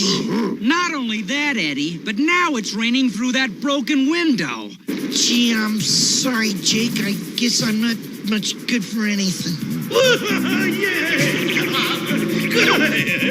Caught a blooming rod. Where am I? Oh, yes. Now I remember. It appears those Thunder Ghost chaps are hard at work already. Well, I'd better get on the job. Dash it. Come on, you mangy mongrel. Why do I get all the hard jobs? I don't think that'll keep the rain out, Eddie. Sure it will, Jake. Look, dry as a bone. Good, Eddie. Real good. Gee, I'm sorry, Jake. I just wanted to help. It's the haunter. Fangster! Right you are, chaps. I'm afraid we've come to capture you. So be good lads and stand still a moment, what? Afraid not, Haunter. We're going ghost busting!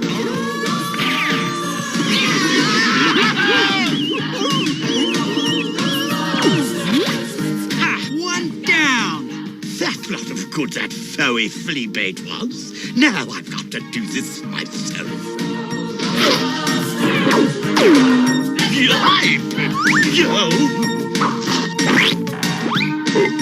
Tally-ho!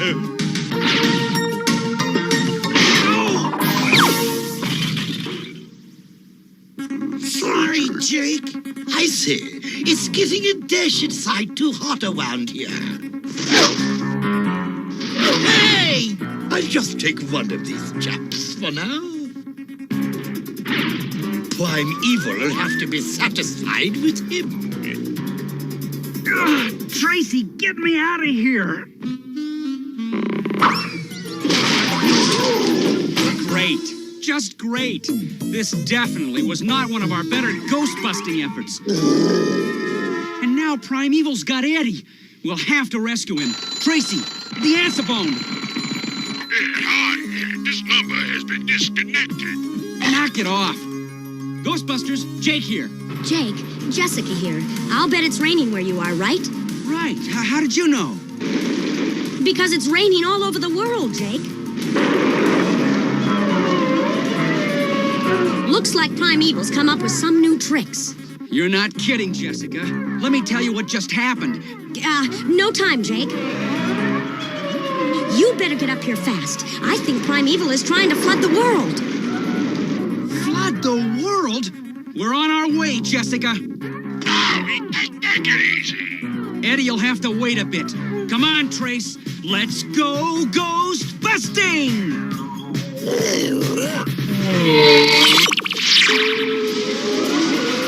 My spook-sniffing schnozzle is correct. There are ghosts around, too.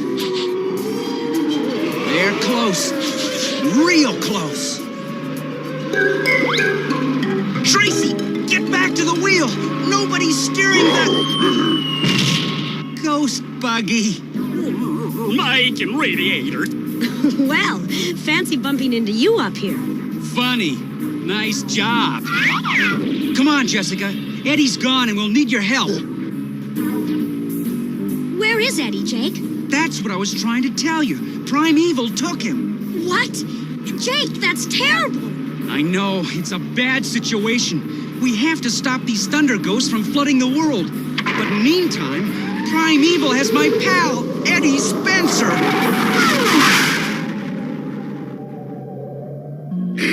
I send you after the Ghostbusters, and all you bring me is Eddie Spencer? Well, dash it, he's a Ghostbuster, isn't he? Barely. I resent that. Be quiet, you worthless fool. And as for you, Haunter, when I told you to capture the Ghostbusters, I meant all of them. Capturing this bumbling idiot does me no good at all. All he ever does is mess everything up and cause trouble. Jake Kong and Tracy are still out there, ready to bust my thunder ghosts. I say, awfully sorry, old boy.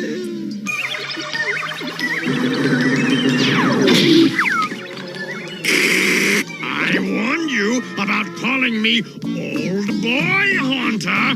Now get Eddie Spencer out of here. Lock him up in our deepest, darkest dungeon.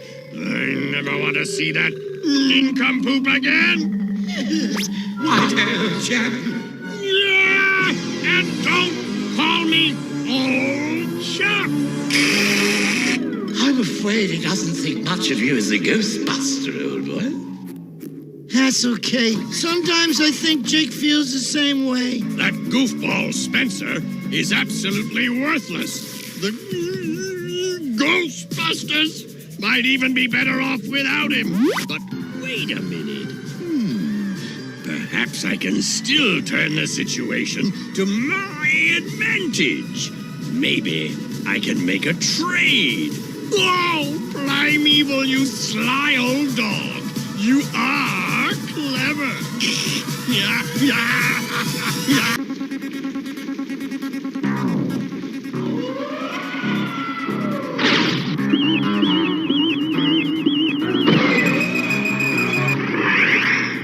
Jake, I'm worried about Eddie. Primeval's a nasty customer. I'm worried too, Jessica. But we have to stop these thunder ghosts before they flood the world. There's another bunch, Tracy. Let's bust them.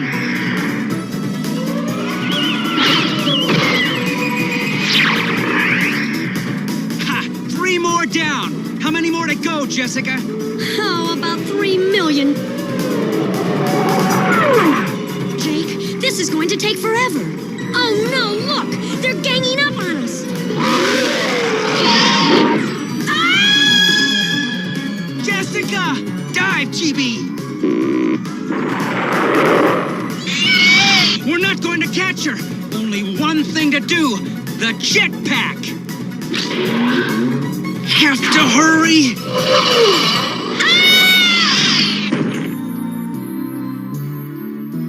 Oh! What? Who is it? Who saved me? Jessica! Good driving, Tracy. You caught her. Yes, thank you. You know, it's the strangest thing. What is? Well, when I was in the cloud, I could have sworn somebody wonderful kissed me. Oh. I couldn't resist it. Ghostbusters! Oh, hello, Primeval, you vile villain! You say the nicest things. By the way, Jake, I've captured your friend Eddie Spencer. We know that, Primeval, you rotten low-down... Forget the compliments, Jake, old boy.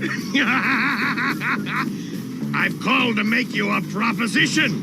I'll trade Eddie for... What do you want, blast you? Forgot my hat. That has to be Eddie. I guess he's okay. Sorry, I tripped. Spencer, you clumsy. I'll call you back later, Jake. Now get out of here, you ghost-busting buffoon, before I really get mad. No. That's interesting. What is it, Jake? Primeval was about to offer to trade Eddie, probably for one of us. Yes, maybe even you, Tracy. But don't worry about that right now. Do you think you can come up with a device for getting rid of all these thunder ghosts? Looks good to me. Let's get back to the office. But what about Eddie? There's no telling what Primeval may do. There's no telling what Eddie may do either.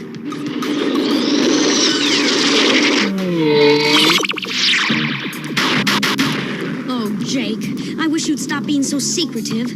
What are you going to do to rescue Eddie? Nothing. Nothing?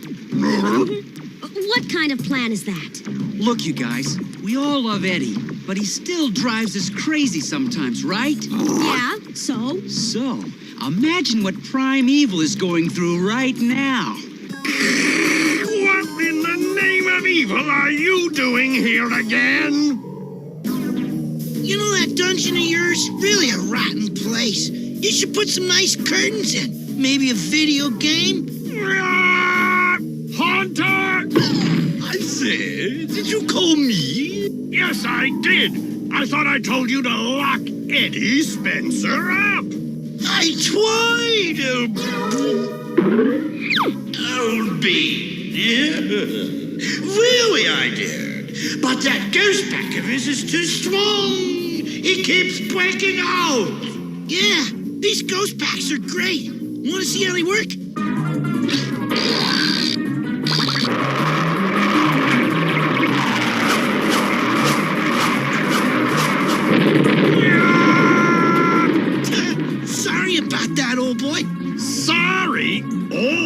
boy, I'll give you. Sorry.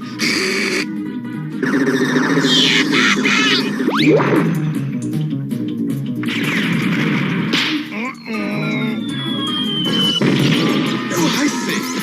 Are you all right, old boy? I'm all right. But you won't be. Find him! Find him and get him out of here before he destroys the place!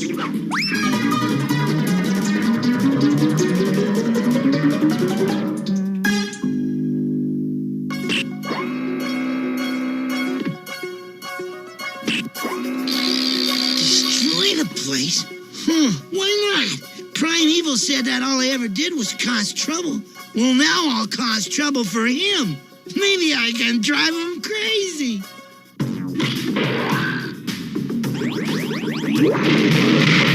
This could be fun. I'm going crazy. Get me the Ghostbusters again. And fast.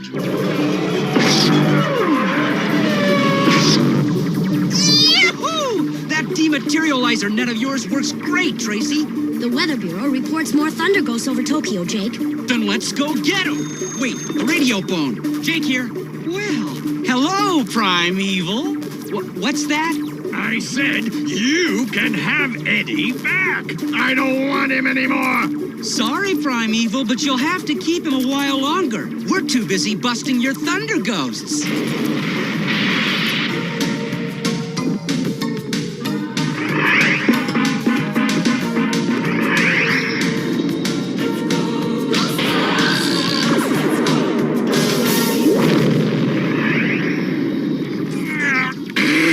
Jake, if you'll take Eddie back, I'll call off the Thunder Ghosts myself. Well, I don't know. It's kind of peaceful here without him, old boy. Oh, but... Jake, please. Oh, all right. Get rid of the Thunder Ghosts and we'll take Eddie back. Thank you, Jake. What a beautiful day. Eddie's back and the Thunder Ghosts are gone. Primeval kept his word. You'd better. I told him we'd send Eddie back if he didn't. Oh, come on, fellas. I'm not that bad. Besides, for once, my clumsiness paid off. Of course it did, Eddie. Come look at the beautiful day you helped bring back.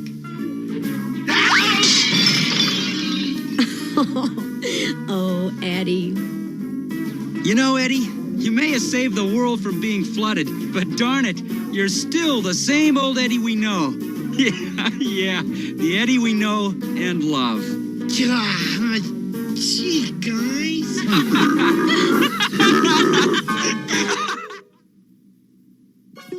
In today's story, Eddie felt unhappy because he sometimes messed things up. But everyone makes mistakes. The important thing to do is to learn from your mistakes so you won't do them again. And remember, don't get discouraged if you mess up sometimes. It happens to everyone. Yeah. Especially Eddie. First Matchbox speed track made racing history with Race and Chase. Then they made headlines with Turbo RPS. But time marches on. Now, Speed Track introduces Slipstream Racing. Slipstream Racing, the first slot set with an automatic lane-changing pace car. With fast driving, you can keep out in front of the pace car so you don't get blocked. With fast thinking, you can force the pace car into your opponent's lane so he's blocked.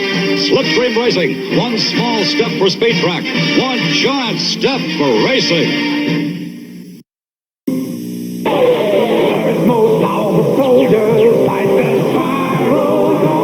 Gentlemen, in an effort to crush the zone, Dirt Courage commands the most powerful machines on Earth, the Rimfire Cannon. And the Zone Rider Cycles. Only their awesome power can defeat the evil Overlord's Bull Whip Cannon. Have a nice trip. And monstrous sledgehammer tanks. Nice to go. Each sold separately, new from Tonka. man, we were so easily amused as children. 100-piece toy soldiers for $1.99. Oh, man. Although, I used to take these, this is up until a few years ago, I'd buy a bag of them when I would travel. I would put them places. So anytime I went to like a rest area or something, I would like hide one in the rafters, or like put one somewhere where, you know, it was really hard to see, or, you know, people would have to kind of like, was that an army man? When I travel, because I just thought it was, I know somebody did it with little cows, and I was like, that's kind of fun. So, and I traveled a lot for conventions, so I would, you know, put those little army men, I kept them in my car. And I would put them just random places when I would go on vacations or go to conventions or wherever. So there's probably at least a few of them out there that no one's ever found. So if you ever find a little random green army man hidden in a bathroom somewhere or a rest area or something like that, that was me. So I hope you guys still dig Ghostbusters. And I'm going to do something I don't do that often. And hopefully, I'm going to bring to you, fingers crossed, and that YouTube doesn't just cut this off because it's a weird cartoon, a super oddity of a cartoon. I just found this when I found this here book, and it is M.U.S.H. It is a animated parody of M.U.S.H. All right, here we go. M.U.S.H. Right there. You have Bullseye, Trapper Joe, Colonel Flake, Major Sideburns. You have sonar instead of radar. I didn't even know this existed, and now I can't get it because I love M.U.S.H. I'm weird. I still watch M.U.S.H. every day to this day. Don't know why. It's a comfort thing, probably, I'd assume, because most things are when you're my age now, and why you flash back to when you were a kid. So I'm bringing to you M.U.S.H. Enjoy. Here, in the frozen wastes of Upper Sibunia, toil a brave band of peace officers from that swell organization called M.U.S.H., which stands for Mangy, Unwanted, Shabby Heroes.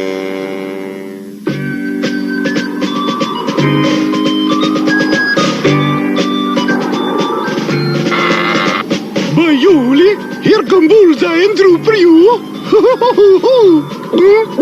Hey, they brought the supplies. We're saved. Oh, boy, we're saved.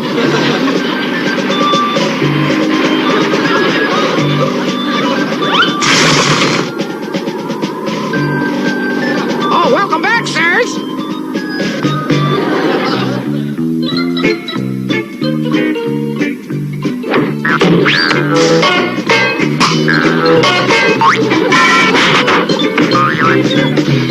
Well, hold it. Do. Who says golf isn't exciting? Hi, Colonel. We're back. Oh, that's good. I'm glad you're back. Now, did you get your stuff for the party? Yeah. The gang is setting it up right now. Colonel Flake, sir. This just came in over the wireless. Oh, my goodness. So now, when are you going to buy some new glasses? Either glasses or a seeing eye cat. Oh. This is terrible. What's so terrible, sir? I got a message here from General Peeble, and he has ordered me to fly back to his headquarters for a staff conference. That means you'll miss the party, sir. Hey, can I have your blubber cookies, please, huh? You want to cool the cutie sonar? Yeah, you know, we've got a problem. With the colonel gone, do you realize who's going to be in charge, huh? Guess who's the commanding officer now? I am the top DOG. DOG dog, I am the top dog. And I plan to initiate a few little bitty changes here at M.U.S.H. Big changes. First, we're going to start with discipline. Discipline. From now on, we are going to go strictly by the book. B-O-K, book. And do you read me? I mean strictly by the book. Ow! I think I'll wait till it comes out in paperback.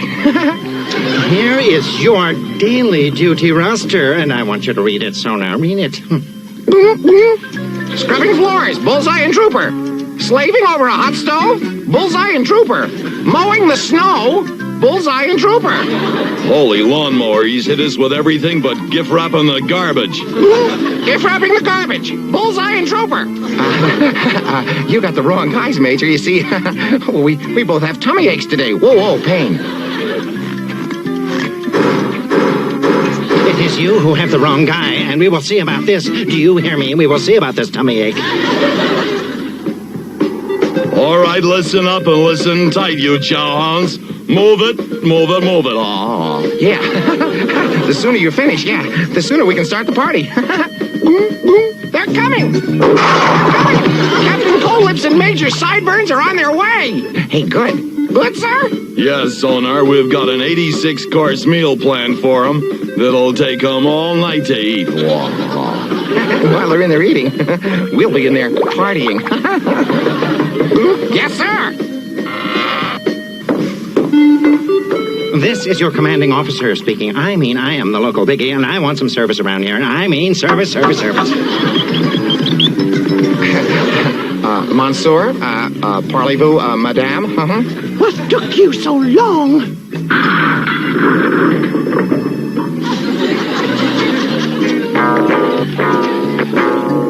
Oh, this is excellent, Bullseye. This is truly and wonderfully excellent. My compliments to the Google Car.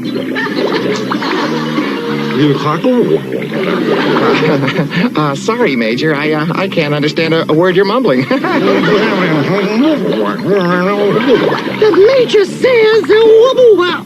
Look at them crazy kids. Just bubbling over with enthusiasm for our cooking. Sonar, why don't you open the skylight? I think our guests wish to leave. Would you like some stew to go?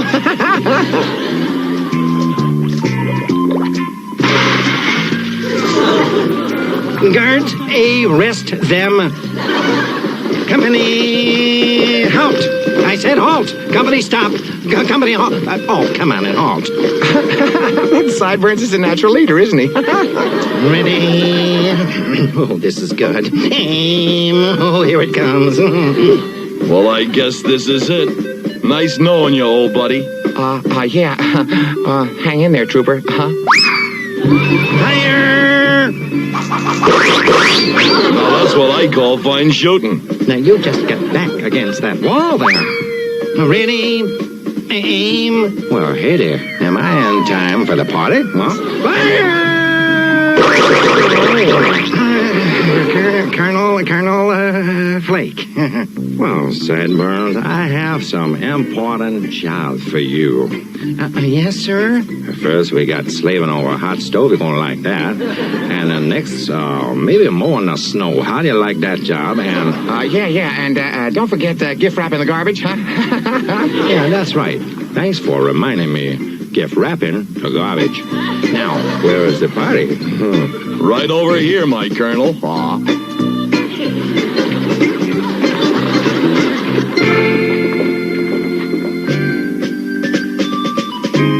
Well, now what have you got to say for yourself?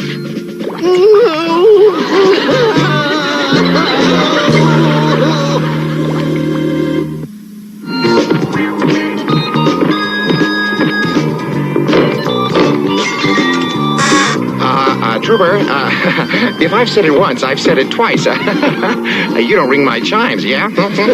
Well, maybe not, but I'm sure gonna light your fire. Look at here, I drew it myself. Now, don't you think it kind of warms up the old cabin here? Are you kidding? We couldn't warm up this place if we burned it down. Yeah. Boy, have I got some great news, sir. Don't tell me. They are gonna burn the place down, huh? You right? No, sir. There's a camp show coming here direct from Hollywood. Camp show? You mean one of them outfits that sends performers out to entertain our troops? That's right. And Bob Soap himself will be here tonight with his whole show, including, and now get this. Holy leader crunts. It's Darlene Metric. Darlene Metric? Hey, she's Play Dog of the Year. Boy, this is gonna be my night to howl. Yeah? Well, the line forms behind me, Trooper Boy. I saw her first, you know. Is the camera ready, Sonar? Yes, sir. You'll see the picture develop before your very eyes.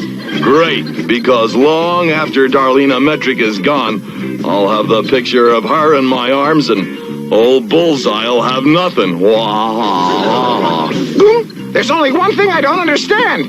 How are you going to get her in your arms? That's easy. Look, she'll walk down this path to the stage, and when she gets to here, I'll start this mechanical mousie. Now, Darlena will see the mousie, jump up screaming, and I'll catch her in my arms, and you'll take the old picture. That's a great plan. Are you sure the mouse will work? Don't worry about the mousie. Let's test the camera.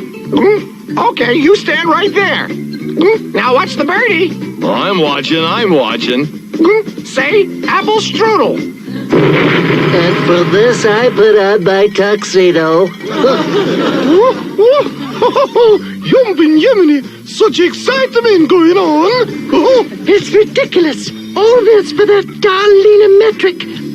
Yeah, what has she got that I ain't got more of? Well, I know one man who doesn't care about her. Am I right, Hank? Hank? Right, darling. Oh, I mean, gold lips. Maynard. Bullseye. Up here. What are you doing? This will be Darlene's dressing room, right, huh? Yeah, right. So why don't you put a star on the door instead of a snowball on the roof? You see, this is the key to my whole plan. See, Darlena will come back here after the show, and I'll bring her a bouquet of frozen flowers. Now, she'll open the door and ask me to step inside. And as I walk in, I'll pull this rope. And flump. Oh, double flump. And down comes the giant snowball. And it'll be 3 days before they can dig us out. You get the picture? Oh, yeah. I'm gonna get the picture, all right. And you know what they say. One picture is worth 1,000 snowballs. Wow. Well, all right, you mushers. Now, calm down now. Calm down. Now, hold it down because the camp show helicopter has just landed and they're all gonna be here in just 1 minute. Trooper, I hear it coming. Start the mouse. Roger, 00 yo. What's wrong? The darn mousie is motor froze. Well, warm it up. She'll be here any second. Darlene Metric.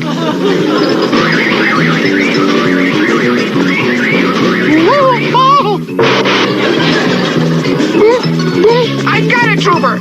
I got the picture. Trooper, where are you? Holy wow. That Darlene sure packs a wallop. Now, folks, here's the man that brought this great camp show to us. So let's have a great big much welcome for Bob Soap. Hi, this is Bob. Whatever happened to Nanook Soap? And I don't want to say it's cold here, but I just stepped out of the helicopter and I froze my fleas off. But seriously, folks, I gotta tell you. Hey, where's Darlena, huh? Yeah, huh? Yeah, enough of that bad nonsense. We want Darlena. But enough with the great jokes. I mean, right now, right here, I want you to meet the little lady you've all been waiting for, a real canine cutie, this month's Play Dog fold-out, Darlene Metric, right here. Hello, sweethearts. Oh, golly, I like this one with the big overbite. Yeah, did I just say something funny?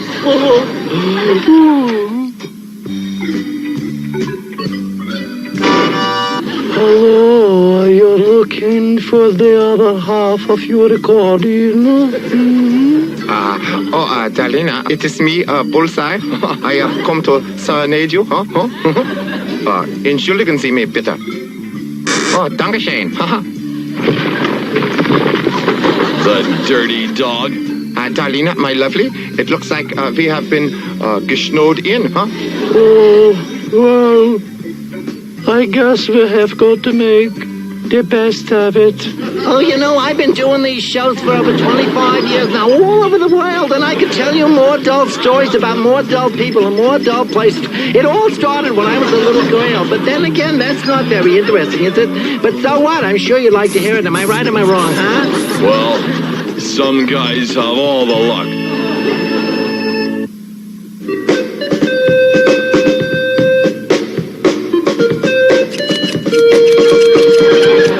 Yes, what is it? I'm busy here. Can't you see that? Sorry, General Upheaval, but Captain Tad is here. All right. Well, send him in. Send him in. Yeah, and double ha. Captain Putty Tat reporting for duty, sir. Oh, my. Look at that. Well, you are my kind of soldier. And that is why I am sending you on a very special, super secret mission. You are to go to M.U.S.H, our northern outpost. I have been hearing about all sorts of shenanigans that are going on out there, and I want you to straighten things out. Now you get cracking. Yes, sir. Geronimo!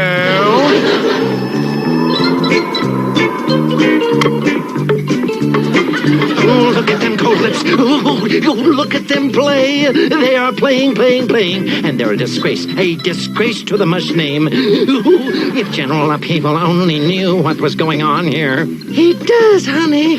He does. Oh, good. I sent him a secret message last night. These clowns are in for some big trouble, honey. Cold lips, you are a genius. You hear me? A genius.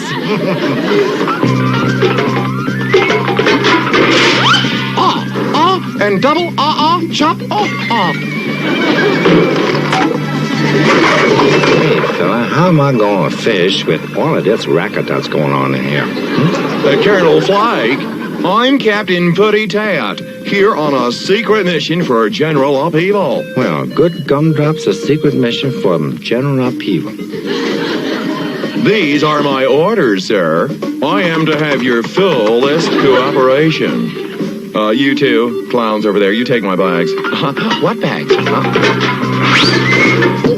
Same here.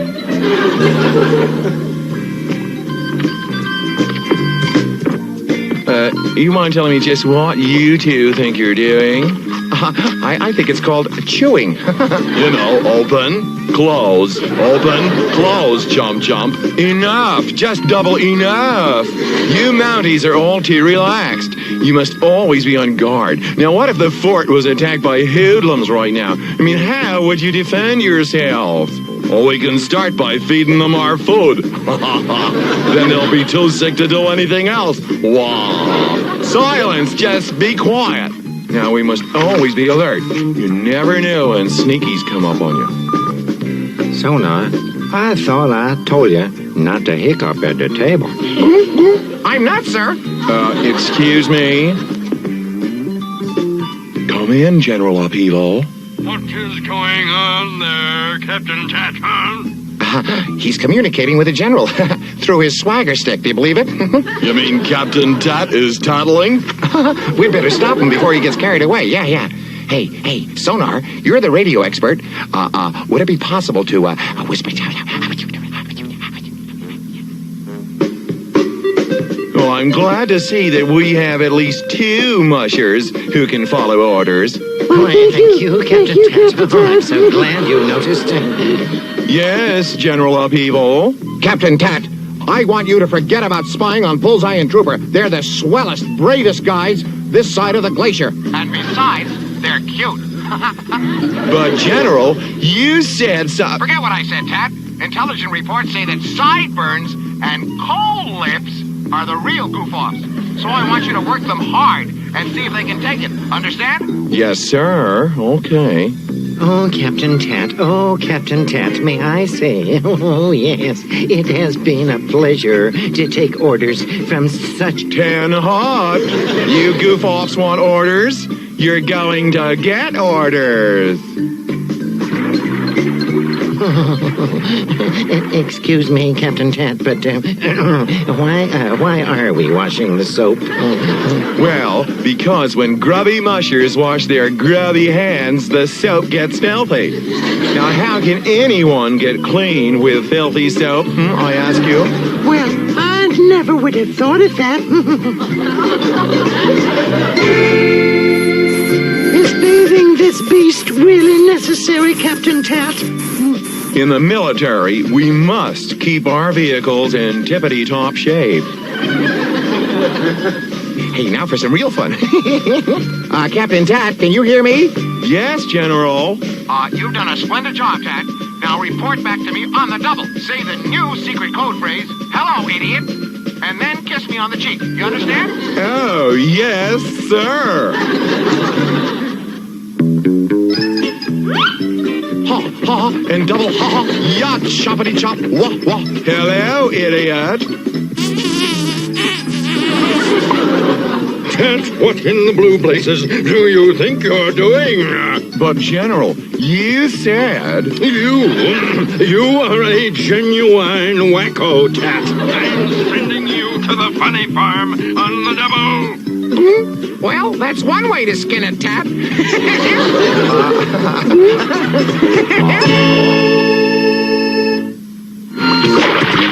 I'm gonna find you. I'm gonna find you now, so don't hide from me. Come on, you little devil.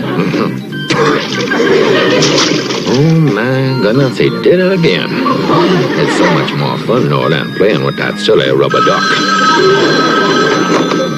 Flake here, and make it short, will you? I'm in conference. Oh, my goodness, I'm sorry. It's you, General Upheaval.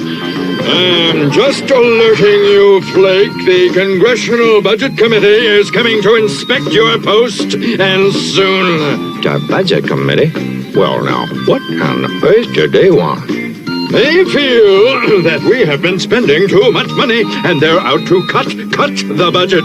That's it, General. Your 3 minutes are up. Off the phone, Wastrel. You're costing the taxpayers money. Hello. I think I've been cut off here. Hey, if I know that budget committee, we'll be in the doghouse for sure, yeah. Yeah, they'll strip us down to the bare bones. What are we gonna do? Perhaps a little display of poverty would do the trick. You know what I mean? You hear what's going down, Hanky? Those sneaks are going to play poor. Well, they'll never get away with it. Never will, Cold Lips. Not while I am the... Oh, okay. Get away. There's something in here. Cut it out. Oh, timber! I always knew he had the bug, but who figured on termites, huh?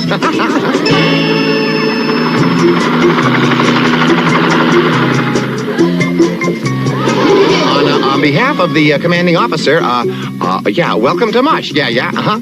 Those uniforms, are they, regulation? What do you call them?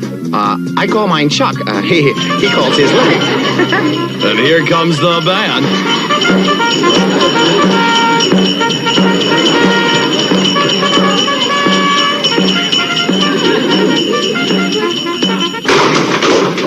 Nothing quite like a parade, huh, troop? Okay, I'll bring up the staff car. This is our transportation? Nothing but the best for our guests, ma'am. All aboard, you gyrenes. Wow. Yeah, buckle your seatbelts. We're off. Wow, are we? Wow. We M.U.S.H are always pleased to welcome the Budget Committee. How are you, folk? Yes, Colonel, but don't you think you're overdoing the conservation bit? You know, we never know around here when we're gonna run out of hot water. But the tea should be just about ready. Oh, here come the chow. Num-a-num. I hope you folks like beans, huh? Yes, beans will be fine. Good. How many, huh? How many? Oh, you poor boys. Score one for our side. Okay, you dog faces.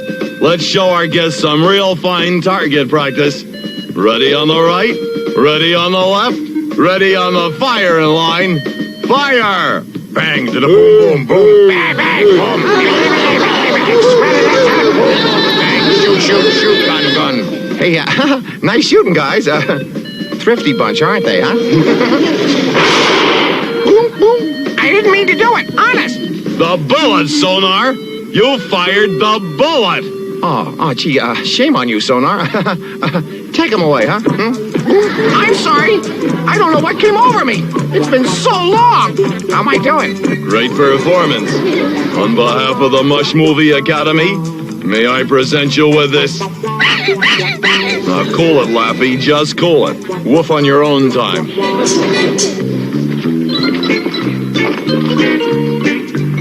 We hate being tattletales.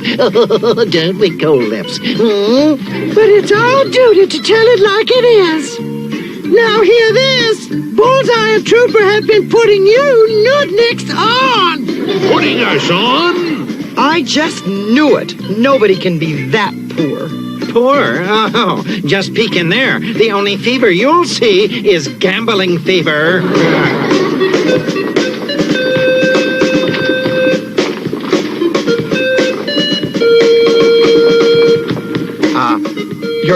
You're all just in time for the ceremony. Oh, weep, weep. Ceremony? Don't tell me that Colonel Flake is...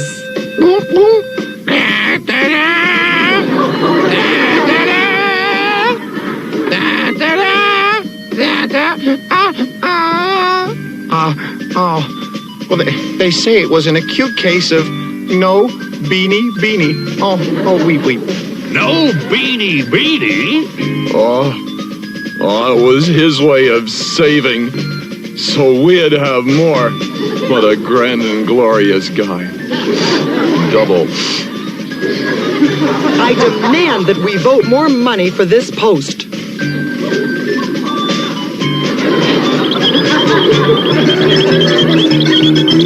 Hey, there goes the Colonel. Stop. Hey, somebody grab it, huh? Well, I guess it's just like they say, folk. Old soldiers never die. They simply look that way.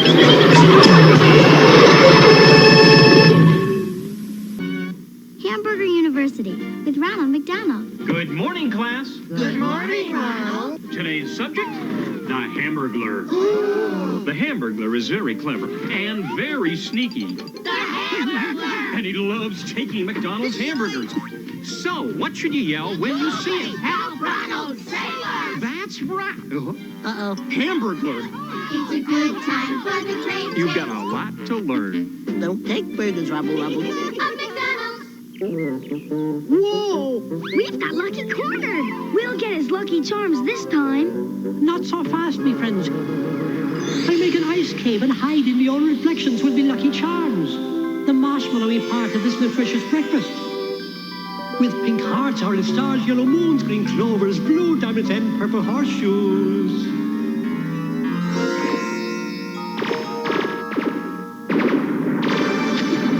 Yikes, I'm trapped in ice and freezing. Look, he needs help. But how can we find the real Lucky? Those kids can't. But you kids at home can when you watch this commercial on TV with these magic glasses. Free in specially marked boxes of Lucky Charms. And with them you can find the real Lucky magically on TV. Wow, I can see him. Can you find the real Lucky too? You can with your magic glasses in Lucky Charms. So, isn't that just one of the weirdest things you've ever seen? Especially if you've watched M.U.S.H. And as an avid M.U.S.H fan, it's crazy, and I just can't. I couldn't wrap my head around. I didn't know it existed until about 6 months ago whenever I got that book, and I read that part of it. I'm like, what? Oh wow, this is crazy. A animated ripoff of M.U.S.H called M.U.S.H. Okay. So, I hope you guys had fun on the old Filmation Saturday version of Saturday Morning Serials. So, I've been taking, slowly, I'm taking all the episodes of Saturday Morning Serial over to Patreon, and they're the uncut ones. So, back when I was still able to watch Turtles and Ultra Force and all those, you can go back and watch them. Because they're back, they will be on there eventually. I load a few a week, a couple a week, and then keep doing it. And then I'll start adding Sci Fridays from what they've cut out So even if it's 2 or 3 minutes they cut out, I will bring it back to you in its uncut entirety on Patreon. So, all right. So, as always, Mondays, Group Therapy TV. I went live this week. I had a blast talking to you all. I'm thinking about doing it again, like maybe once a month. Do a show where you can just come in and ask me whatever. But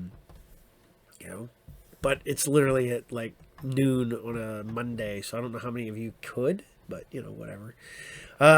Talk and Roll every Thursday at 8 p.m. on the Talk and Roll YouTube channel. Got some great bands coming up. Great new co-host. Hawk's still there, but I got a new co-host. And, we got a lot going on in that show. And you got Sci Fridays, Saturday Morning Serials. You're going to watch them. You're right here, right now. So thank you. You guys are great. And I want to give a shout out to Timothy Richer. How you doing, Tim? So I want to say thank you to all you guys every week, even if I can only pop in for a couple hours on a Saturday, because sometimes I'm going. Captain doesn't slow down. I'm probably one of the only people wishes that I didn't have to sleep. And, man, could you imagine getting 6 to 7 more hours in a day? It'd be awesome, man. You can do more, get everything done. Jeez, we gotta sleep because we're people. And then, that's just the way I am. So, I want to thank each and every one of you. You guys are awesome. Johnny, Autumn, Maria, Lone Channel, Chiron, Black Phoenix, Way Out Toys, just all of you guys. I could keep going for an hour here. All you guys are great. You're fun. Love hanging out with you on Fridays and Saturdays and on other days when I do the other shows. So you feel free. And go check out my Talk and Roll channel. It's picking up, man. It's doing good things. That's what I'm saying. If you like hard rock, heavy metal, and stuff like that, great war stories, great tour stories, all that funness. So, on that note, I'm going to say take care. See y'all there, and Captain out.